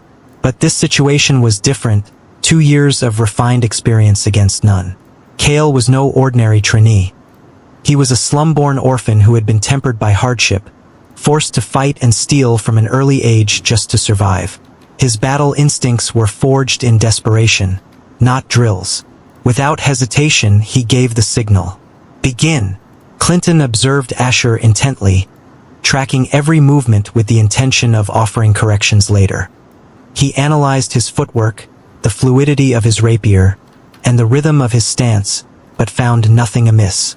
The 10th Son moved with a precision that left little room for critique. There was a distinct light in Asher's eyes, a quiet, calculating gleam. Clinton recognized the strategy. Observe first, adapt later. But as the bout progressed, something shifted. This wasn't mere observation. Asher wasn't simply learning. He was absorbing Kale in his entirety, his patterns, his movement, his very self, until the boy before him was no longer an opponent, but an open book laid bare. Clinton watched in stunned silence as the 10th Son raised his rapier to block, before Kale had even launched his attack. He could hardly believe what he was seeing. This was supposed to be a novice, someone who had only awakened 4 days ago. A boy who had never once wielded a weapon. By all logic, he should have faltered. He should have taken hits. He should have been overwhelmed, outmatched, outpaced. He was supposed to struggle. He was supposed to survive, not compete. He was supposed to try and keep up. He was supposed to... Clinton had been briefed by Virek, Eloan, and Harold about Asher's remarkable feats during previous training sessions. Yet, he had never taken the time to witness them for himself. Whether occupied with instructing the other trainees or honing his own skills, he simply hadn't prioritized it. Still, he had believed their reports, if only because of the astonishing swordplay Asher had demonstrated on his very first day. Now, as he watched the boy in motion, that belief solidified into awe. Asher flipped forward, sidestepped once, ducked, parried, blocked, and defended, all with seamless precision. Not a single movement was wasted, as though he had been doing it since the day he was born. But Clinton saw more than just skill. He saw elements within Asher's movements. Echoes of familiar techniques, echoes of himself. Over the past 3 days in the first training ground, Asher hadn't simply swung his sword mindlessly during weapon drills. No, he had watched, absorbed, and internalized. And now, in the heat of battle, he was applying. Clinton's eyes narrowed as realization struck. He had been so captivated by the elegance of Asher's rapier movement that he'd overlooked the impossible. Asher wasn't supposed to move at this speed. He wasn't supposed to be able to react this quickly. By every measure, strength, speed, reflex, he should have been outclassed. And yet, even as Kale ramped up the intensity of his attacks, Asher matched him step for step, stroke for stroke. What has the Wargrave bloodline brought into the world? Clinton couldn't help but wonder.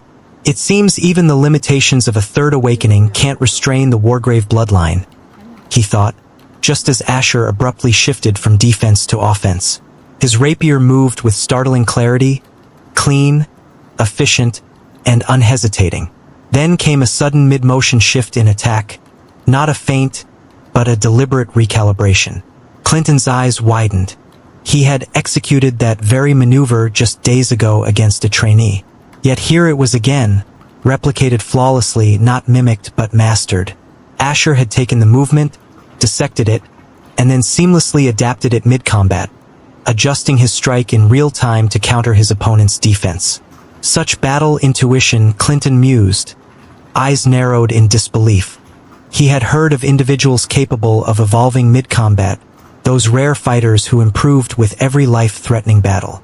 The Primarch himself was said to be one of them, people who baffled stronger opponents by adapting faster than they could overwhelm. But Asher was something else entirely. His battle intuition didn't just rival theirs, it surpassed it by a staggering margin. Even among those gifted with instinctual adaptation, few, if any, could execute what Asher was displaying now. Then it happened. Asher struck first. A thin crimson line opened across Kale's skin. Another flash of movement, and blood bloomed from Kale's thigh, and then silence. The rapier stopped at Kale's neck, just a breath away from slicing clean through. The training ground fell into a frozen stillness, as if even the world itself paused to ask whether it could truly give rise to such a genius. Reality bent, and yet no one dared to accept it. Every trainee had only joined the Wargrave family within the last month. None had yet qualified for the monster subjugation. All were still in preparation. And yes, they were talented, each of them chosen for potential, for promise. But this, 3 days, that was all it had taken. 3 days for Asher to defy every standard, to upend every assumption, to surpass what any of them thought possible. Clinton snapped out of his daze, the sharp sound of his boots striking the floor breaking the stillness that had gripped the training ground. "Congratulations on your first victory, 10th son," he said with a measured smile as he approached. Asher's violet eyes shifted from Kale to meet Clinton's gaze, calm and sharp. "It's thanks to your teachings, instructor," Asher replied, a faint smile touching his lips. Clinton's lips twitched ever so slightly. "Teachings?" he echoed in his mind, almost incredulous. "I haven't taught you a single thing." He had intended to guide Asher over the past 3 days. That was the plan. But each time he observed, he found nothing to correct, nothing out of place. And now, to be credited for something he hadn't done? He truly didn't know what to say. He was left speechless. Kale stood off to the side, stunned, bewildered. His entire sense of pride, the foundation of his identity, lay in ruins before the being known as Asher Wargrave. He had always taken pride in being the strongest among the newcomers, those who had been here for less than a month. His talent had never been in question. Clinton himself had praised him on multiple occasions. From the slums to this very moment, Kale had clung to the strength he'd cultivated with his own hands. He'd wielded a dagger long before his awakening, surviving on sheer instinct and grit. But now he understood all too clearly what had transpired. He hadn't just faced a prodigy. He had helped a monster take his first step. He exhaled softly, pushing aside the remnants of shock and turbulent emotion. Though he had nurtured a measure of pride and confidence in his strength, Kale was not naive enough to believe he stood at the pinnacle of talent in this world. He was well aware that monsters roamed this planet, some even within the very family he served. What he hadn't expected was to encounter one so soon, let alone spar with one. "Good match, Kale. Thank you for this." Asher's calm voice broke through the lingering silence. Kale turned, his black eyes locking onto Asher, who approached with a faint smile and an outstretched hand. After a moment's pause, Kale took it and offered a small nod. "Thank you, 10th Sunday. It seems I'll need to train harder if I hope to keep up with you." Asher didn't reply. He simply nodded once, turned on his heel, and made his way to a quiet corner. There, he sat down, eyes closed, lost in his thoughts. This had become a ritual of sorts for him, a moment of stillness after every new milestone. Minutes passed. Soon after, the day's training came to an end. Asher exited the training grounds in silence, with Lyra materializing at his side as if by instinct. Neither exchanged words, there was no need. An unspoken understanding had long been established between them. Lyra knew Asher's routine well. After each session at the first training ground, he would return to his quarters to continue his relentless self-discipline. She never intruded upon his silence, never offered unsolicited counsel. She simply observed, ever present, yet never overstepping her bounds. As for Asher, once he discovered that his body could operate at peak condition with only 4 hours of sleep, he embraced the regimen without hesitation. Those few hours became his sole rest, every remaining moment devoted entirely to training. That night passed in quiet intensity, with Asher honing his mastery over the lightning element before finally allowing himself sleep. Dawn crept in gently, sunlight filtering through the room in golden shafts. Asher rose precisely on time. The first training session began at 7 a.m., and punctuality was non-negotiable. He knew he had to arrive early. Harold had no tolerance for tardiness. From what Asher had observed, even his status as a son might not shield him from punishment. Just as Asher prepared to head out, Lyra stepped into the room and spoke, her tone calm and composed. "Good morning, young master. I've been instructed by Mr. Zarek to inform you that your training plans for today have been cancelled. You have other matters to attend to. The instructors at the first training ground have already been notified." Asher paused, momentarily caught off guard. He hadn't even completed a full week of training, and now he was being pulled away? Are they assigning me a personal instructor because of my talent? He wondered. It was the only explanation that made sense to him. But why speculate when he could simply ask? "Do you know what this is about?" Asher inquired, his voice calm but curious. "No, young master," Lyra replied, shaking her head lightly. "I did ask Mr. Zarek, but he offered no details, only that we would be informed in due time." With no answers forthcoming, Asher made a quick decision. As much as he would have preferred to continue training, it seemed wiser to conserve his strength in case the day demanded something more physical. Without another word, he climbed back onto the bed and slipped beneath the duvet. Within moments, he was asleep. Lyra watched in quiet surprise. She had expected him to wait in contemplative silence, not drift off so effortlessly. A faint smile touched her lips. Without disturbing the peace, she stepped out and gently closed the door behind her.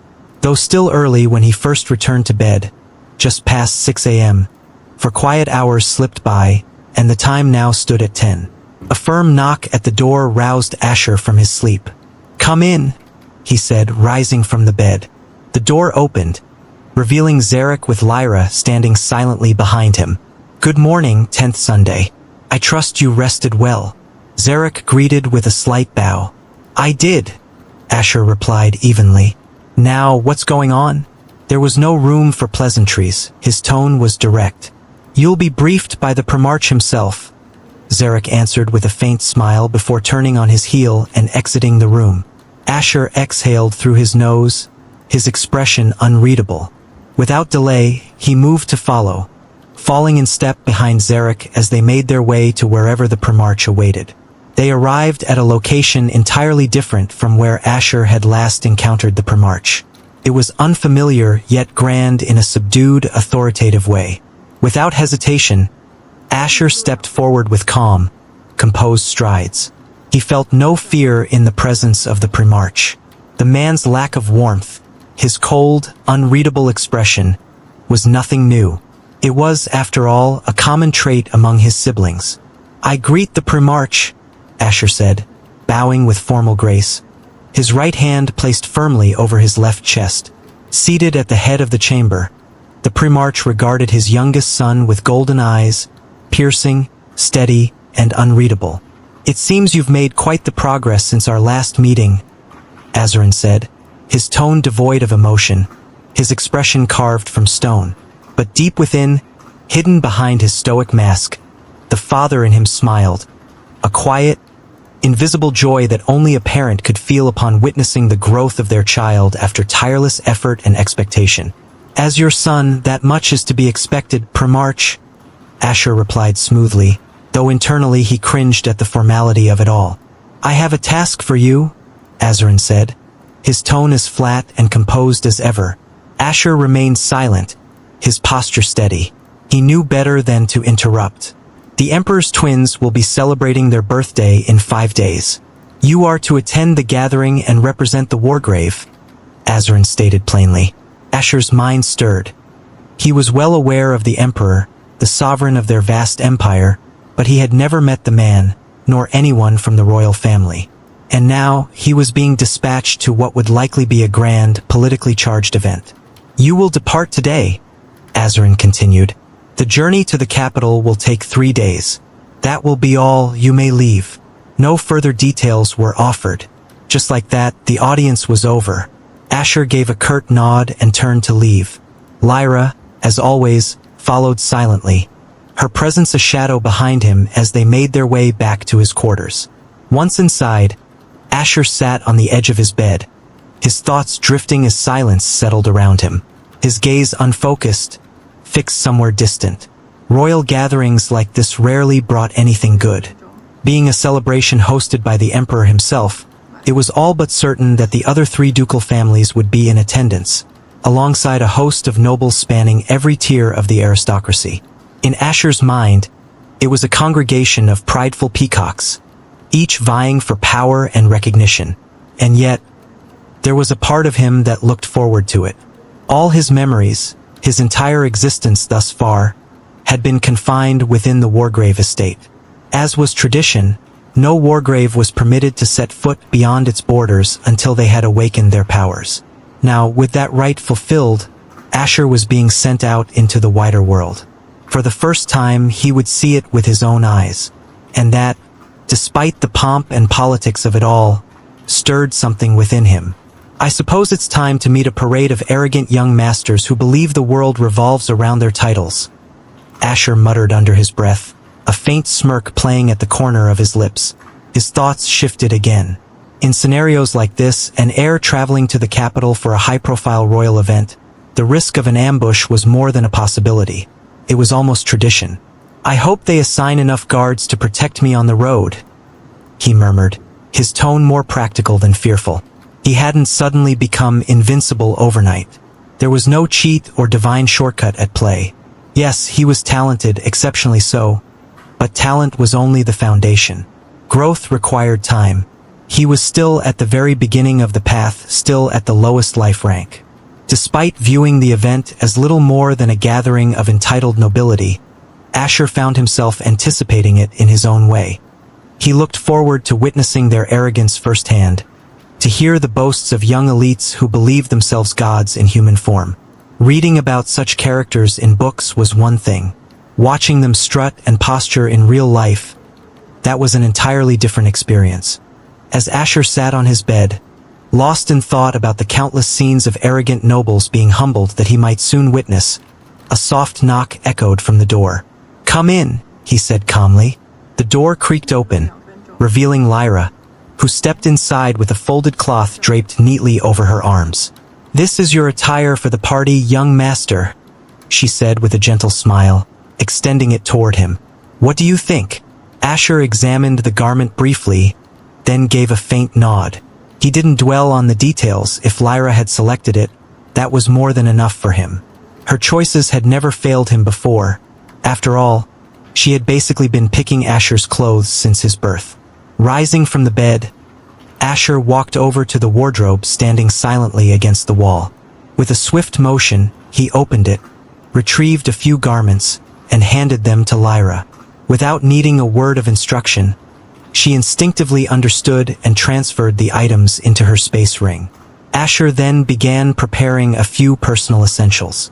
He wasn't sure if they would come across a river or stream suitable for bathing during the 3-day journey.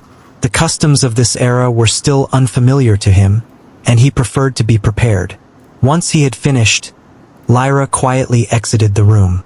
Asher then settled onto the bed, crossed his legs, and began to cultivate, letting his breathing steady as he sank into focused silence. Several minutes passed before another knock echoed from the door. Asher didn't need to ask, he already knew it was Zarek.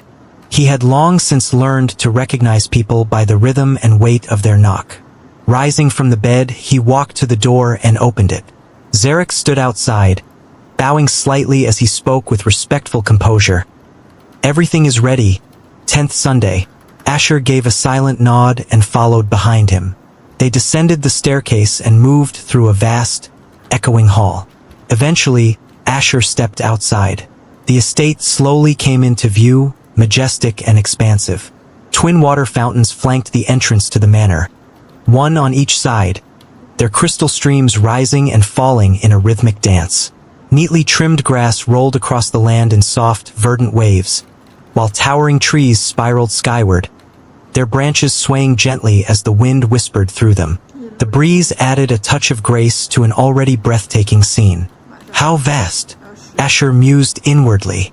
In his previous life, even those within the top 1% of society would have struggled to afford a place of this grandeur. Perhaps only the elusive top 0.1% could claim such luxury. He exhaled softly and shook his head, dismissing the thought. He approached the grand carriage stationed ahead, its frame imposing, its surface a striking blend of deep black and radiant gold plating. Asher didn't need to guess. This wasn't merely gold-colored paint. No, it was genuine gold, gleaming under the light with unmistakable opulence. So this is how nobles live, he thought, a flicker of surprise crossing his mind. He tried to recall if anyone in his previous life had ever plated their cars in gold or diamonds. He couldn't think of a single one. It suddenly struck him how little he had thought about Crimora's transportation systems. His time had been consumed entirely by relentless training. Somewhere in the back of his mind, he had expected the kind of basic wooden carriage he'd read about in books. What stood before him, however, was anything but ordinary. Two imposing horses stood silently at the front of the carriage, exuding calm strength, as though awaiting a silent command. Beside the carriage, Asher took note of 5 guards stationed vigilantly. Each was clad in polished armor, their long capes cascading down their backs in dignified folds. Embossed on their chests, and on the side of the carriage, was the unmistakable crest of House Wargrave. A blazing sun, rendered in exquisite detail, its flames seemingly alive. Though Asher could faintly sense traces of aura seeping from their bodies, he couldn't determine their exact life ranks. Their strength was clear, but not easily measured. He turned slightly to glance at Zarek, who stood silently behind him, composed as ever. "Goodbye, Zarek. See you in a few days," Asher said, his tone calm. With that, he stepped into the carriage with steady, purposeful strides. Lyra followed closely behind, her movements graceful and silent. The youngest master is finally leaving the estate for the first time, Zarek thought, the ever-present smile on his face deepening slightly with quiet pride. Across the estate grounds, several maids and butlers had paused in their duties, their gazes fixed on the departing carriage. It was a rare sight. Asher Wargrave, born into legacy and silence, was leaving the estate for the very first time since his birth. "Let's move," came Asher's calm command from within the carriage. The coachman responded instantly, snapping the reins with practiced precision. The horses surged forward, and the grand carriage eased into motion.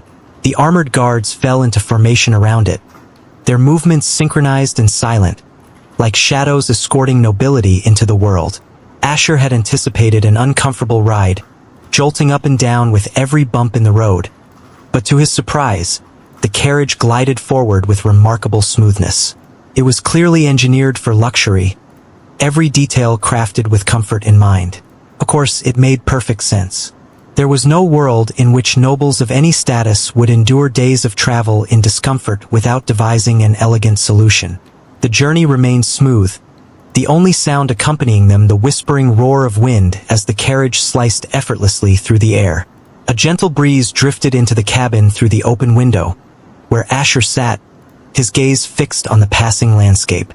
Then, without warning, his hand shot out, gripping the edge of the carriage with extreme ease. In one fluid motion, he pulled himself upward, his body twisting midair with a natural grace. He vaulted through the window and landed atop the carriage roof with effortless ease, as if gravity itself had chosen not to interfere. Asher was fully aware of the risk of what he just did. An arrow loosed from the shadows could end his life in an instant. But he also understood the nature of such threats. Assassins rarely struck so close to their target's home. They preferred to wait, often days into the journey, when reinforcements would be far out of reach and escape routes limited. The wind lashed against his skin, sharp and wild, yet strangely invigorating. Around him, the world blurred in motion, a rush of color and speed that danced at the edges of his vision. Tilting his head upward, Asher's eyes settled on the sky. Wisps of white clouds drifted lazily across the expanse, streaked against the soft blue canvas above. For a moment, he simply watched, silently admiring the vastness, the freedom, and the quiet majesty of the heavens. These horses are far faster than any ordinary breed, Asher observed, eyes fixed on the blur of their powerful strides. The speed was extraordinary, yet unsurprising. After all, Astra had catalyzed the evolution of nearly every living being in this world. Despite the wind resistance, Asher remained steady, his body instinctively adapting, balanced against the rush of air. For a while, he simply watched in silence, taking in the ever-shifting landscape that stretched out before him. Eventually, he lowered himself to a seated position atop the carriage, his expression calm, contemplative. Jennifer would love this view and probably the party I'm headed to, he thought, a small smile tugging at his lips. At least at this gathering, he bore the title of a duke's son. There would be no tired cliché of being dismissed for lacking noble blood. Not this time. Though some might still look down on me for awakening so late, he admitted inwardly. But the thought barely lingered. Let them. The smile remained, undisturbed. As the carriage rolled steadily onward, a mounted guard finally broke the silence. "10th son, forgive the intrusion, but it isn't safe atop the carriage," he said with a respectful tone. Asher, eyes closed in quiet thought, slowly opened them. He turned to the guard and gave a slight nod. With effortless grace, he slipped back into the carriage, his movements fluid and unhurried. "How was your moment of peace, young master?" Lyra inquired from her seat opposite him, her voice calm. "Refreshing," Asher responded briefly. He had little else to add, though he had genuinely enjoyed the wind's gentle caress and the fleeting glimpse of the vast world passing by. The sun dipped beneath the horizon, and the cloak of night began its slow descent, casting the world into shadows. Not once during the journey had they paused for rest, but with darkness now reigning, they had no choice but to halt. Asher stepped down from the carriage, the silver light of the moon catching in the strands of his purple hair, giving them an ethereal glow. The moment his boots touched the earth, Lyra positioned herself a single step behind him to the right, while a guard mirrored her on the left. Asher made no remark about the added vigilance. Night had fallen, caution was no longer a courtesy, but a necessity. Asher's gaze drifted to the horses, a flicker of curiosity in his eyes. They had been running since morning without pause, yet even now, they showed only the faintest signs of exhaustion, just a soft panting as they lay gracefully upon the grass. Around him, the guards moved with practiced efficiency, their motions fluid and precise, as though they had performed this routine 100 times beneath 100 different moons. Under the quiet silver light, tents began to rise. With a faint shake of his head, Asher turned away and stepped inside his tent. Lyra followed silently, her presence a constant shadow. 2 guards took position at the entrance, their silhouettes standing firm against the backdrop of the night. With a graceful wave of her hand, Lyra summoned a large bed that materialized in the air before descending gently onto the mat a guard had laid out earlier. "You brought this with you?" Asher asked, genuine surprise flickering in his voice. He hadn't expected such comfort out here in the wilderness. "Your comfort is my priority, young master," Lyra replied with a serene smile. Another wave of her hand, and a polished table appeared, accompanied by a spread of elegantly arranged dishes, warm, aromatic. Asher blinked. When did you even have time to prepare all this? We barely packed anything after the Primarch announced our departure. The chefs couldn't possibly have cooked this on such short notice. He sat on the edge of the bed, pulling the table closer, his curiosity still lingering even as the scent of the food pushed him to dig in. On the day of your awakening, young master, Lyra replied calmly. Since you spent the entire day in solitude, I took the opportunity to visit the kitchens. The chefs prepared a wide array of dishes from morning until night. Asher took a bite, his expression thoughtful. Why go to such lengths? Because your awakening marked a turning point, she said matter-of-factly. It was only a matter of time before we left the estate. I needed to be prepared for nights in the forest, or inns whose food may not meet your standards. Asher chuckled softly, a smile tugging at his lips. I have to hand it to you, Lyra. You really are too good. It's my duty, young master, she replied, returning his smile with quiet pride. Asher, noticing Lyra standing silently like a statue while he ate, felt a quiet urge to invite her to join him. He knew what her answer would be. She would refuse. But still, he asked, better to offer and be turned down than to say nothing at all. You don't have to just stand there like a statue. Join me, at least for tonight, he said, his eyes focused on the dishes laid before him. Lyra turned her head toward him, surprise flickering in her eyes. The suggestion was almost unthinkable. Servants did not dine with their masters. Still, she answered with composure. I appreciate the offer, young master, but given my life rank, I can go several weeks without nourishment. Asher didn't press the matter. He simply gave a small nod. Her response was exactly what he'd expected. Despite the closeness they shared, there were invisible lines drawn between them, boundaries that Lyra would never cross, no matter the circumstance. So it's not as exaggerated as those novels claim. Characters with high cultivation going years without food, or abandoning it altogether, sustaining themselves entirely on energy. Asher thought silently. The reality, it seemed, was far more grounded. The tent settled into a tranquil silence, broken only by the soft clinking of cutlery as Asher finished his meal. A gentle golden light flickered within the tent, casting warm shadows along the fabric walls. Asher dabbed a napkin across his lips. Without delay, Lyra gave a small wave of her hand, and the dishes vanished soundlessly into her space ring. Good night, Lyra, Asher murmured, settling onto the bed, the duvet still neatly draped over him. Good night, young master, she replied softly. With a subtle motion, she extinguished the light, and darkness embraced the tent like a velvet curtain. But she didn't step outside to stand guard by the tent's entrance. No, she remained within, quietly shifting to a different position. Her presence seemed to melt seamlessly into the darkness, as if she were part of it. Lyra wouldn't risk leaving Asher's side. Not here, not in a forest swallowed by night. This was the kind of place where silence breathed danger, where the right set of skills, abilities, or elemental affinity could turn an assassin into a ghost.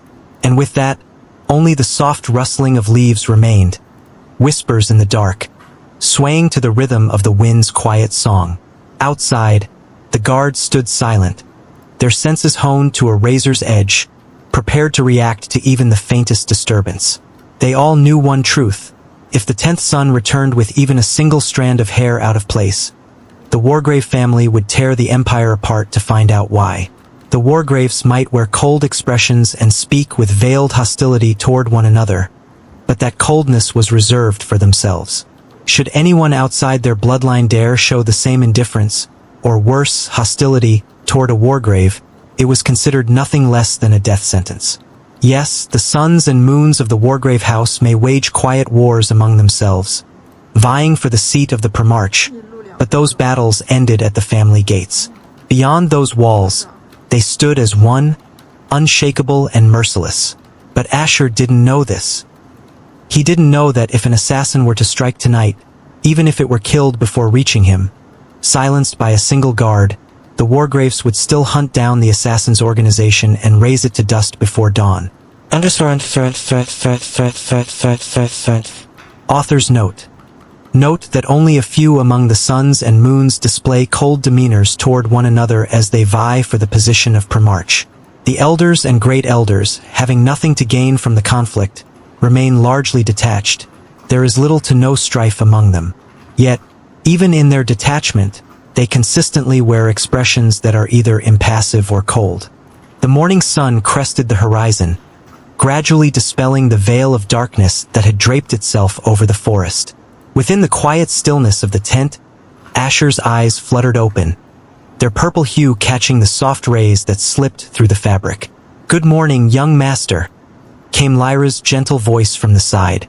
Asher offered a faint nod before asking, "Is there a river nearby where I can bathe?" He had assumed a stream would be close enough for that purpose, but Lyra shook her head with a knowing smile. "No, young master. I've already taken care of it," she said, gesturing ahead. Asher stepped out of the tent, the warmth of the morning sun brushing against his face like a silent welcome. "Good morning, 10th son," the 5 guards said in unison, immediately bowing in respectful greeting. Asher gave a brief nod. "Did anything happen during the night? Any disturbances like an assassin?" "No, 10th son," one of the guards replied, his voice steady and respectful. "So, nothing then," Asher thought silently, his eyes scanning the tranquil forest clearing where they had made camp. 3 tents stood in the quiet morning light. The first belonged to Asher himself.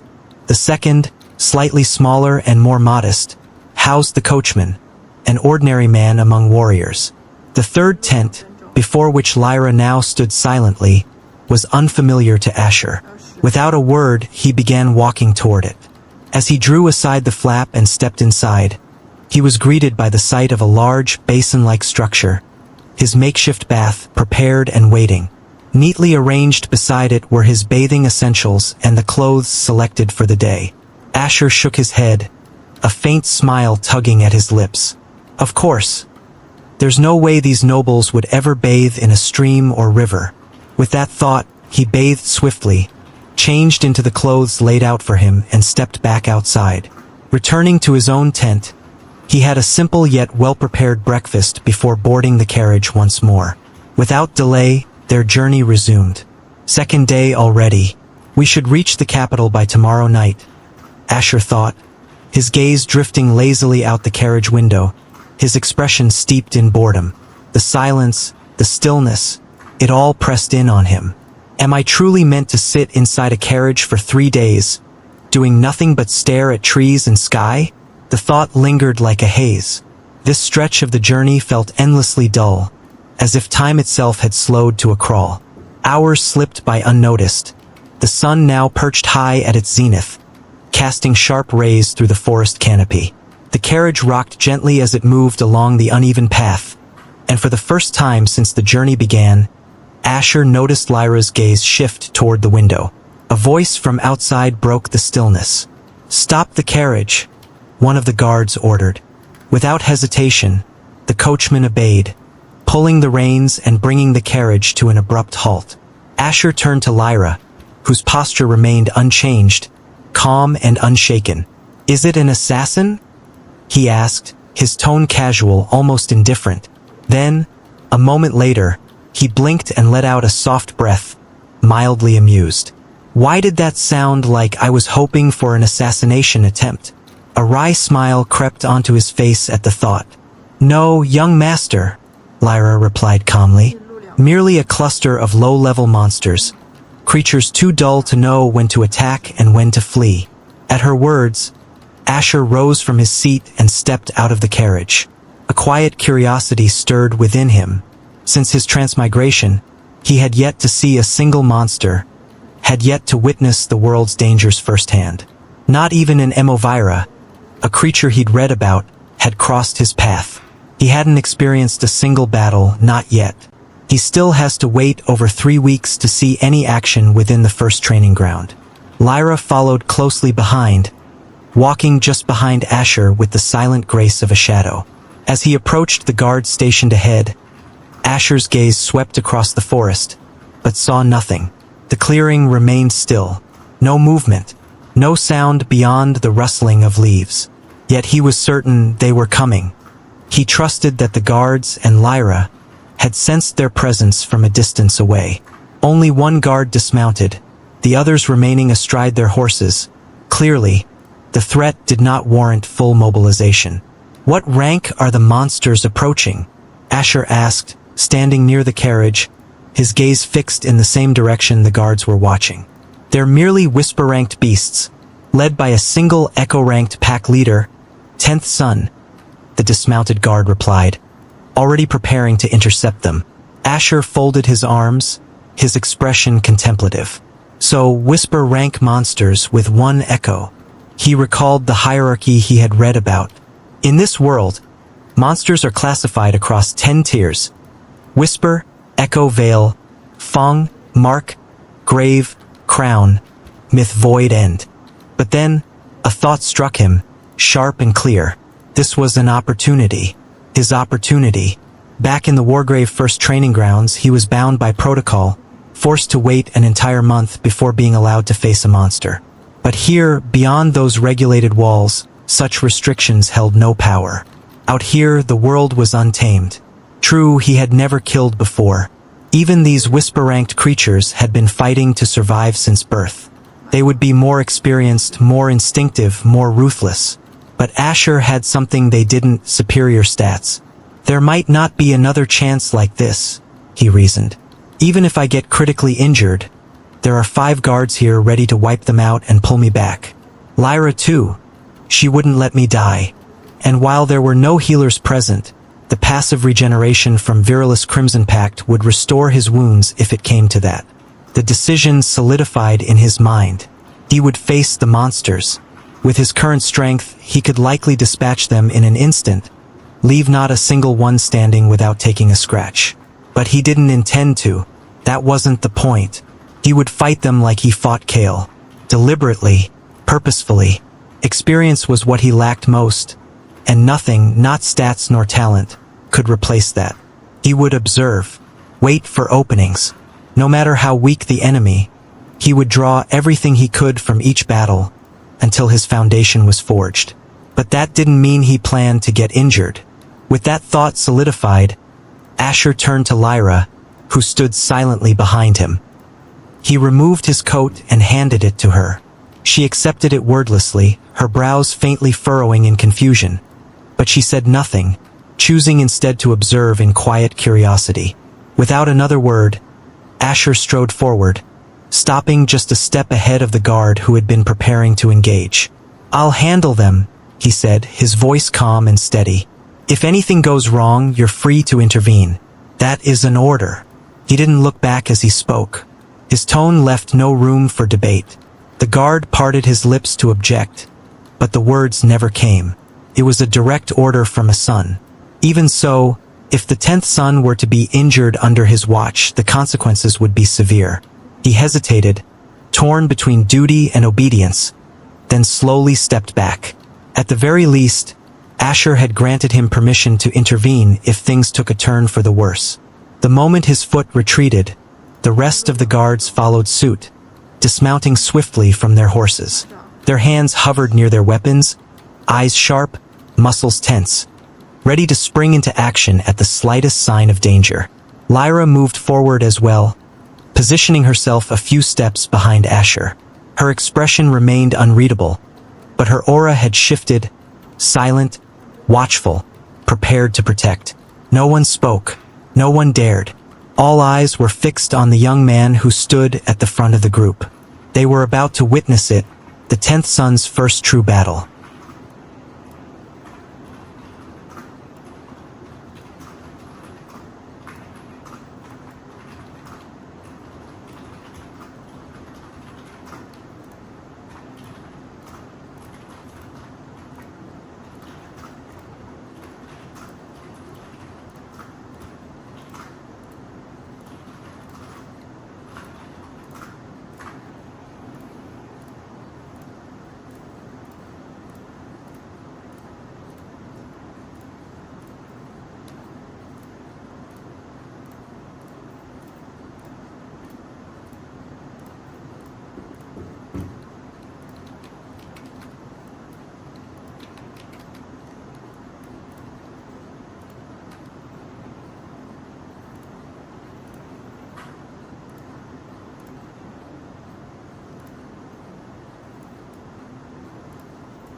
一录2分钟，还有马上还有10秒。